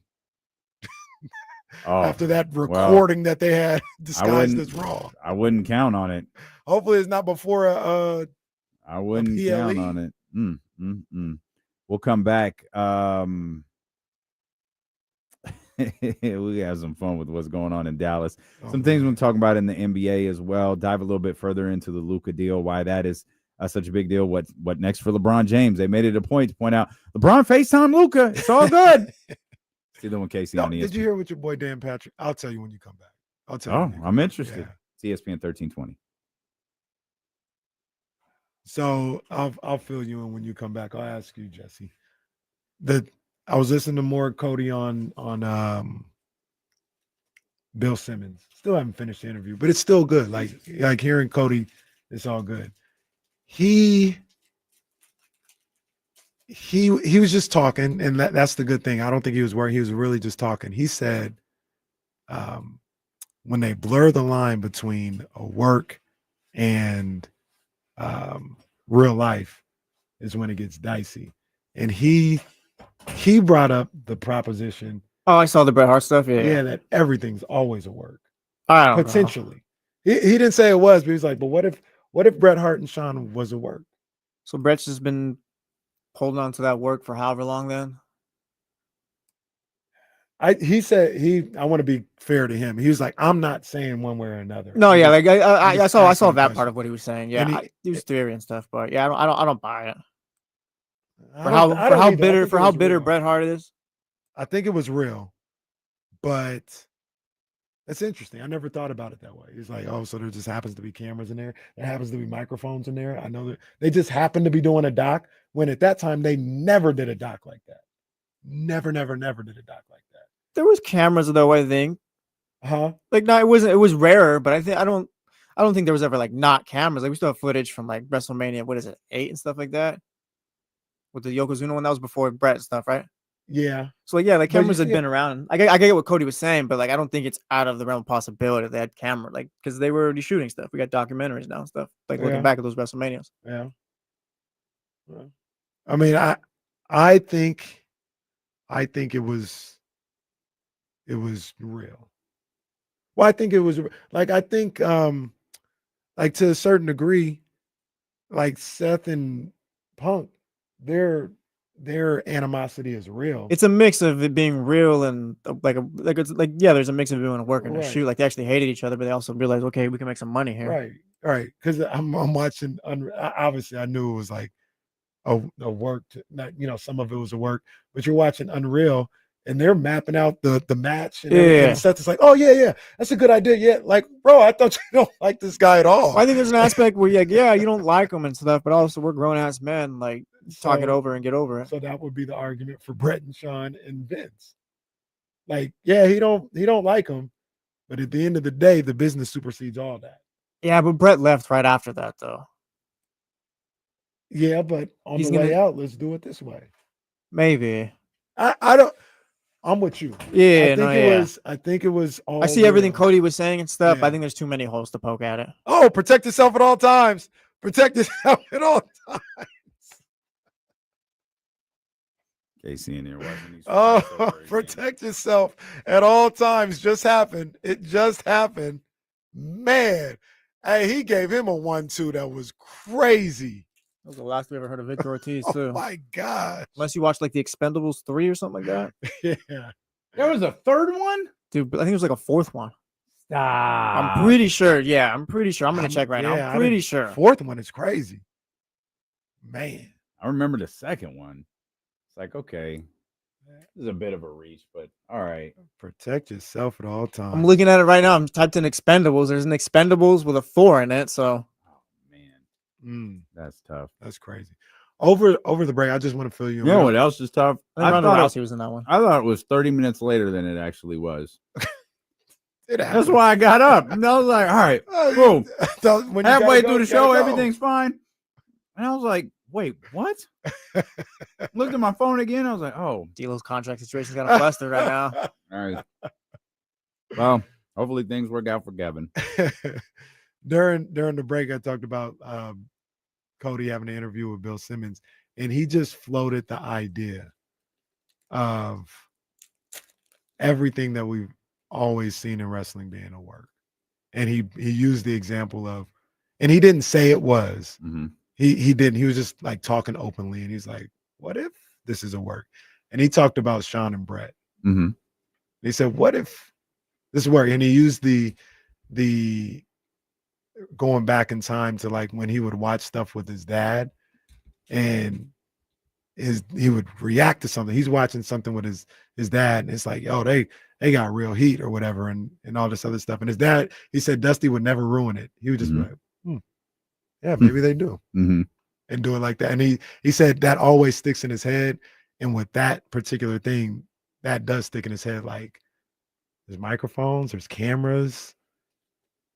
And they were like, well, what about Vince getting punched? And he's like, yeah, that's the business sometimes. Sometimes it's like, yeah, you're gonna have to hit me. Mm-hmm. You're go ahead, do what you got to do. And he said, I'm not saying one way or another. He said, what if that was all the work? Well, that's certainly an interesting conversation to have on the heels of what we saw with Seth Rollins. They built this whole story about how Seth Rollins was hurt. They were smart in the sense of they never gave an actual medical report. They went through all of the things to show that he was hurt, even to have the abrupt ending to a match, to do all of this stuff, but they never, if someone tells their ACL, they'll tell you. MCL, PC. If someone, like, they'll tell you the specifics of the injury, so you at least have an idea of a timeline. They've done that.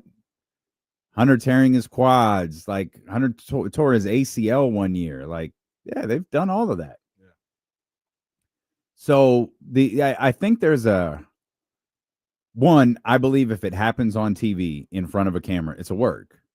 And there are exceptions for that. I think Brett, Sean, Vince, I think that's an exception to things. Matt Hardy versus Edge, maybe. That was a work. That was a work as well? That was a work. There was no shoot to that that was at all. planned. No, like that was planned. Like obviously a real life situation. I mean, like that wasn't one where it kind of bled in, I guess. No, that was a real life situation, and where Edge slept with Matt's girlfriend, and they wound up firing Matt. The crowd hated it, demanded him back, got it, and then they turned that real life situation into an angle. And those guys worked with each other. It looked like they were beating the crap out of each other, and perhaps to a certain degree that they were, but that was the plan. Everyone needs to think that we hate each other. Remember when Punk came back in Chicago for the WWE, and the camera just happened to catch Seth's reaction? Oh, Seth is pissed Punk's back. No, dog, it's a work. It happened on camera in front of a live crowd. If Punk really felt that way, or if Seth really felt that way, it wouldn't have happened in front of the audience, because the second he got to the back, Hunter would have pulled him aside, Nick Khan would have pulled him aside, somebody would have pulled him aside and said, hell, this might have been during McMahon's time. We don't do that in front of a live crowd. No, and now how many years later is it? It's still Seth and Punk. It's like Hogan lying about Metallica. Everything is a work. They've spent their entire lives trying to tell you that what they do is real. They're just now starting to tell us it's not. So they're trying to find new ways to fool the audience. And Seth is a great example. I think there's a difference between fooling the audience and keeping stuff secret. I didn't know Brock was coming back. I didn't see the tweet that you saw. That was a surprise to me. John turning heel, like we from a wrestling community, like talked about it. Like, what are they going to do? We didn't know it was going to happen. Right. Until like moments before where we're like, hey, did you see the way John won? This looks a little heelish right there. Right. And that's one thing I loved about that episode is that was set up by Punk. Like if you go back and you watch that, what is it called? Unreal. Yeah. Punk says, I'm going to kick you, fall back on your ass, and you'll see everything that happens. So you'll watch Seth hit that stomp on me. So you have no benefit of the doubt. Mm-hmm. You're watching it happen and you immediately take advantage. Mm-hmm. I was like, oh, that's brilliant. Right. Like that's brilliant.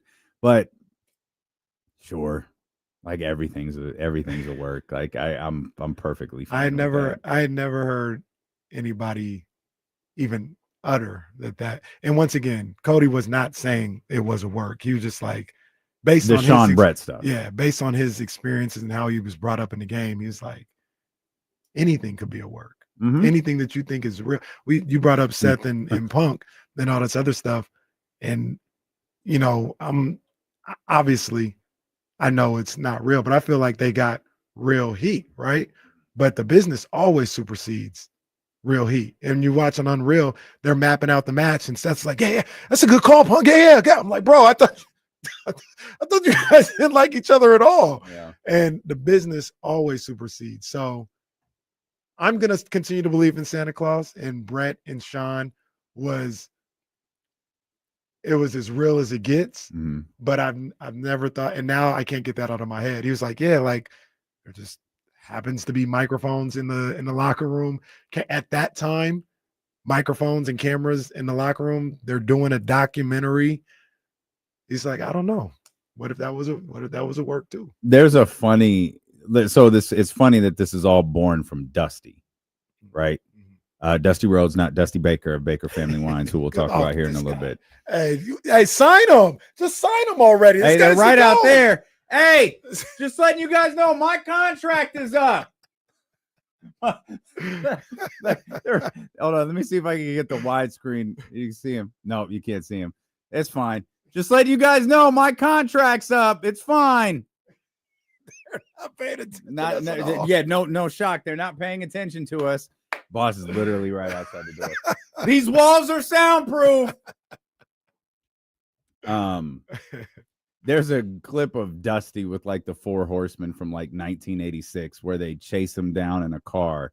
It's an out of ring angle.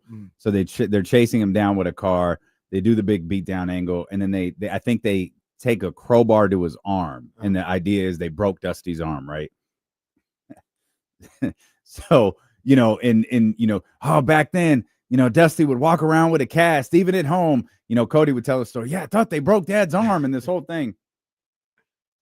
You can hear Dusty on camera on the video that airs to the audience go right before it happens.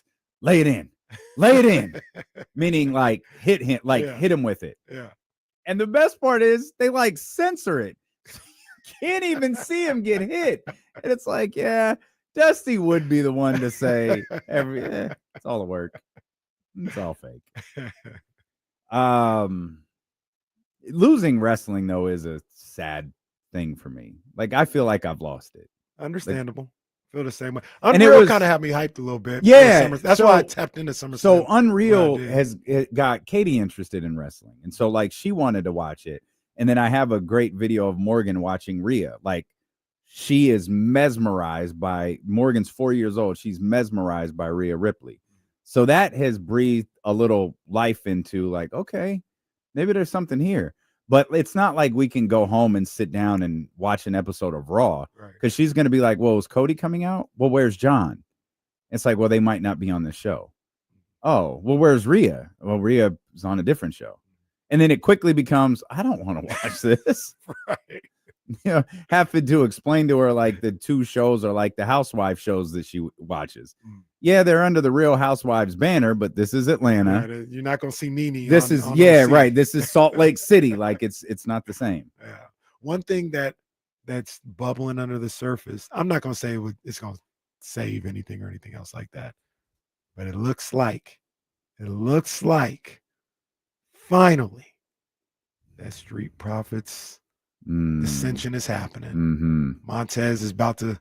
Not caught that. He's about to move on a little bit. Caught that. Yeah. I didn't pay as enough of attention to that match as I should have. I didn't at all. They did a lot. I saw. Did you see the botch? Yes. The guy didn't go on the ladder? Yeah. I also saw the woman who went through the ladder. Oh my gosh. And it's like, all right, man. Yeah, like. Is this what? Okay. Yeah. I didn't even know everyone who was in that match. I didn't even know all their names. I didn't know none of them. I just knew the Street Profits. Yeah. I didn't know not one of them. It's tough, man. It's tough. Well, let's bring it home. Shout out to Tyrese Halliburton. His Achilles injury played a role in the main event. Tyrese. I think it was John. I think Cena walked over, grabbed the crutch, and hit Cody with it. Yep. I think that's how it worked. Yeah. John Cena, Tyrese Halliburton, still on crutches, by the way, with a boot. Jesse, after tearing his Achilles. I'm glad he's wearing the boot. Keep the boot on for a while. Does want him to know? It got booed. Got booed pretty heavily in New York. Yeah, they haven't forgotten. As it should. No warm, get wetter, better feelings from the fans in New York. Jesse brought up a good point, and I saw another good point. So he goes like, yeah, it's the street fight. They're using all these things in the world, but nah, I'm not going to use the belt. Oh, yeah. Cody Rhodes, please miss me. Oh, no, I'm going to cry. Can I do it? Can I hit him with the belt? Like, dude. Just hit him with a sledgehammer. Yeah. Like, nah, I'm not going to threw a water cup in his face earlier, like 2 minutes ago. Bro, that was hilarious. When he hit him with a plastic water cup. That would always He's got to stop looking like he's about to cry, though, every time he's like, oh, on the verge of morale, like morals or whatever, like ethics, whatever you want to call it. Like, dude, just, all right, put the belt down if you don't want to hit him. Yeah, man. Come on, man. Come on, Cody. The other thing somebody said, and I guess Cody is the guy who draws the kids. Like he does. Like we're talking about having one guy who catered to the young audience. Maybe he's bashing his head in with a chair, but I can't hit him with his belt. That's his bag. The other thing somebody tweeted out, they're like, man, wrestling logic is so wild, bro. Like, because they were talking about Punk and Seth, and he goes, wrestling logic is so wild. Like, why is CM Punk just still in the ring? They're about to cash and run. Get out of there. That ramp is 200 yards long. You couldn't have gotten to the upper deck by then. Yeah, we got to, like, come on now. Do we know what we're watching? Hell, you could have found Eddie Gonzalez down there on the floor. He could have gotten you out of the whole You're New asking for the Jersey. guy to run out the ring, but you touch a ref and he's knocked out for the rest of his life. Like, come on. Like, that's the thing too. We gotta stop. Wrestling fans complain so damn much. Can bro. I tell you how stupid Punk looked in that? And I love Punk. One, he didn't just leave the ring and bolt. Like, and mind you, we saw him do it in Chicago. He ran out of the ring. He's done that before when somebody's gonna cash in. Alberto Del Rio, the famous Money in the Del Bank. Rio was about to cash in, and He ran in, and I think he like hit him with something, and he like stopped and looked, and he grabbed the belt and left. So he didn't get to do and that. that's where he did the famous. He blew a kiss to Vince McMahon and left. So yeah, he can't do that this time because Seth hit him before CM Punk could hit him. That's why he couldn't run out the ring. No, why didn't you run out the ring when the music hit? The ring Because was wrestling a just football doesn't- stadium away. Because wrestling doesn't make sense. That's your guys' fault. You're asking for logic here. It doesn't make sense. Here's where Punk looks really stupid. Real quick, it's the same thing where the dude's about to pin the guy he's about to face or he's facing right now, and then the guy's music hits. It's like, oh, I'm not gonna pin him anymore. I gotta wait till he gets in the ring. That's wrestling. Like, stop asking for logic, bro. That's wrestling. The ref won't count because the music's on. Like, that's just what it is. Hell, why did Cena stay in the ring? So again, when you stay in the ring too long, something bad is about to happen. I kept thinking The Rock's music was going to hit, and we were going to have to endure the latest round of his garbage. Instead, it was Brock Lesnar. Punk swung the championship belt and missed. Like, you can't even look cool in that regard. You swung the belt at him, missed, dropped it, and then he beat your ass with the briefcase. You know what? I'm back in on wrestling. I love that. Back in. I'll be watching tonight. We did this how well do you know your partner video, and like people on our Instagram are like, ask Katie, does she know who your favorite wrestler is? I didn't even know what the answer was. Yeah, what is your favorite? I don't know. I have no idea. I like Sean all time. Like I guess No, all time. Yours is Hulk. That's your guy. All time, your favorite wrestler? It's Hulk. Nah, I wouldn't say that's that. your guy. I it's. I wouldn't say it. No, I think it's Dwayne. He appreciates who Is it? who I he think is. it's Rock. It could. It don't know, maybe 'cause is more likely Sean. I feel like now it might be Punk. Like I don't know. I didn't have an answer. We didn't even use that question in the video because I don't know how to answer this. What's on your So I all-time just put favorite it on the wrestler? I don't know who mine Yeah. is either. Well, it just said who's his favorite. Who's D'Lo's favorite wrestler? I don't know. I don't know who mine is. You think it's Hogan? Yeah. I don't think so. I wouldn't. I How wouldn't you've say talked over the show, like you trashed the He Rock just- after. he- the Oh, Money man. Rock. Like you No. just trashed. I was him. more offended by. I know who it's I was more not. It's offended- not Dwayne. I know. Yeah, you're not. I was- CM Punk. I don't. No, think. I was more offended by Dwayne's bad booking than Hogan using the N-word. Bro, we did the segment. We're like, yeah, I just can't quit Hulk Hogan, and the OJ guy called in after that. Like, dude, it's Hulk, your favorite wrestler was Hulk Hogan. It's fine.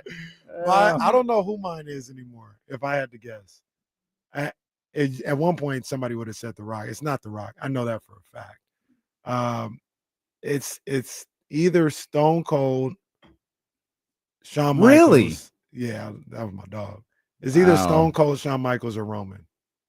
Yeah, Roman's probably Roman up there. has. Roman's probably up there. Yeah, he is in the last 5 years. It's like, oh, this is. I didn't understand. This is I dope. did see that match, by the way. I forgot that open night. Which one? Roman fight. Roman He was on. and Oh, so- Jay. Okay, yeah, I missed it. Roman opened and the show, Jay against Paul's guys. Mm. And the big story was Roman pushed Jay out of the way twice, and he took a spear from one of them big. Oh, boys. what's it? Because what's his name got hurt, right? Braun Breaker. Yeah, that's Maybe he they- took- Yeah, maybe they he got, took the They spear got from footage of Braun him Breaker. limping back. Oh, back- okay. Backstage. Okay. So yeah, I didn't even know they fought. That's the Jordan Brand's Roman Reigns, by the It way. is, yeah. Full on They Jordan. say about brand. to take another break. And good for him. Like he doesn't need to. Like he carried the company for 3 years. He's pretty light the fourth year, but Yeah. it's whatever. And then but yeah, I ain't doing that. It would be pretty dope. You saw War Games in San Diego. That would be pretty dope. Is War Games an NXT pay-per-view? It's Survivor Series. Yeah, Survivor Series. Oh, okay. That would be pretty dope, but that's too close to the kids. Are they doing two rings? They do the full-on War they Games do, thing yeah, with yeah, two yeah. rings and two cages? Yeah. Wow. Okay. All right. 45 minutes later after talking wrestling. We want to talk about your boy. Well, if it's the last show, who might as would well do it our way. well, yeah, that's true. That's true. I Who would win in a ladder match between Joe Lacob and Vivek Ranadive? I gotta go Joe Lacob, if I'm being honest. A Jonathan Kuminga contract hanging at the top. Oh, man. Joe would, he'd be. Yeah, but we could get Anjali to interfere. We could get but we got Draymond Green on his side. Yeah, but Vivek could get like random, like Patrick Willis could show up. He does know random people. Wait, he could just that's Floyd Mayweather. Yeah, right. Right. Wait, here comes 50 Cent. But whose side is he on? Is that Ricky Rose? Yeah, Chuck Liddell at the Kings game once, right? Yep. With Brett Favre, if I remember. Yeah, I left that one out. If I remember. I left that one out on purpose, Dame. No. What I was gonna say during the break, you talked about LeBron, Luka, all this other stuff. Mm-hmm. Did you see your boy Dan Patrick? He said Bronny should have been at the signing. It was a bad job by Bronny not being at the Luka press conference. You're the guy at the end of the bench. What reason do you have not to be there? Come on, man. Dan, you better than that, bro. You better than that. That's ridiculous. I saw Dan Patrick 2 in the 45 minutes of Happy Gilmore 2 that I watched. Oh, you watched the movie? Oh, how was that? Not good. Yeah, I turned it. I turned it off. Like I didn't turn it off. Everyone just went to bed, and I was like, well, I don't care what happens now. Like, and so I just turned it off. It was not like it was a lot like Coming to America. It was just it was a lot of callbacks to the first one, which is fine. Like you watch it for nostalgia. I guess. Callbacks and cameos. That's every Adam Sandler movie for like the last 15 years, minus the Anthony Edwards one. Like they've all just been kind of cheesy Netflix stuff. The killer is. I forgot that was an Adam Sandler movie. Yeah, he was dating Queen I completely forgot. Uncut Gems was just chaos where he's just yelling the whole time. I still can't believe people think that movie's so great. Uncut Gems. I still haven't seen it. Dude, he literally just yells the entire movie. Hey, so when you gonna give me my money? This is what I'm talking about. That's pretty Is much that it. Kevin too. Garnett? Yeah, Yeah, it's Kevin. Kevin's at 4 scenes. He does that in every single one. every single one. That's what I heard. I had seen the movie. It didn't have to be made. That's my whole. I mean, and it depends. If you knew you was gonna get a bunch of money from it, who am I to tell you to turn down hundreds of millions of dollars? But I mean, I think no Adam need. Sandler has a deal with Netflix where he just cranks out a bunch of. He's got to movies make for these movies, I think, Netflix. or something. So, like Happy Gilmore too. Like it wasn't. It's a fine waste of time, but like it wasn't a.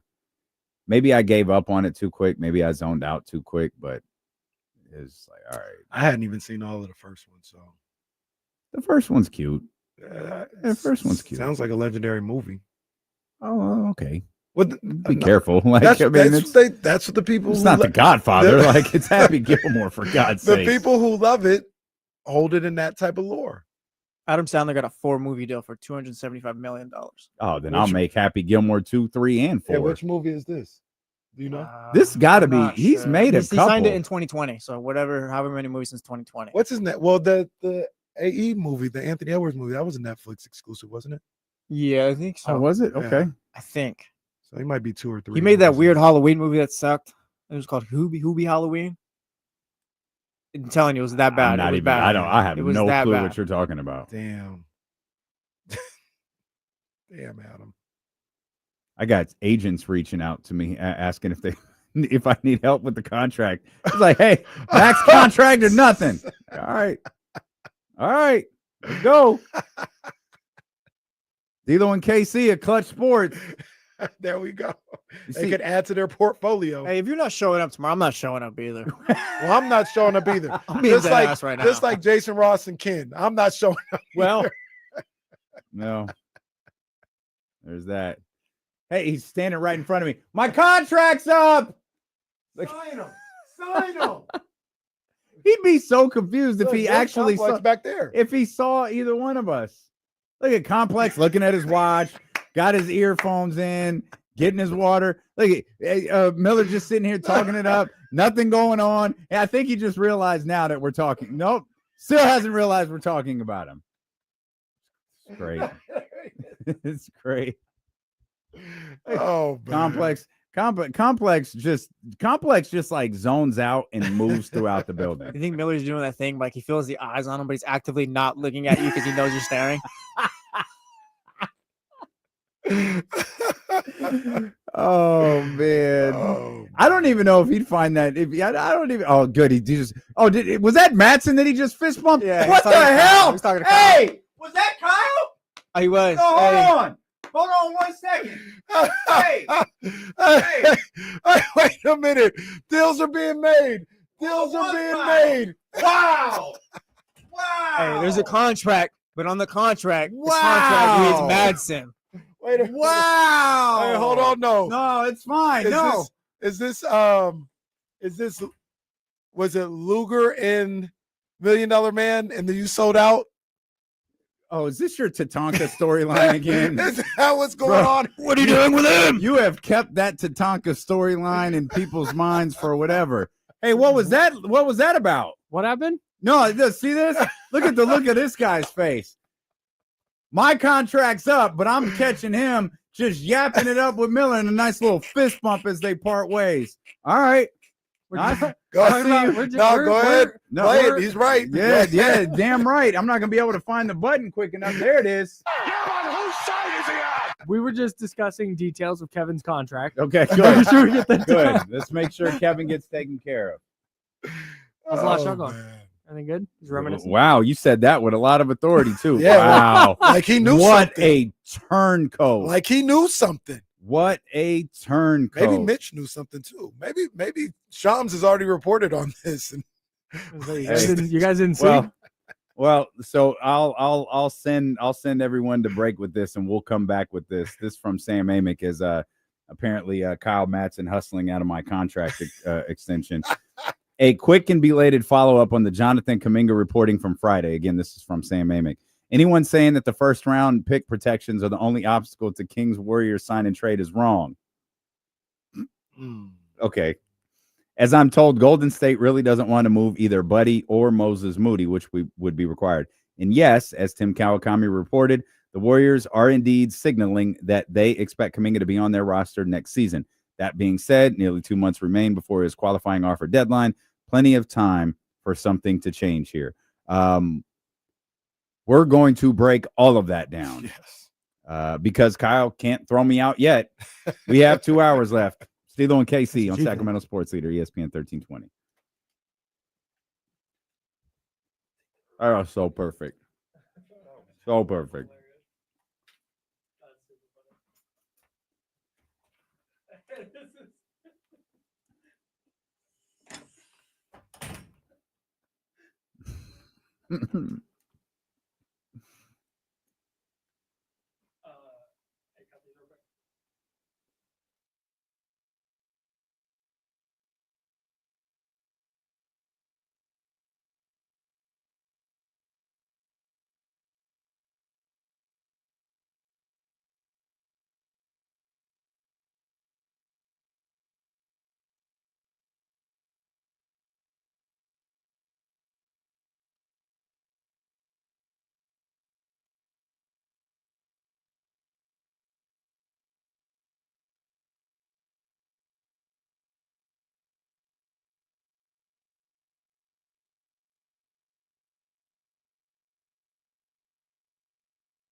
Man, that was a flag of the century right there. All off mic, so he's clean. I missed it. What you didn't hear what he said? I'm gonna cut the mic off. No.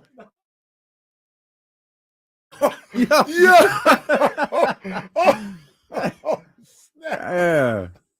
Man. Just a look, Will Z sending his goodbyes. Man. D-Lo just a lame duck sports radio host now. David Ford said, welcome to Kyle's K-pop on 1320 from noon to 4. Man. Oh man. Let's this is gonna be a little tough. Let's go back to what Sam tweeted just a moment ago, our dearest brother Sam Amick. He tweeted there's kind of a lot to what he wrote here. The main points being, and we'll start with the first line. Anyone saying that the first round pick protections are the only obstacle to a Kings Warriors sign and trade is wrong. As I'm told, Golden State really doesn't want to move either Buddy Hield or Moses Moody. So let's stop right there. I don't know everything that has been written or said. I know the first round protection sounded like a much bigger deal when I heard it from Sam. That's who I heard it from. Mm-hmm. He told Joe and Joe that on the morning roast. Yep. And he absolutely did not say if the Kings remove these protections, the deal can get done. But he did say if the Kings remove these protections, I think a deal is a lot closer to getting done or something along those lines. I don't know that Sam got a phone call, but I feel like he might have. That's the first thing I thought about. I think he might have gotten a phone call saying, whoa, not just yet. Now we see the Golden State Warriors really don't want to move Buddy or Moses Moody. All right, man. That's fine. And then he backs up Tim Kawakami's reporting this morning saying that the Warriors are indeed signaling that they expect Kuminga to be on the roster next season. All right. Like, there's a lot of posturing, and it all feels like it's coming from the Warriors side. Mm-hmm. Now, that makes sense because the Warriors are the ones who have Jonathan Kuminga on their roster. Whether they have him on their roster for a year or for 2 years, like they at least have him almost certainly for a year. I don't know what happens if he just doesn't sign the I don't know if he can't play basketball or doesn't get a year of, if he just winds up being a Golden State Warrior next year. Like, I don't think any of that is realistic. So the Warriors are the most likely team for Jonathan Kuminga to play for next year. But this seems to be, as has been outlined in a variety of different reports, as much about the trade chip that Jonathan Kuminga becomes, which is the crux of the 2-year offer that they gave him. It wasn't to make him whole. It wasn't to pay him. It wasn't to do any of that. It was to put $20-some-odd million on their books and make it readily available for them to trade this upcoming offseason. As has been outlined a million times, if Jonathan Kuminga signs that qualifying offer, the Warriors have no control over anything. That man can do any and everything he wants to next offseason. So that's the idea that they're signaling to people that the Warriors are signaling to teams and to other people that Jonathan Kuminga is going to be on their roster next year. That's fine. It also flies in the face of what everyone has reported. They want the trade chip, and he is taking away their ability to have that by playing on the qualifying offer. I love Sam Amick, but I don't care how many times he tweets this or says this. I don't care what Tim Kawakami tweets or says. I don't care if the Golden State Warriors are actually signaling to Scott Perry that this is what they want to do. They do not want Jonathan Kuminga on their team on the qualifying offer next year. They do not. I don't have to be connected to Joe Lacob to know that. You don't have to be connected to Joe Lacob to know that. No one listening to this show has to be connected to Joe Lacob to know that. Hell, I think if you ask Bonte Hill and Butcher Boy and our guys and Guru and all our brothers down there, they know the Golden State Warriors do not want Jonathan Kuminga playing on that qualifying offer next year. So you can, again, this is all grand posturing with 2 months or so until this deadline, but that's all it is. I'm not even calling this reporting anymore. It's posturing. The Warriors are posturing. They do not want this because they get nothing. And Joe Lacob will walk away with the Moses Moody, Jonathan Kuminga, James Wiseman, second timeline thing being a massive, massive failure. The only way he can salvage that is by getting a trade done before that deadline. That is the only way. Whether it's Malik or whether it's something else that we haven't heard about, that's the only way he can even remotely salvage this. Hell, even a protected first-round pick is a way of salvaging it because it's either a protected first-round pick that converts to whatever you guys decide or nothing, because that's what they're facing. Nothing. You mentioned it earlier, and I would agree with you. Thank you. The offer that we've seen reported, if Jonathan Kuminga were to sign that 2-year, $45 million deal, that would not have a no trade clause in there, that would be a team option for the second year. It would be agent negotiation malpractice. The disaster. That would be awful. I understand people who say, hey, like, you're getting $20 million, you're getting a guaranteed $40 million. Why would you sneeze at that for $7.5 million? Well, like Jonathan Kuminga tweeted out last week, I'd be willing to bet on myself in that situation because I can get this 7.5. And I would think even, you got to take in worst case scenario in there. He gets injured, serious injury, and maybe you lose that money. But if I can get through the season, I'm going to see that money and probably more in unrestricted free agency. Also, I'm dealing with this organization that at every turn has done me dirty, whether it's playing time, whether it's just progressing in my career, stories, what I'm trying to do right now. They don't want to help me. So I don't trust them to handle my career the correct way and in a respectable way. So there's no way I'm giving them a team option, and there's no way I'm giving up my no trade clause in that situation. So you can send me to New Orleans because you don't want me. Like, no, absolutely not. So where we could really start talking about a deal is if that becomes a player option and I still have my no trade clause. Now maybe we can talk about it because I'd be getting money in that situation. And when you try to trade me off like I know you're going to try to do, at least I have veto power and I have some say-so in that. But if those two things aren't on the table, we don't have anything to talk about. I'll sign this little qualifying offer, play it out, and you'll be in a terrible situation as an organization goes in my contract situation. Yeah, it's a God, what a mess this is.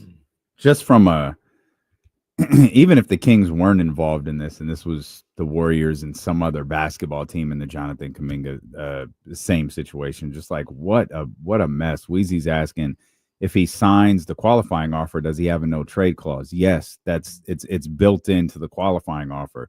It's essentially saying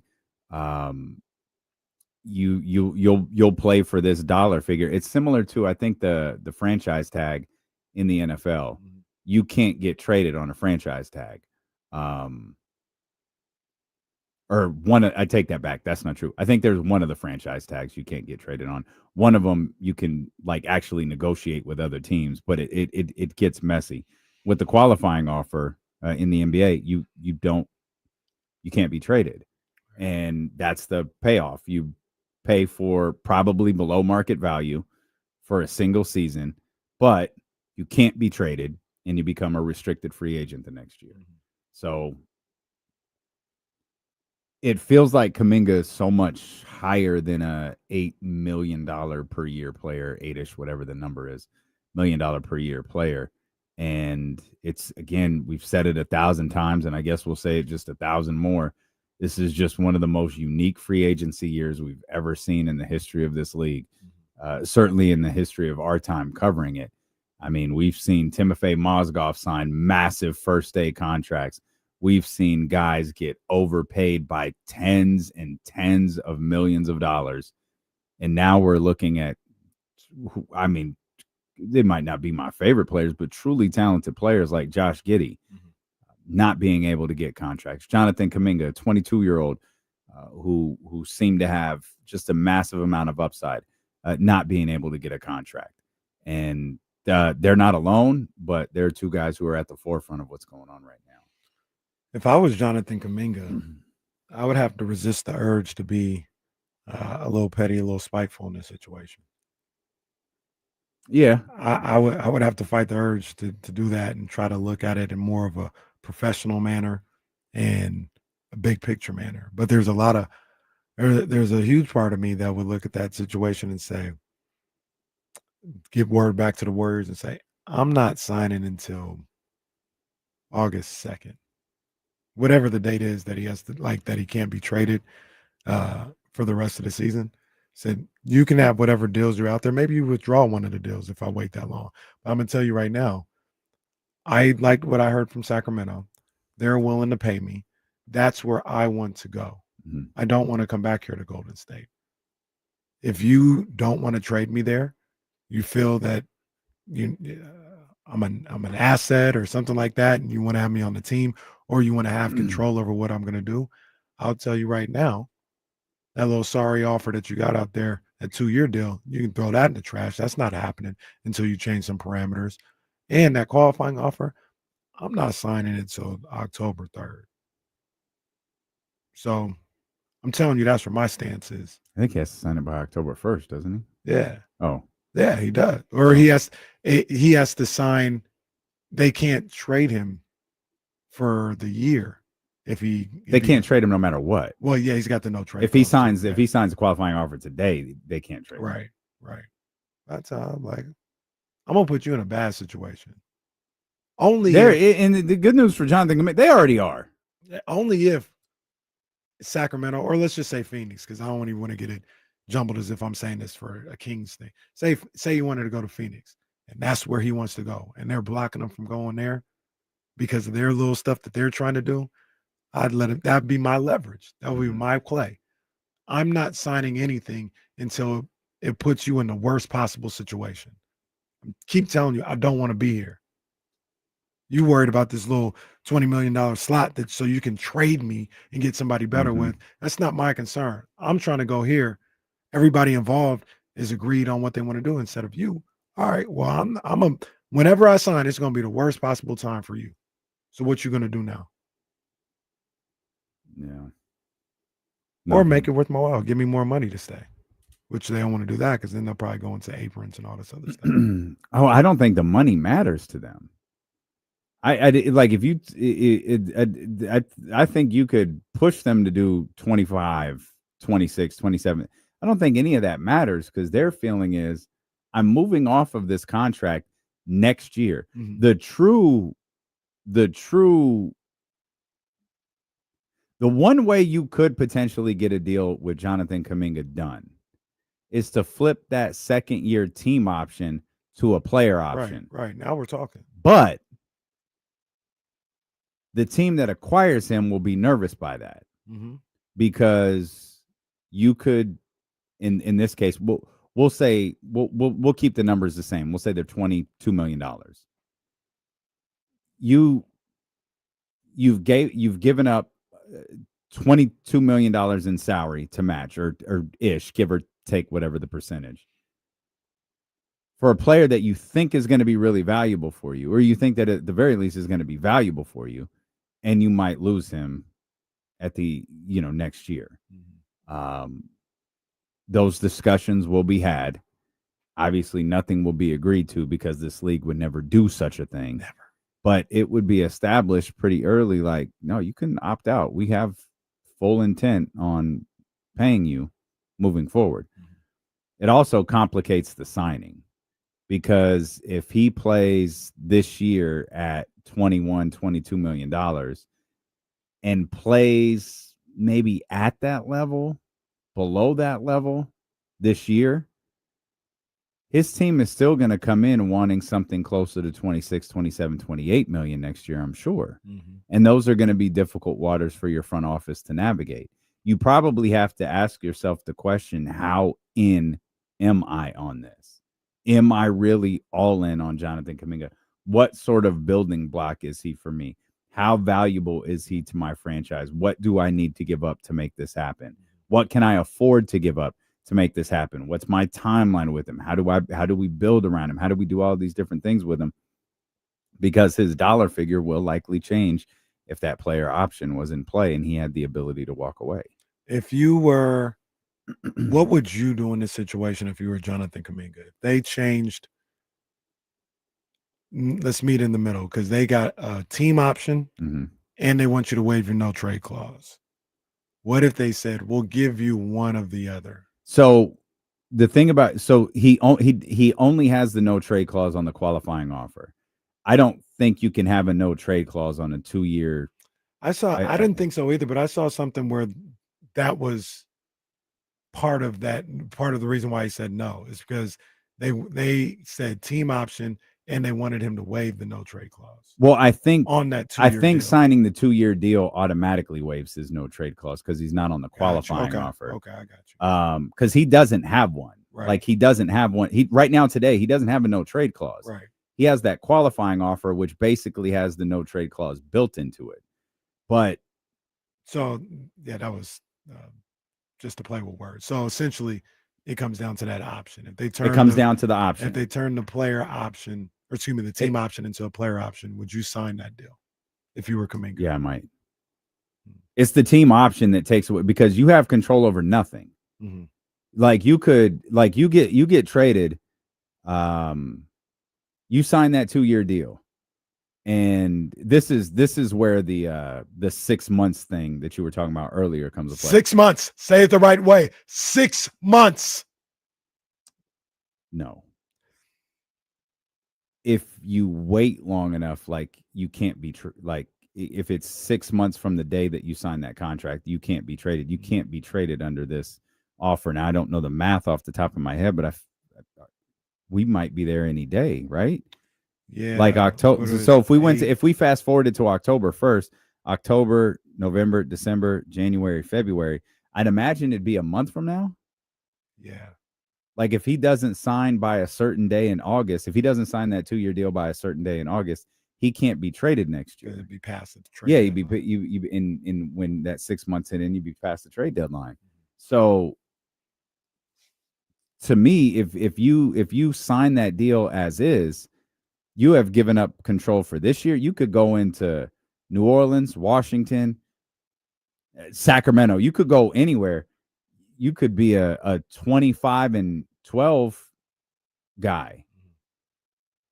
And now you have to play another year on that offer because the team's going to pick up the player option or the team option, excuse me, because the Warriors built that into the contract. Right. I'm not allowing the Warriors to dictate anything I'm doing. So you change it to a player option. Now it's different. Now Kuminga does a 25-12 anyway, and it could be on a good team, a bad team. It could be anywhere. He's like, all right, it worked. I'm opting out, and I'm getting my payday that eluded me last year, whether it's with the team I'm with or it's somebody else. Because if you're that good, teams are going to find a way to clear cap space for you. Or your team that you were acquired by, and I have to assume the team that he is acquired by will think like that. He can potentially opt out, and if he plays the way we hope, we're going to be prepared to offer him a long-term contract extension. Here's the killer if you're Jonathan Kuminga. Another killer, because there's like 10 of them. It's a lot. Here's one of the killers if you're Jonathan Kuminga. If my value is what it is right now, after playing with the Warriors, how do I raise my value? I can't do it in Golden State. I just averaged 15 points, and am I going to really realistically put up better numbers than that in the next year or two? Like, no, I can't raise my value here in Golden State. And not just that, they're never going to say a kind thing about you. Yeah. For 6 months, they're going to ignore you. They're not going to hype you up through Slater, through Marcus Thompson, they're just going to stay silent. And the only thing you'll be able to pick up is the trash that Draymond Green is talking about you publicly. That's it. And they're going to be, and then the day after the trade deadline, boy, what a relief to our locker room. Oh man, they're going. Oh, what a. Can you imagine for a second trash the mess out of that, being punched in the face, then being blamed for the locker room issues? Like that's what we're talking about with this organization. Mm-hmm. The guy who was the victim of the assault is the reason that the team had chemistry issues. All right. Cool. Also, with that, their thought process may be, hey, we'll just bring them back and we're going to bring everybody back and, we're going to figure it out here. You, as the Golden State Warriors, have firsthand knowledge of how that does not work. You just did that. Right. Exactly. You just did that. And once again, I'm going off. If you're just a middling team that is trying to get to the playoffs and have, these memories without being a real contender or anything else like that, sure, you can bring Jonathan Kuminga back. That's a playoff team. Go get in there, roll the dice, see what happens. Sure, you can do all that stuff. But I'm under the impression that this season and any season that he's here with the Golden State Warriors was to get Steph Curry a championship, to be a championship contender. That's what you just spent $120 million on over 2 years for, because you were like, hey, we're trying to win a championship. That scenario that you talk about, bringing Jonathan Kuminga back, you've seen that is not a championship scenario with Jordan Poole and Draymond Green and all this other stuff. You see that doesn't work. So if they want to go into that situation again, doing it, by all means, do what you do. But like I said, that's the one franchise that has firsthand knowledge that stuff doesn't pan out more times than not. The Athletic has released off-season grades for basketball teams and just pulled this article up. Hadn't seen it. I don't know when this published, but this is the first time I'm seeing it.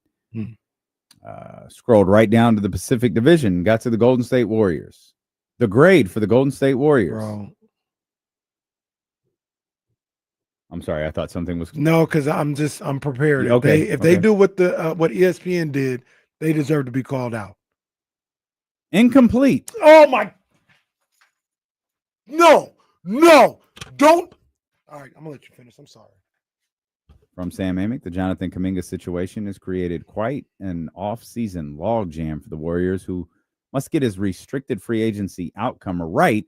They have any hope of adding another pivotal player down the line, but they might have to re-sign him and wait until the February trade deadline to fulfill that desire. As such, it's pointless to assess a grade until we know where he's heading, if anywhere, and what they might be able to do as a result. Meanwhile, rumored additions like Al Horford and DeAnthony Melton have yet to be finalized. Boom or bust. Still both in play here. No, that's Sam, my guy. Anthony Slater, my guy. All these people, No, it's just ESPN, Sam. all these guys. That's not what you do. There ain't no incomplete. They get an F. They haven't done anything. Why are you bailing them out on a silly little article? Just give them an F. No, well, it's incomplete. And the Kings didn't do anything this year, this offseason. You think they get it incomplete? No, they get an F that they would deserve. They haven't made not one move. It's an F. What are we doing? Warriors coverage has always been a little funny. Man. Been very nice. Hella nice. Give them the F they deserve. If things change, you're going to come out with another grading system in October. Then you can give them the grade that you want to give them. But ain't no incomplete. Stop being so weak in the knees. Also from the desk of Sam Amick, he graded the Sacramento Kings. Incomplete. We're waiting for Kuminga. Incomplete. A C. Thank you. I was tempted to go with incomplete here. Sam, don't do it. Stop it, Sam. As the Kings, now to be fair, incomplete is a grade, isn't it? Man, give these people real grades. Non-complete's not a grade. That's just kind of like you didn't do your work. I was tempted to go with incomplete here as the Kings remain engaged on the Jonathan Kuminga front, and as such, could still have a far different offseason than the one we've witnessed thus far. But they have made – sorry, got to scroll. Hang on, got to scroll. Okay. But they have made moves that we can evaluate. Chief among them, the calculated risk of signing Dennis Schroeder, 3 years, $45 million with a small partial guarantee. Regardless of how you feel about Schroeder, and he's been a mixed bag in recent seasons, the point guard void had to be filled after the previous front office regime traded De'Aaron Fox to San Antonio. First-year general manager Scott Perry was aggressive in landing shooting guard Nick Clifford in the draft, sending 2027 protected first to Oklahoma City to bring the 23-year-old from Colorado State to town with the 24th overall pick. All in all, it's going to take Perry a while to clean up this messy roster. C is actually a fair grade for the Kings. I'm glad he didn't give him an incomplete. I feel the same way. If he gave him, just give him a grade. Give them the grade. There's no incomplete. We're here today on August 4th. This is what their grade is. C is fair. I don't think you can get any higher than a C for the Kings. They haven't done bad, but it doesn't feel like they've done anything that would change their fortunes as a franchise. Ooh, A- for the Clippers.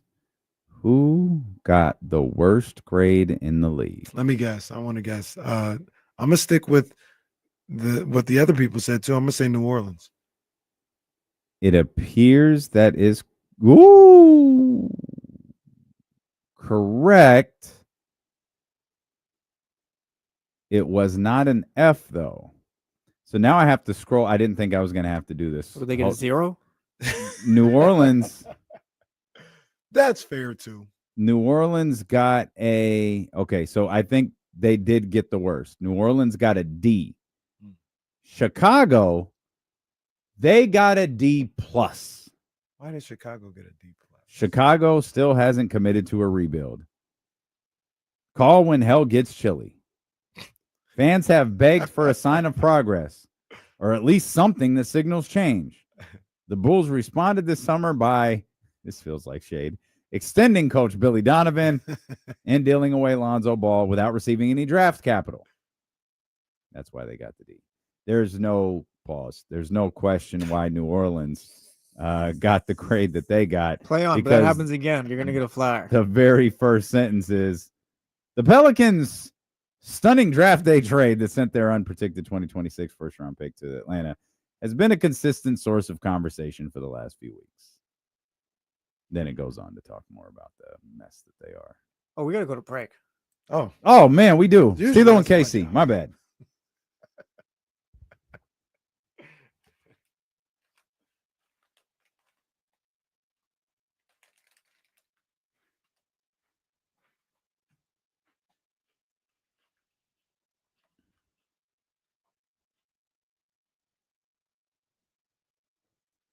Nope, Bryce, haven't gotten to it yet.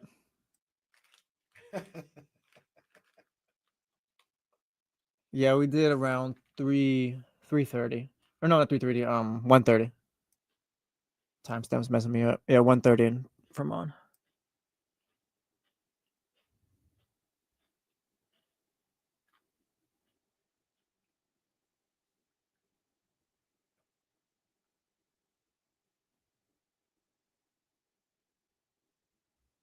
I saw a tweet saying who would win in a fight, Prime, Roy Jones Jr., or Usyk?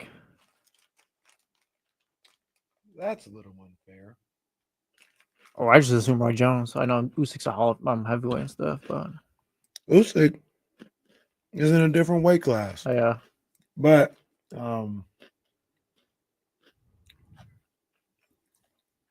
that'd be tough because Usyk that dude's crazy, bro.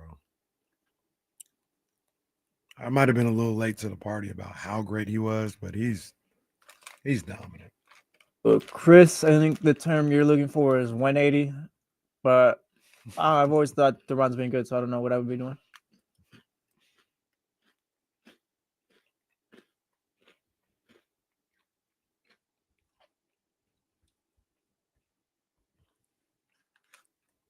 Yes, Bryce, we did at 1:30.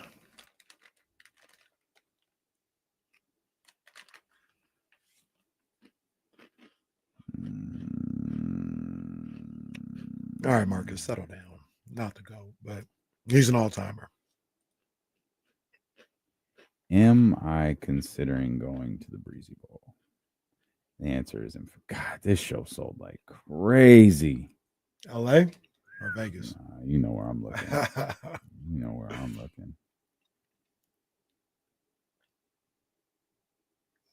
Man, shout out Chris Brown. Damn. This show sold like crazy. Breezy, he's like that when it comes to that. Yeah. Vegas, you can normally get in with about a month to go, but man, they saw that set list and said, nah, for Vegas, September 19th and 20th. Friday and Saturday. Shout out to my girl Keisha Cole. She did a good job. That's good.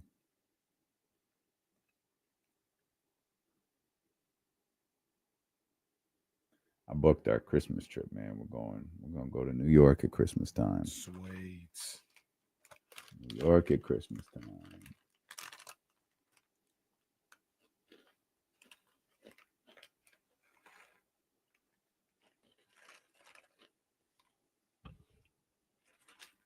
You gonna catch the Knicks on Christmas? Nah, we're leaving the day after. We're leaving the 26th. The day after what? Christmas. Yeah, they play on Christmas Day. Maybe they want to go watch. No, we're leaving Sacramento. Oh, I thought you were leaving New York. Yeah, no, we're leaving the day after. Well, leave Christmas Maybe Eve. the Kings play on Christmas this year. Right. Hey, it could happen. Where's that from? Is that Angels in the Outfield? That'd be hilarious that after the last 2 years, it wound up being this year that they played on Christmas. Does Phoenix fall out now? Who knows? We're back. Yeah, they should. They should fall out. We asked who's going to be playing on Christmas Day. Suns should be out of that conversation. Sorry, D Book. That run is over. Do the Celtics get a game on Christmas? That's a good Yeah. question. Yeah. They shouldn't, to be honest they'll with you. still watch. No disrespect No, to but them. here's the thing. No, because one, I mean, let's call it what it is. You need the balance of the East Coast teams and the West Coast teams. Yeah. Philly's out. Yeah. Philly, you don't put Philadelphia on Christmas Day. No, hell no. So you have New York and you have Boston. You got to have both of those. You probably don't put Indiana on. Yeah, you don't need Indiana. Who wants to watch Pascal Siakam lead the way? You should. No, don't even say it, man. Have some Cleveland should respect. be there. No, why? Why? They're probably going to be the 1 seed. They were at the time. Yeah, they were the 1 seed, got bounced in the playoffs, and then nobody cared. Bro, I'm not going to care about Peyton Pritchard. I'm just Jaylen not. Brown will be there. Jaylen Brown will be there. Well, those could be the 3 teams though: Boston, New York, and Detroit. Get on there. No, they haven't earned it yet. You got They haven't earned it. You got one more year. We're a little too But quick. well, to Cleveland. you're Cleveland. right. But we too quick. still need East Coast teams. Well, how many more do we need? We need at least. We need Magic and who? We need at least 3. Yeah. Well, let's be real. I mean, the Lakers might play in Boston. Boston might play in LA. Yeah, but I think you just. I need don't the think teams. Phoenix needs a Like, team. Oh, Houston. You Houston. need a. Oh, You need a game at 12:30. That's usually like the Bucks. yeah, or stuff like that. But you could have the Bucks still, and you're gonna get Houston. You'll get Steph. You'll get Bron. What's the last game? Actually, I take that back. OKC's going to get that 12:30 game. Oh, I forgot about OK. Spurs get a game? Spurs probably definitely get a game. I was just going to say Spurs. It might be OKC Spurs. They'll probably the night game. No, they'll play at like 12:30. The Nuggets feel like a team that should be there. Nah, hold on. No, hold on.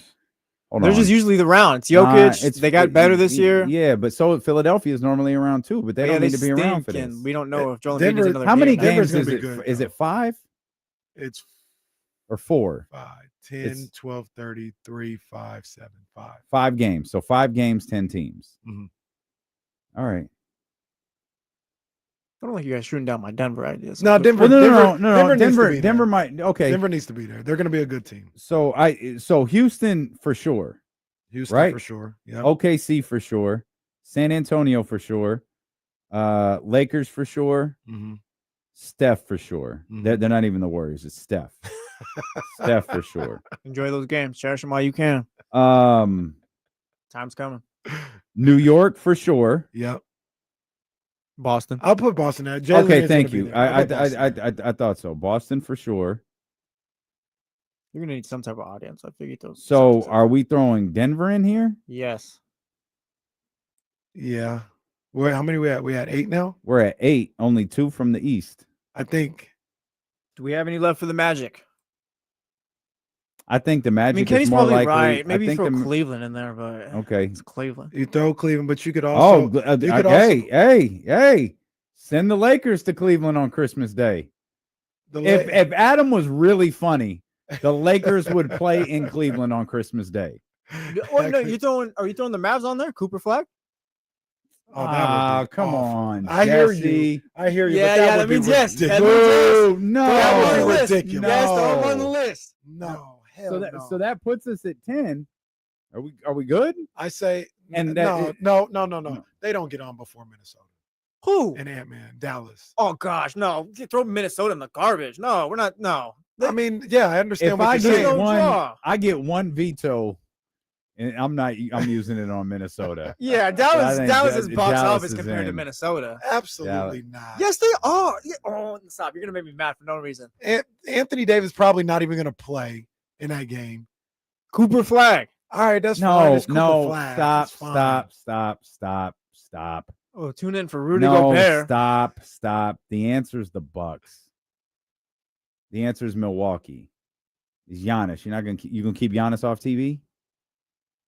No. Somebody's in there that maybe is questionable because Denver, I think, is the most questionable. Well, because I think the Clippers might get in there on that 7 o'clock. Ooh, game. that's a good one. Do you need Giannis on Christmas? I don't. I don't either. Not with that team. Well, cool. We're all good. Bucks out. The Clippers might get that 7 o'clock game. I think either the Cavs or Bucks are in. One of those. I'd two rather teams Cleveland are in that. If Cleveland, it's got to be one. Donovan or Giannis. Cleveland. Give me Cleveland. They'll be the better team. Wow. Cleveland in Cleveland. Bucks are out. Okay. Who was the Bucks' big acquisition? Oh, Miles Turner. Oh man. Yeah, you Tyrese could. isn't around. I was gonna say you put. Yeah, you're right. All right. Yeah, you could have because it would have been. It would have been we're just Indiana passing. and New York. I was gonna say we're just passing on the Pacers and Bucks fighting on Christmas Day. Well, that wouldn't even be the one. You'd send the Pacers to the Garden. Yeah, for sure. That's box. And you could put Cleveland and Milwaukee together. So we're taking the Bucks out and we're putting who in? Cleveland. Well, I said no. Cleveland's in. I said the Clippers might get some. The Clippers for that 7 p.m. game. Yeah, the Clippers. Clippers, Denver sound a playoff rematch as well. 7-game series. Clippers, Denver. Yeah. Well, if that's the case, so we're at 11. Clippers, Denver. Let's work backwards. Clippers, Denver. I'm gonna guess Lakers, Warriors. Who goes to the Garden? Anybody can go. Wemby? Maybe Wemby. He went there last year, but he could. Anybody could. Yes, Celtics. Well, yeah, because you have to the Celtics against someone. No, Steph. Look, we're working backwards. Denver Clippers. That's the night game. The 5 o'clock prime time is Lakers Warriors. Why can't we be Lakers Mavs? Why can't it be Lakers Cavs? Mavs aren't on here. No, yes they are. I'm tired of you. No, you've been dissing the Mavs. LeBron and Cleveland. You guys suck, man. You guys call yourself You've been trying wrestling to fans. Make Cleveland a thing for months. Like Cleveland is not box office. Like Cleveland is just here because we need LeBron in Cleveland is box office. Now here's the deal. Okay. Now look, if you want to do that, if you want LeBron to go to Cleveland, you could have Houston at Golden State. I like that. You could do that. I like who's that. really messing this all up? OKC for winning the title. Like they got like nobody like. All right, so fine, you know what have it to could hang out, be? It could be OKC in Boston. Throw that at 9 a.m. I guess. I don't think no one's watching that. No one's. Yeah, they're not. So OKC in Knicks Boston. are always at 9 a.m. San Antonio and New York, or we can do OKC at the Garden. Okay, the other Garden. Okay, let me be the one to say they don't get disrespect. Give the champs a home game. Let's be real. We don't even We're want not them here. them on the No, it's bad enough they're even here to begin with. No, that's fine. Boston can go to Oklahoma City. I'm sure they'll be thrilled to do that. Lots of movies come out on Christmas Day. So Boston to Oklahoma City, Wemby back to the Garden, Houston and Golden State, Clippers and Denver. And you guys appeased me by giving me Lakers versus Cleveland and Cleveland. That's the card subject to change. So the OKC game would be the second game. Wait, Lakers Cleveland would be the third game. Okay. Are we ruling out? Wow, Jesse. Are we ruling out Lakers and Dallas? See. Yeah, Luka is going back. That would be the reason. But Luka's already been back. Luka's already been back. But Let's remember that Luka's already been back. But now the future's Now it's there. Cooper Flag. Yeah, now it's Cooper Flag and Luka. Yeah, Nico Harrison's there. I think you might be right. Cooper Flag. Because we don't build the league around LeBron and what he needs anymore, what he wants. I'm going Lakers and Mavs now. There we go. Jesse was right. There we go. Jesse was right. That's how you book a WrestleMania Lakers and right Mavs. there. Lakers and Mavs. Mavericks have no business on Christmas. That's not true. You just don't like them, but that's not true. They have no business. Did Wemby play on Christmas his Day. rookie year? He's Wemby. It ain't no damn Cooper Flag. This is Wemby. Brian Scalabrine took Cooper Flag and made him into this monster. We're gonna put him on Christmas. And you know I love Cooper Flag. I love how that Brian boy can go. He can go. Jesse loves Brian Scalabrine. I do love how Brian Scalabrine that's his thing. Like I found Cooper Flag. All right, man. Cooper Flag can go. That's my boy. Heavy LeBron James vibes with that. I need KC to co-sign, so we're all good here. Come on, man. I'm waiting. Lakers and Mavs. I'm waiting until October 2nd. That's what you want. Lakers in Cleveland? I don't want the Mavs. I'm going to sleep. I'm going to sleep. I'm going to sleep. You are. I'm going to sleep. There's one match where I can't believe you I try get to the sneak in kids the Timberwolves. together. We get ready for dinner. Maybe I take a nap, and it's definitely going to be that time. I can see the Shams tweet with the graphic of Luka and Cooper Flag. Well, they tried to say, and they tried to say they're going to play "I'm Dreaming of a White Christmas" coming back from music. They tried to say I got. Some of Chatty y'all are House. going to laugh at that later. I got Chatty House on Friday night. I did not. I knew that was scam Sarania, but they had the fake opening night schedule out, and all I was responding to was the fact that they said on NBC. And I was like, that's fire. That's what I tweeted. And they were like, no, that's a fake account. I said, I'm not talking about that. Just the fact that it's I don't on believe NBC. you for a single Yeah, second. I don't believe you for a single second. Wait a minute. It was like Friday It's night. real, boy. Who cried real It was like Friday night at 8 p.m. Boo. Yeah, boo. It was like Friday night at 8 p.m. Nah, Shams you is tried not putting doing that this out. last week. And like, yeah, I was asking a question. In reality, no, you're making a statement in question form. On NBC to open the season. Came to the radio to Fire. defend getting got on Twitter again. It was all about NBC. Nobody gets fooled. Look, It was all y'all, about oh NBC. man, they're calling you LaCaraway, LaKC. Man, It was all about NBC, baby. All about NBC. That's gonna be fire. Opening night on NBC is gonna be fire. It is actually on NBC opening night. I'm assuming so. I don't think it's gonna be on ESPN. well, he doesn't know because of the scam Sharania. Well, no, there's where else is it gonna be? It ain't gonna be on ABC. It'd be on Well, why wouldn't not? it be? Yeah, it's their new It ain't TV gonna be deal. on ESPN never has I think opening that night. counts as being Chatty House. I think you did. Yeah, because you're talking like it's on NBC. We don't even know yet. No, I'm talking about basketball on NBC is fire. You're no. He's. Nah, I know. This is Basketball terrible. This on is NBC nasty is work. fire. No, What are you talking I mean, about? it's This is opening tough. night. So now we're talking about basketball. You're Well, I talking do. opening No, night. put me on the record. I think opening night is on NBC. It's not gonna be on. Well, it's not going to be ESPN. on Amazon. Yeah, and it's not gonna be on ESPN. Casey's just been gaslighting us for the last 5 years. Opening night, I'll even say it definitely is on NBC. 100%. Okay, Damn, I didn't realize it was 3:00. it is. James is here. What an atrocious final 5 minutes this was, too. Be better, Kenny. You should be Hey, ashamed of that's yourself. NBC. That I'm was- hyped for NBC. That was embarrassing work. Hyped for NBC. Absolutely embarrassing. What's up, Hammer? What's going on, guys? I'm just getting embarrassed by Kenny. That's all. That's why it's the last show. This is why it's the last show. Kenny continues to get fooled by Scam Sharania. Scam Sarania. I saw it was Scam Sarania. It was the NBC that got me hyped. And I'm going on record. Yeah, opening night's on NBC. What are we talking? We were trying to figure out the Christmas Day schedule for no reason whatsoever. I think I said I was going to New York on Christmas. Yeah, we went or to the around Garden. Christmas time, so we were just going over the schedule. The fake schedule. Well, the one that we were creating our own. But Scam Sharania tweeted the Houston Rockets at Oklahoma City Thunder, the Lakers at Clippers. That's a good booking too, by Scams. Huh. Scams. Well, I mean, if you do it properly, you've got to say scams. We're going doing this right. Well, Hammer. And for the record, it is going to be opening night on NBC. Here we are. Okay, so it turns out it wasn't even a secret. Sam Amick tweeted, backing up some of the things Tim Kawakami said this morning. Also, I don't want to say he backtracked a little bit because he didn't say that like the protections on the pick are the final thing, the final thing preventing a deal from Sacramento and Golden State being done.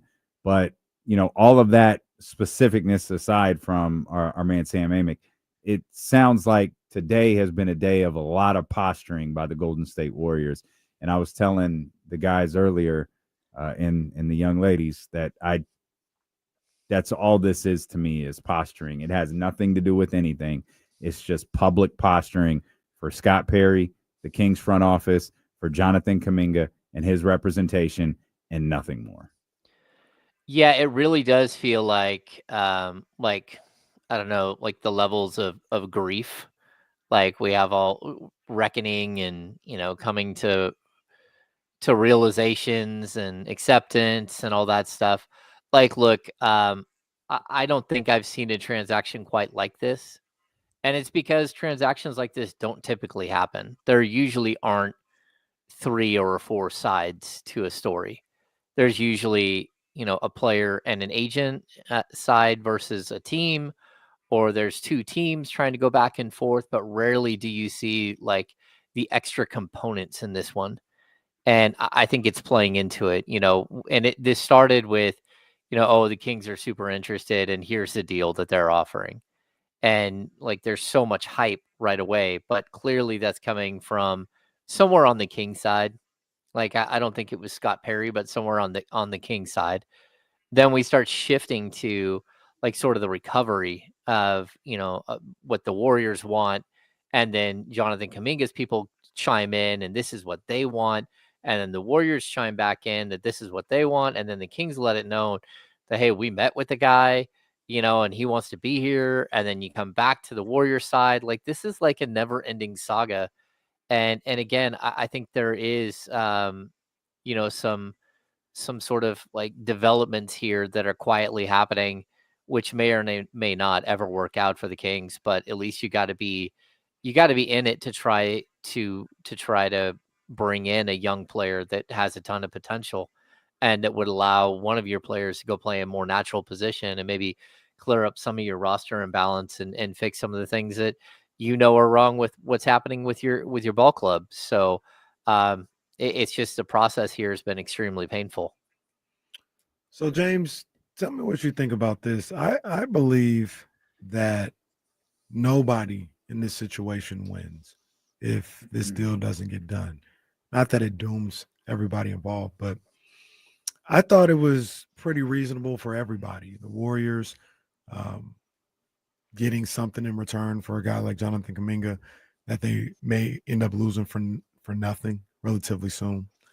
The Sacramento Kings getting a young building block that they currently don't have at all. And Jonathan Kuminga getting a fresh start somewhere. And nobody's getting any of that. Matter of fact, everybody's going back to their own miserable lives. It feels like the Warriors are that's not going to work at all with Kuminga coming back to town and in that locker room. The Kings still have a log jam at the guard position, still don't have any wings, still don't have any type of young player that you feel like you can build upon or that would even fill that role of thinking that you can. And I don't see one on the horizon. Like, I don't think they're going to get this draft pick like that in this upcoming draft. So who knows when that's going to happen. And Jonathan Kuminga may not be getting the type of money that he hoped he can get or responsibility staying with the Warriors. So Do you feel the same way where I feel like this deal doesn't go through and everybody loses? Yeah, maybe a little bit, but I mean that's sort of the game here. You got to hope that, that if this deal falls through that you're working on the next one right afterwards. So, yeah, I mean, Kenny, I do get your understanding here and I don't disagree. I mean, I think this does really does help everybody if they can work something out. But at what cost? And I think that that's what everybody's trying to deal with right now. Number one, Kuminga needs to realize he's not getting 25 to 30 million a year like he thought. And that's something look, I've been in this business long enough that there are agents that tell players all the time what they're going to get, and then what they think they're going to get and what they actually get are two totally different things. I mean, Rashawn Holmes is the one that comes to mind the most, which is oh, he's getting 18 to 20 a year for 4 years, and sure enough, he got $12 million a year. And that was just somebody overselling what they thought that they could accomplish. I think that there's a little bit of that in this whole deal here. But I also, again, it does kind of fit everyone's need. The Warriors need more capital, more, draft capital to go out and make trades. They also need a player who makes, 18 to 20 million bucks so they can trade for players, right? But the Kings, they need a young player, like you said, to build around. I don't fully agree with your take there. I do think that Keegan Murray is someone that you can build around. Maybe not as a primary, as a number one, but certainly as one of your base, structural pieces that can help your team grow.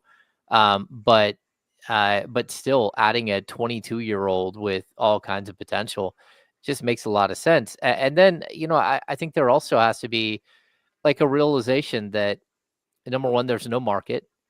There's no market for anybody. That means that there's no market for the Warriors either, who think that, they were going to get in some sort of bidding war with a Suns team that's offering 4 second-round picks that they don't have.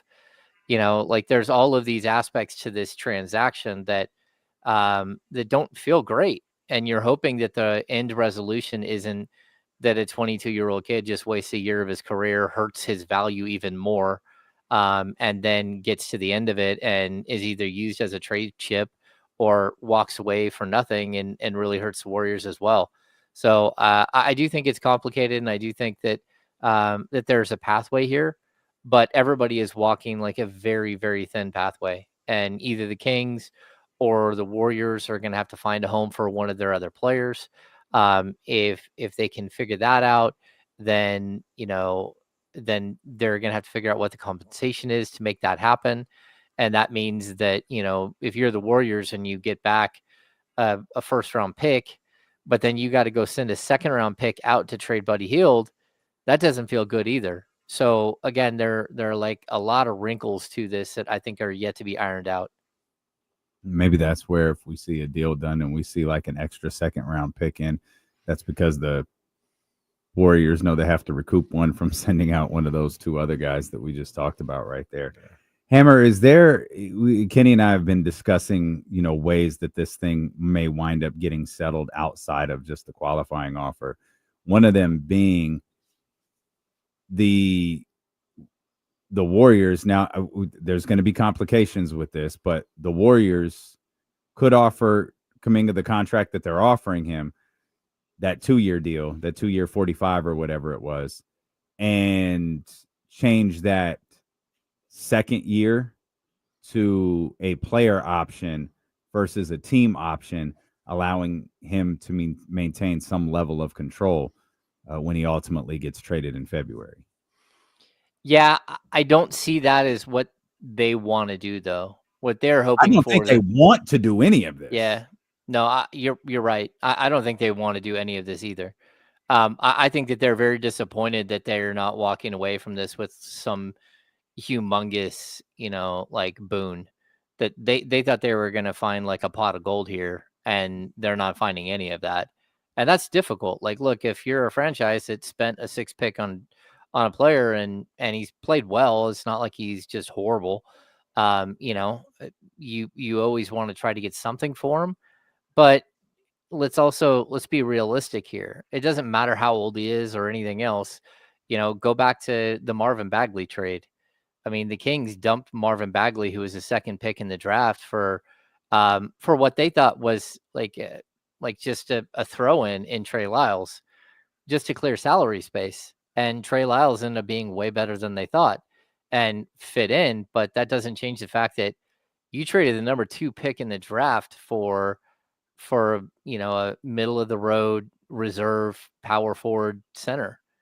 And that's where I think the Warriors have to understand, like, that's where you're closer to that deal than you are to getting some unprotected first round pick and all this other stuff. And, if you can get a reasonable rotational player out of this, like, again, you can go 2 routes. You can go young player and expiring contract, and a draft pick, or you can go, a player like Malik Monk that, like, let's be honest here, Malik Monk would help the Golden State Warriors. Malik Monk would easily be their best free agent, their best acquisition this summer, even after they go and they do the things that they think they're going to do, whether it's Al Horford or Seth Curry or, Gary Payton II, like, whatever. Like, look, that's a lot. Like, giving up Malik Monk for the Kings is a lot. It just doesn't feel that way right now because, they've kind of pitched him and put him out there on the trade block. But like I continue to say, like, this deal is just so complicated, and you kind of feel for every side because this isn't normal operating business for the Sacramento Kings or for any other team in the league.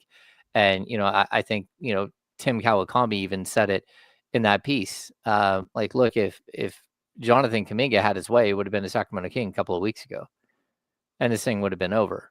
But that's just not the way it goes. And again, that's restricted free agency. I bless Keon Ellis's heart. I'm sure he's glad at this point he's not in this free agent market, because this is just ugly. It's horrible for all these guys that just have no market at all. And you would hope that they would, at least the teams that they're on, would give them reasonable offers to keep them in the fold. But there seems to be a hard line in the sand this summer that hasn't been there before. James, if you were Jonathan Kuminga and representing Jonathan Kuminga, what would you do in this situation? They're saying that they, aren't going to trade you to the place that you want to go to. Would you take the 2 years, $45 million deal with the team option, or would you play on the qualifying offer? Yeah, I'd play on the qualifying offer. I'm taking away the power from the Golden State Warriors, because you got to remember, like, either way, if it's not a guaranteed 2-year deal, then I believe he loses his bird rights if he's traded. So, like, they're taking away any power that you have. And the only way to fight back is to take the qualifying offer, because then at least at the end of next summer, if you're Kuminga, at least at that point, the Warriors still can extend you. Like, they still have your Larry Bird rights. Mm-hmm. If you get traded mid-season right now, you lose your Larry Bird rights. Like, and that just means that when you go somewhere else, they can't extend you without either having cap space or, giving you like the mid-level exception. And that's not what they're looking for at all. The only way for him to make like the 63 or the 90 million, whatever it might be, depending on who you're listening to, the only way for that to happen is in a sign and trade here. Like, there is, or if the Brooklyn Nets just out of nowhere decide to change their mind and go out and sign Jonathan Kuminga to an offer sheet, right? That's the only ways to get to figure this out. So it's just really, like, for everybody involved, the Kings know that they need to speed up their rebuild, and sort of hit the nitro button on whatever they're trying to do here. Plus, they don't want to run it back. Scott Perry doesn't want to take over a team and then have the same exact roster from last season for all intent and purpose, so that's one thing. But then, like, every single person in this, like, sort of battle here kind of feels the same way. Kuminga, like, if he gets this whatever we're talking $45 million 2-year $45 million deal, the Warriors aren't going to have any money to go sign anybody. They're going to be in the luxury tax and approaching the first apron and be in trouble too. So Yeah, it's just like it's almost like a no-win situation for most people here.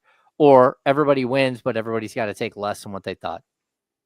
Do you real quick, James? Do you you laid out a bunch of reasons why you wouldn't do it. Would your thought process change at all if they turn that team option into a player option for Kuminga? I mean, no. I mean, maybe because then you can control what happens there. Because again, if he gets traded, then he would at least be. I believe he'd be on a 2-year deal, and it would, I guess so. There's a possibility there that you might be able to get your bird rights back in some way, but I don't know. It's very strange. Like again, we're not usually faced with this situation. It's rare that somebody plays on the qualifying offer. I think that's only happened like once or twice, but it's even more rare that that you have a situation like this where there is zero cap space for anybody, and it's not just cap space. Like there's so many teams that are up against a luxury tax, or over the luxury tax, or up against the first apron, or over the first apron and approaching the second apron. Like there just is not a lot of money right now in the league, which is totally bizarre, is very foreign. And I've said this to you guys last week. Even if he gets his deal done where he becomes a free agent next summer, it doesn't mean it's going to be any better.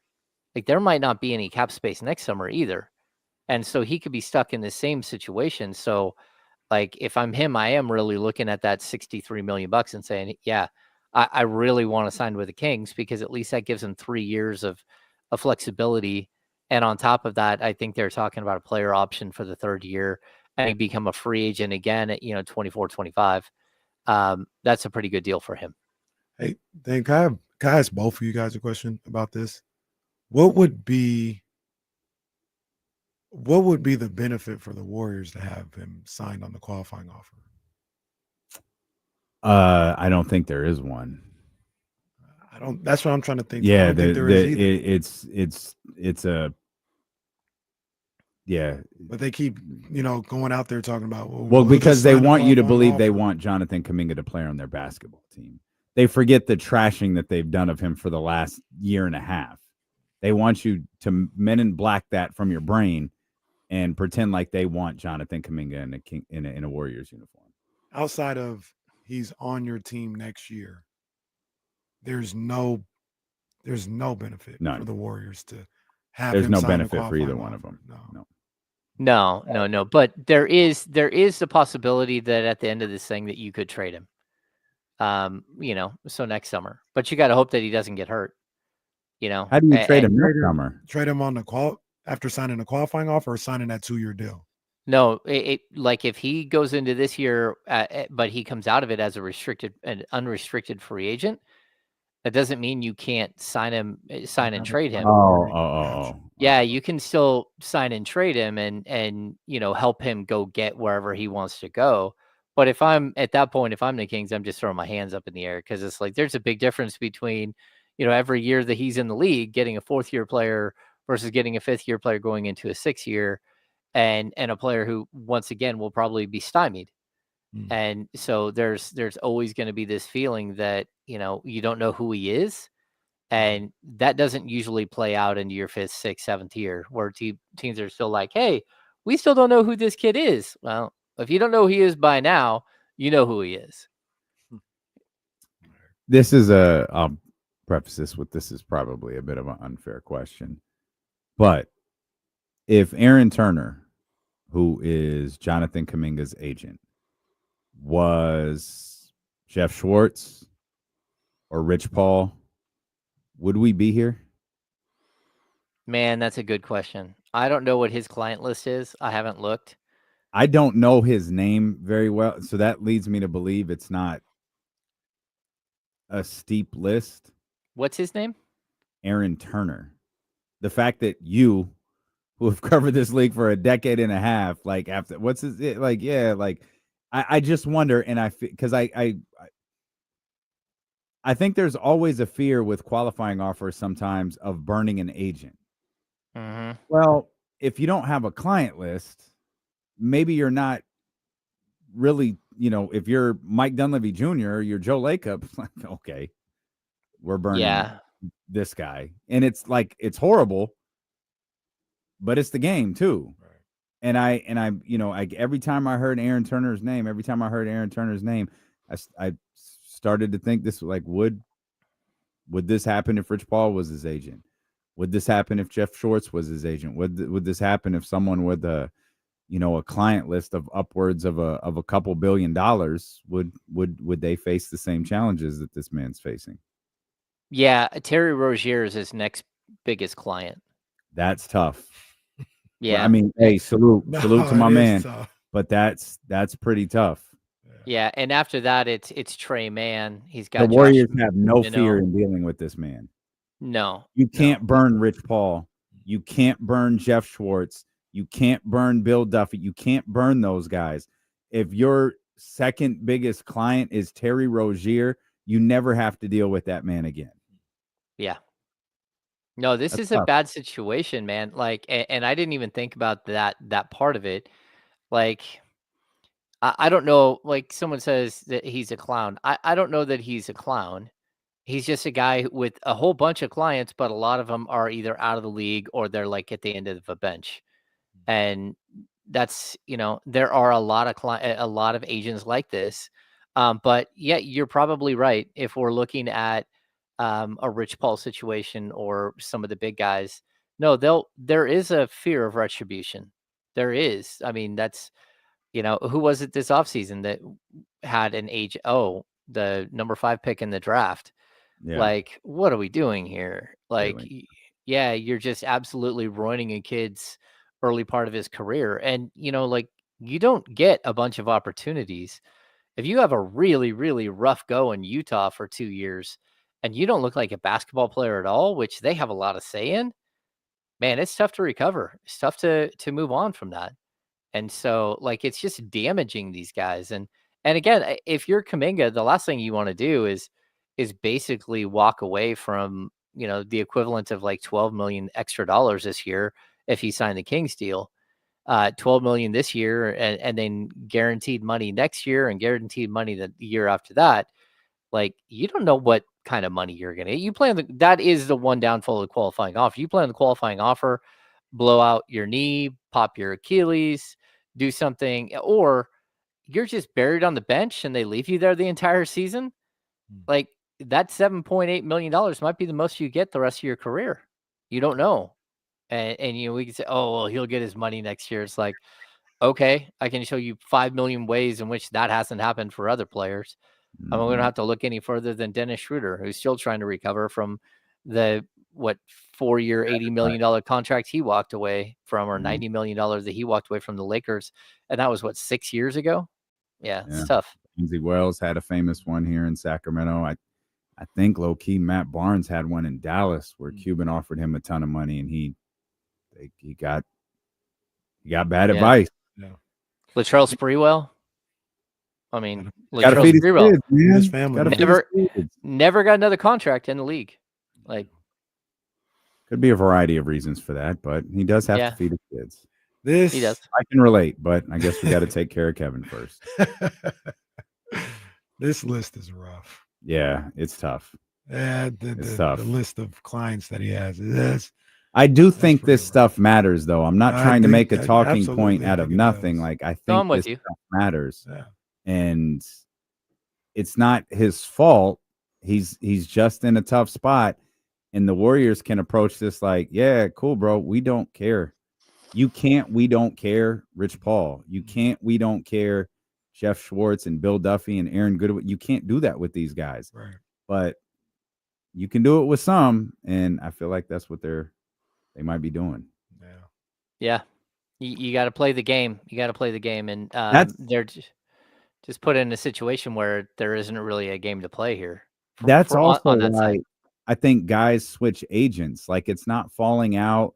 It's not working hard enough, not doing anything. It's like, when I get into a true fist fight of a negotiation, can they afford to step away from my current agent? Like, I don't think that he was ever going to be faced with this, but was it Chris Gaston, like De'Aaron's guy? If push came to shove, nobody's, again, with all due respect to my man, no one's scared of him. Right. You can't treat Rich Paul the same way you treat Chris Gaston. And so it just puts that player in a tough spot. Yeah. And that's the world that Jonathan Kuminga is living in right now. He's in a tough spot.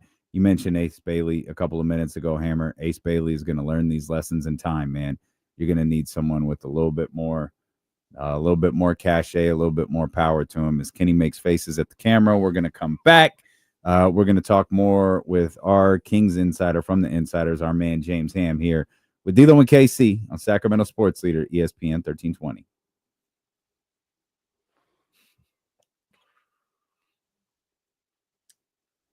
Did you guys know? Anybody want to take a guess? We are, what is this? Let's see. 111 games into the baseball season.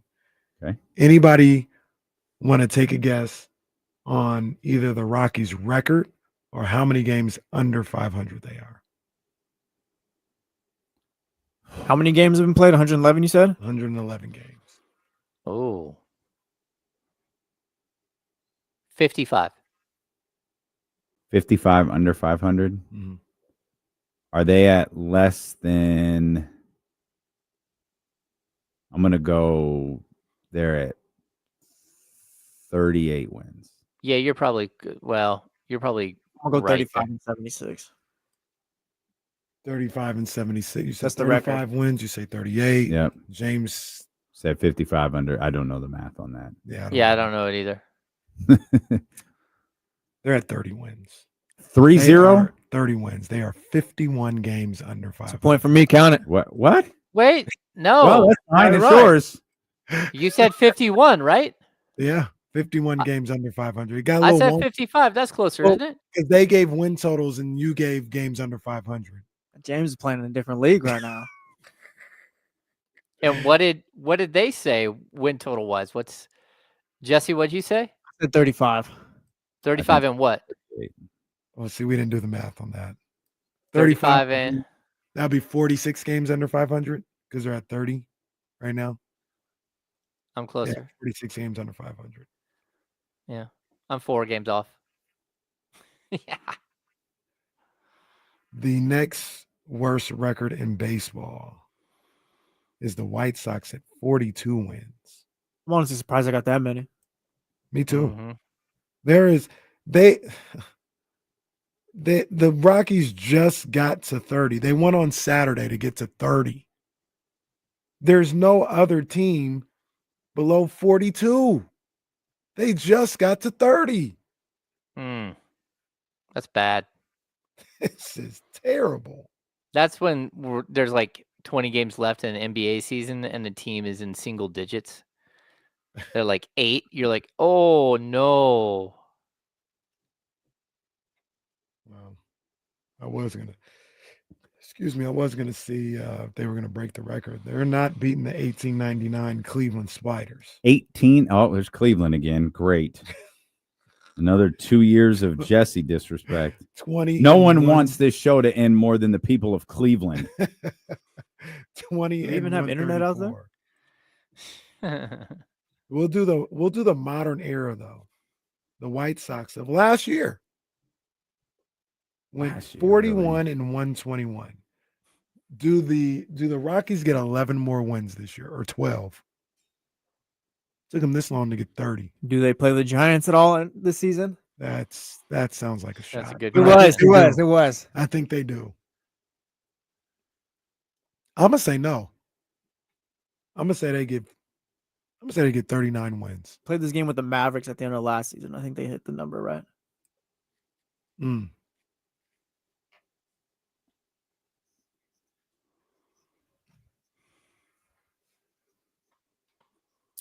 Back here with James talking about bad baseball teams, which Shout is out a to the refreshing Rockies. change from talking about bad basketball teams. Yeah. I don't think the Kings are bad. They're frustrating as hell, but they're not bad. Of course, we would all feel like, hey, man, I think that we would feel like the Kings are doing something right. Something, they're taking a good step. We said earlier, Hammer, Scott Perry's getting a lot of praise for the way he's handling this situation, that he doesn't have to rush, and he could be extremely patient. And if it doesn't work out, I think Scott Perry would be completely fine with that. But he sees Jonathan Kuminga as a potential, piece to build that sustainable winner that he's talking about. And of course, it would be the Golden State Warriors that are in the way of all of this happening. They are in the way of everything. Always. Always. Yeah, like look, Scott is getting like a lot of positive feedback for handling this thing the way that he's handled it. But I'll keep saying this, like, and this isn't a dig. Like, look, if this thing goes, if it just stays as status quo right now and they don't ever get the deal done, like, what's the difference between this and Pascal Siakam trade? What's the difference between this and the Cam Johnson trade, or the OG Anunoby trade, or any of the other trades that didn't happen? And the answer is that it's not any different. At the end of the day, you didn't get the player that you wanted. And so I think that that's, like, again, we can praise the patience and everything else, but we also know that at a certain point, like, it does cost something to get something in the NBA. And, so the Kings, again, if they're going to ask the Warriors to take on 3 years of Malik Monk, that's going to cost something. And I know people are like, oh, Malik Monk's a better player than Jonathan Kuminga. It's like, yeah, but that's not what we're talking about right now. We're talking about one person trying to trade in a used car and trying to get a new car out of it. And that's, so yeah, like, Malik Monk has value. I totally agree. And I actually think Malik Monk's an exceptional player, but you're still looking at a team who's asking another team to take on 3 years and almost $60 million when, to get back a player at 3 years and $63 million, like almost a straight swap. And, that's not like an easy ask at the NBA. So, yeah. So one good thing, sorry. Kings don't really have any competition in this. Like, Phoenix can't seriously, I mean, again, unless they did it to be spiteful, like, they're not getting better with Phoenix unless Phoenix somehow, for some reason, and I absolutely do not believe that they would do this given the offseason that they just had, offered a bunch of draft picks. Like, they don't have any. Like, yeah, right. So it feels like this really just comes down to whether they can get a deal done with Sacramento or not. Yeah, I mean, like, look, the Suns literally they have 2 second-round picks. That's it. They don't have access to any of their other draft picks at all. They can't trade a first at all. So again, that's where I think the Kings are sitting here holding their ground and saying, look, we've got, we're offering you a first-round pick where no one else is. But at the same time, like, look, I also think that, like, you have to understand that they're going to have to trade another player to make this work, and that's going to cost something. So again, if you want to have a lottery protected first round pick, if that's what you're offering, or say a top 10 protected first round pick, that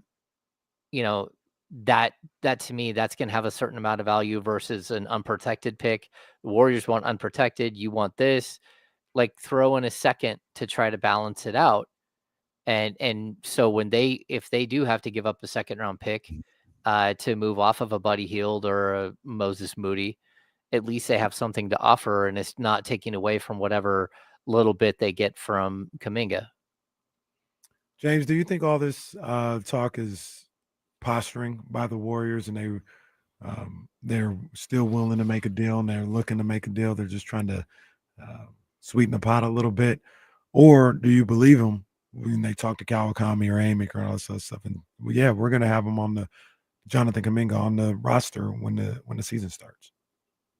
Well, I mean, I think both can be true. Like, you can be saying no right now and saying we're done dealing, and then the offer gets a little bit better, or even just the circumstance changes, and you're like, man, we got other things we need to do.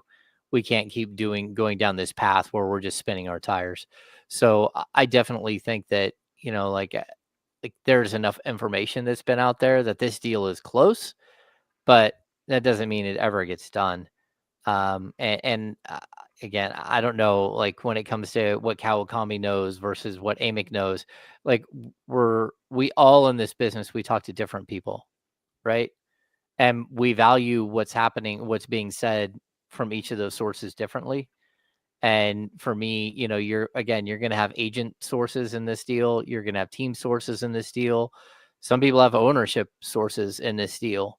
And so there's all kinds of different ways in which we're getting information, which is probably what makes this, like, again, such a unique transaction. Well, what's funny, Hammer, is every time it feels like we're getting close, a day or two later, a report comes out from a reporter that we haven't heard from one single time, and suddenly we get further away. Yeah.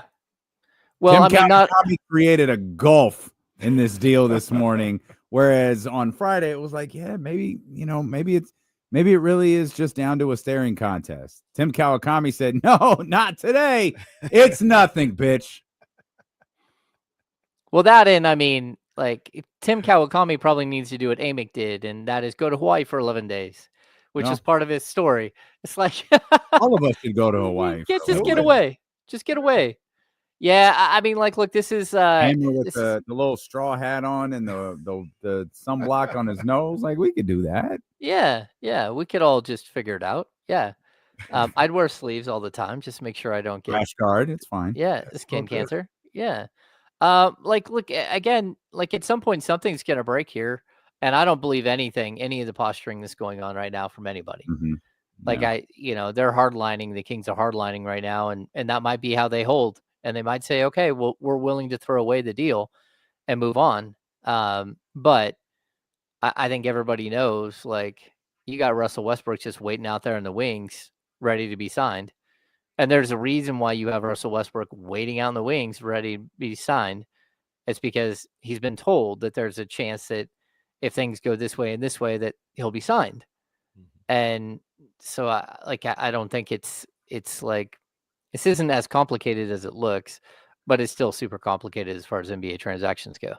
Can the Kings or the Warriors move on to the Russell Westbrooks, the Anthony Meltons, Al Horford? Can they move on without this being resolved in a way that gets Kuminga off the Warriors and I guess Malik off of the Kings? Probably not.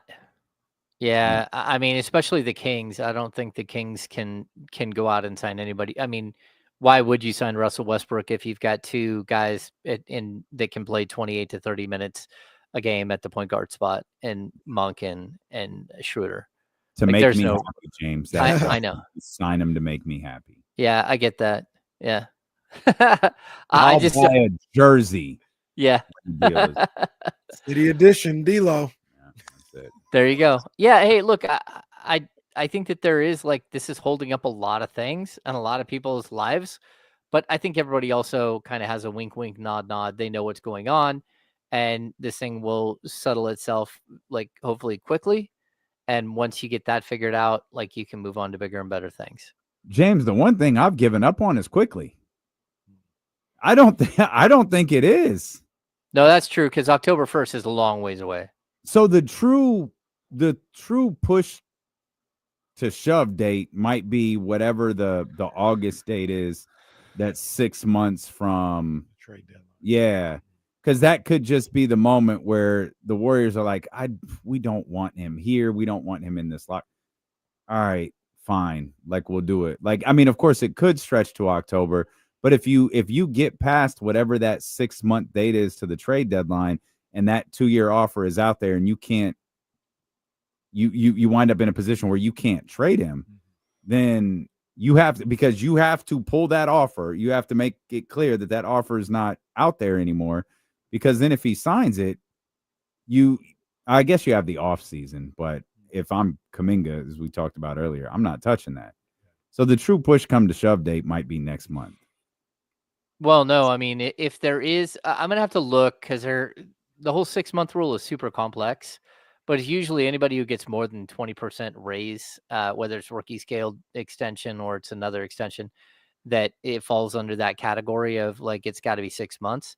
But I'm going to have to look it up. But Kuminga would get that, right? Yeah, we have to make sure. I have to make sure. I have to go through the salary cap stuff with like a fine tooth comb. There's a bunch of ways in which I'm this not doing happens and it. it doesn't. Yeah, and so and if we're looking at the 6 months, so September, October, November, December, January, February, we're talking a couple of days. That's if there is a 6-month window. Mm. I mean, that's where we're at right now. It would be a couple of days. Because the trade deadline is like February 7th, something like that. I don't know. Do you believe the reports about the Kings, that they would like Jonathan Kuminga, but not really pressed to go after Jonathan Kuminga, and they're 100% willing to walk away? Or do you think they are doing some posturing and they really want to add him to their franchise? Well, like, look, we keep talking about 2027, right? We keep saying, oh, well, like, just like 2027 might be the moment where you can do something different. And there's a way to speed that up. Again, I think that this would be a domino situation here that we're talking about. Like, it's possible that DeMar DeRozan sticks around if you were able to land Kuminga, but it's also possible that you make some other move to try to move on from him. So it's just tough because I think this is one of those. Scott Perry would love to reset this thing quickly, but he's run into a brick wall again and again and again. And that's why he's floated this idea of like it might be 2027, or the team has floated this idea, like whoever it is that you want to listen to, right? But that doesn't mean that it has to be 2027. Like if there's a way to get this thing done quicker, sure. They would love to reset. And like, look, let's just say you do get Kuminga. Like, there are a couple of different ways that this could go, but what if Kuminga is everything that he thinks he is? What if he comes out and he's averaging 25 and 8, and all of a sudden you have a frontline NBA like scorer to go alongside with Keegan Murray and Domantas Sabonis, and all of a sudden you're like, oh man, he's 22. Like, we just hit a pot of gold here. This is awesome. And now you can start building from, a considerably younger age. And so I think that this could change the outcome of, really it's, I always talk about the Jerry Reynoldsism. If you got a 5-year plan in the NBA, you have no plan at all. Like realistically, if you have a 6-month plan in the NBA, you have no plan at all. You have to be willing to shake and move. And, if something becomes available, you got to try your best to like clear up space or go get a pick or whatever it is that gets the deal done. And that's where we're kind of at this point. Like, I think it would be a bummer for the Kings if they didn't get this done, but I don't think it would be the end all be all either. It's just a really nice young player at a reasonable rate and with a ton of upside that you're willing to take a gamble on. By the way, that 6-month marker is Wednesday. So if they, the way we understand it right now, unless there's something hidden in there, if they don't sign him before Wednesday, they can't trade him. They wouldn't be able to trade him during the NBA season. They wouldn't be able to trade him before February. Now, they could obviously trade him after the season because of the team option, right, but they wouldn't be able to trade him before February's trade deadline if the 6-month rule is in place, which again, the February James was close. Trade deadline is February 6th. August 6th is Wednesday. So never mind. Yeah, we're going to have to look at that very closely. I'm going to have to Yeah. go through because it's a complicated set of rules, and every single player is in almost like a different bucket. And so you got to kind of look and see what it is. But yeah, man, this is like, it's not the easiest way that any team is approaching this. But I also think it's kind of why it's ramping up right now. Because at a minimum, it's got to, even if it was a December 15th deadline for signing him this offseason, that's a whole nother situation. There's also the January 15th deadline that we dealt with last year where Doug McDermott couldn't be traded until January 15th, but then his contract wasn't guaranteed until like right before that. And you had to guarantee his contract if you were going to trade him. Like there's all kinds of mechanisms in place here that we haven't got to. Well, what a relief that the Kings re-signed Doug McDermott. So that way, when the Kings are down 36, they can put him in a game. He can hit 4 or 5 threes in a row. Then they'll be down by 25. So it's good. That's Can't another wait. question. We haven't figured out like if Doug McDermott got a fully guaranteed deal or if it's like last year's deal was like I think it's 500 or 750,000 until January. Yeah, I'd have to look. I sure hope. If I'm being perfectly honest, that is a question I have not asked myself. Yeah. I saw that alert pop up and just thought, huh. All All right. right. All right. Yeah, Why? keep it moving. Nah, never. But don't answer that. It's okay. It's fine. Doug McDermott. Just keep on moving. I like my boy Doug McDermott, so good for him. No, if we just operate under the assumption that this team is what we see in front of us right now, we're watching Neek and Max this offseason, right? We're watching the development of Kuminga, not Kuminga, Keegan. We're watching to see how Zach LaVine fits in a full season with Sacramento, perhaps DeRozan's last season with Sacramento. We're changing I think that was kind of the approach everyone had. Mm-hmm. And then the Kuminga thing started to gain like some traction.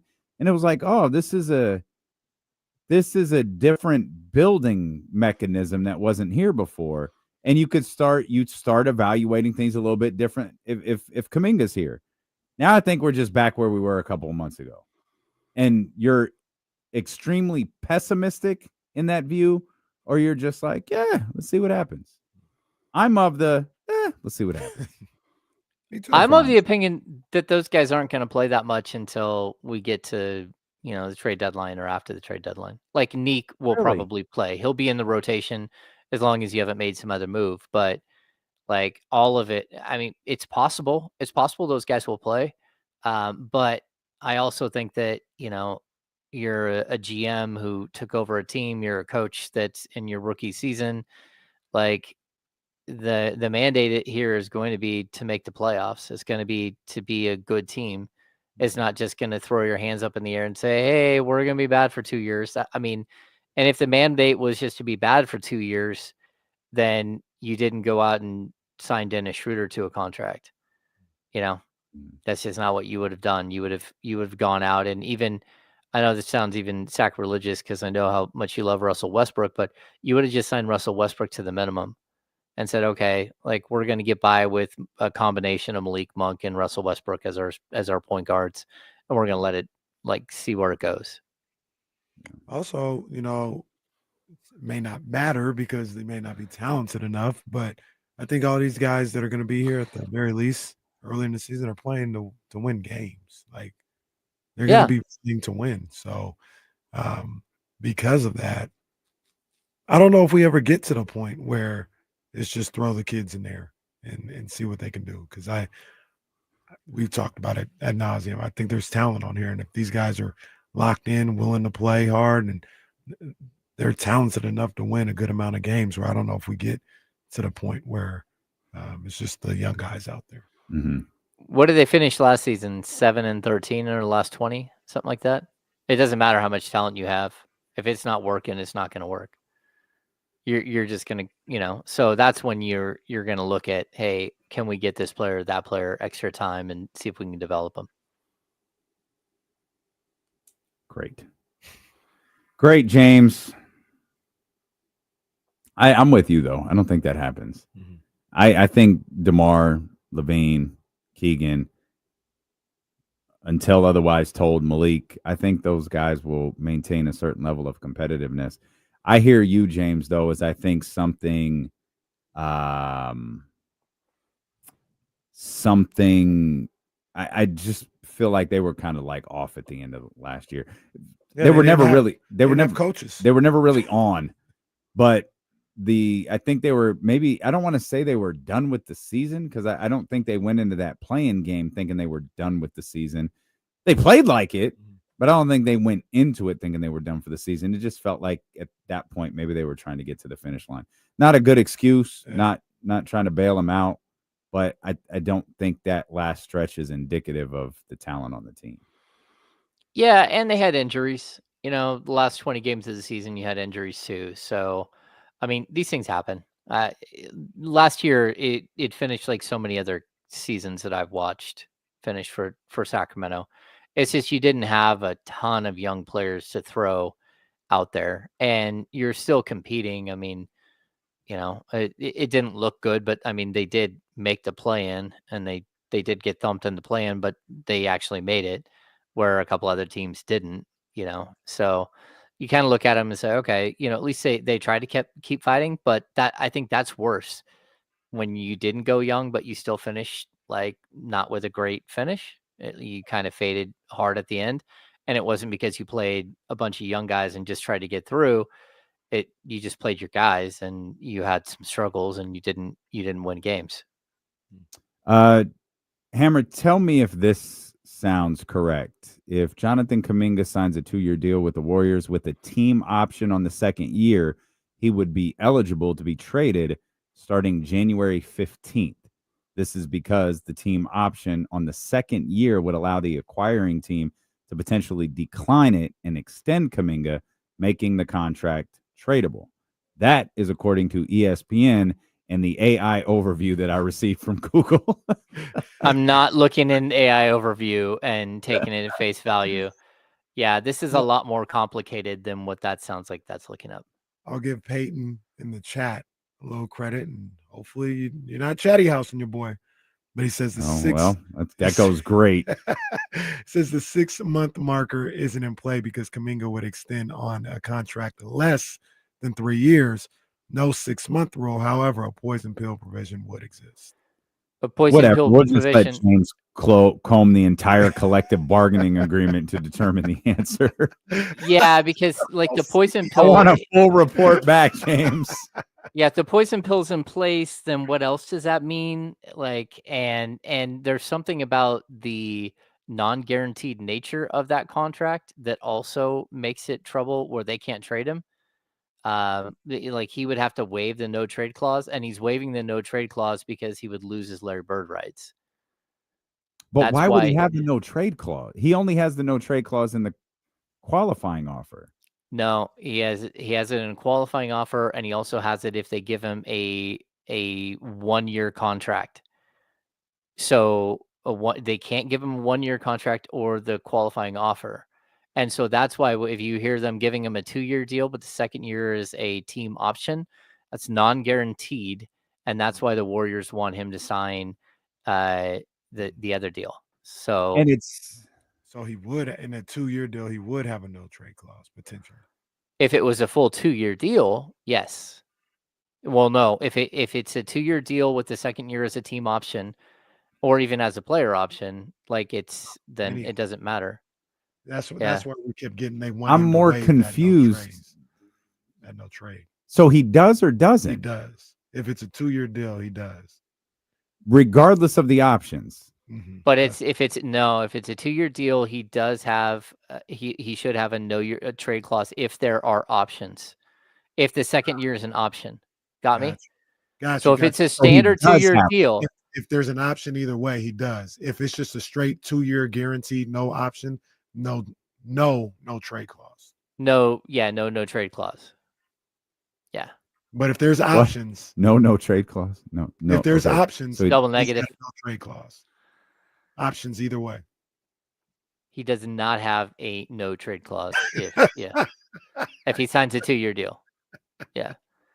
And if he signs a 3-year deal, he'd have full Larry Bird rights going out. Like if he does a sign and trade with the Kings, he'd have full Larry Bird rights, even if he has a player option after year 2, going into year 3. Whatever, man. I don't care anymore. This is the perfect time to crack open this bottle of 755 from Baker Family Wines. You can head over to bakerfamilywines.com right now. You need to join Dusty's Tasting Room. Right.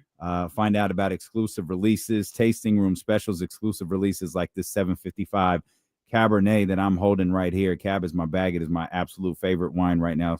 It's got one of the boldest, richest flavors. I think of all of the reds out there, and certainly has the boldest, richest flavor in all of the Baker Family Wines reds. But whatever your preference on wine is, Dusty Baker has mastered it. That's what he does. That's why he's a Hall of Fame manager. That's why he's going to be a Hall of Fame winemaker as well. These small lot wines are incredible, and they're made right here in West Sacramento. You can visit the tasting room in West Sacramento right now if you want to. Head over to bakerfamilywines.com to find out more. I'm going to crack this open because James gives me a headache every time he talks about the collective bargaining agreement. So hopefully we'll see you here tomorrow on Sacramento Sports Leader, ESPN 1320. Adios, D-Lo.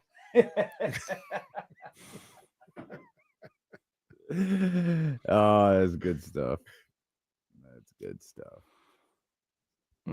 Oh, man. All right, team. No, well, Kevin, someone said it earlier. I don't know who. Kevin's got Rich Paul as his agent, and here I am with Aaron Turner. With all due respect. We'll see. With all due respect. We'll see. Well, no disrespect. See y'all on a different day.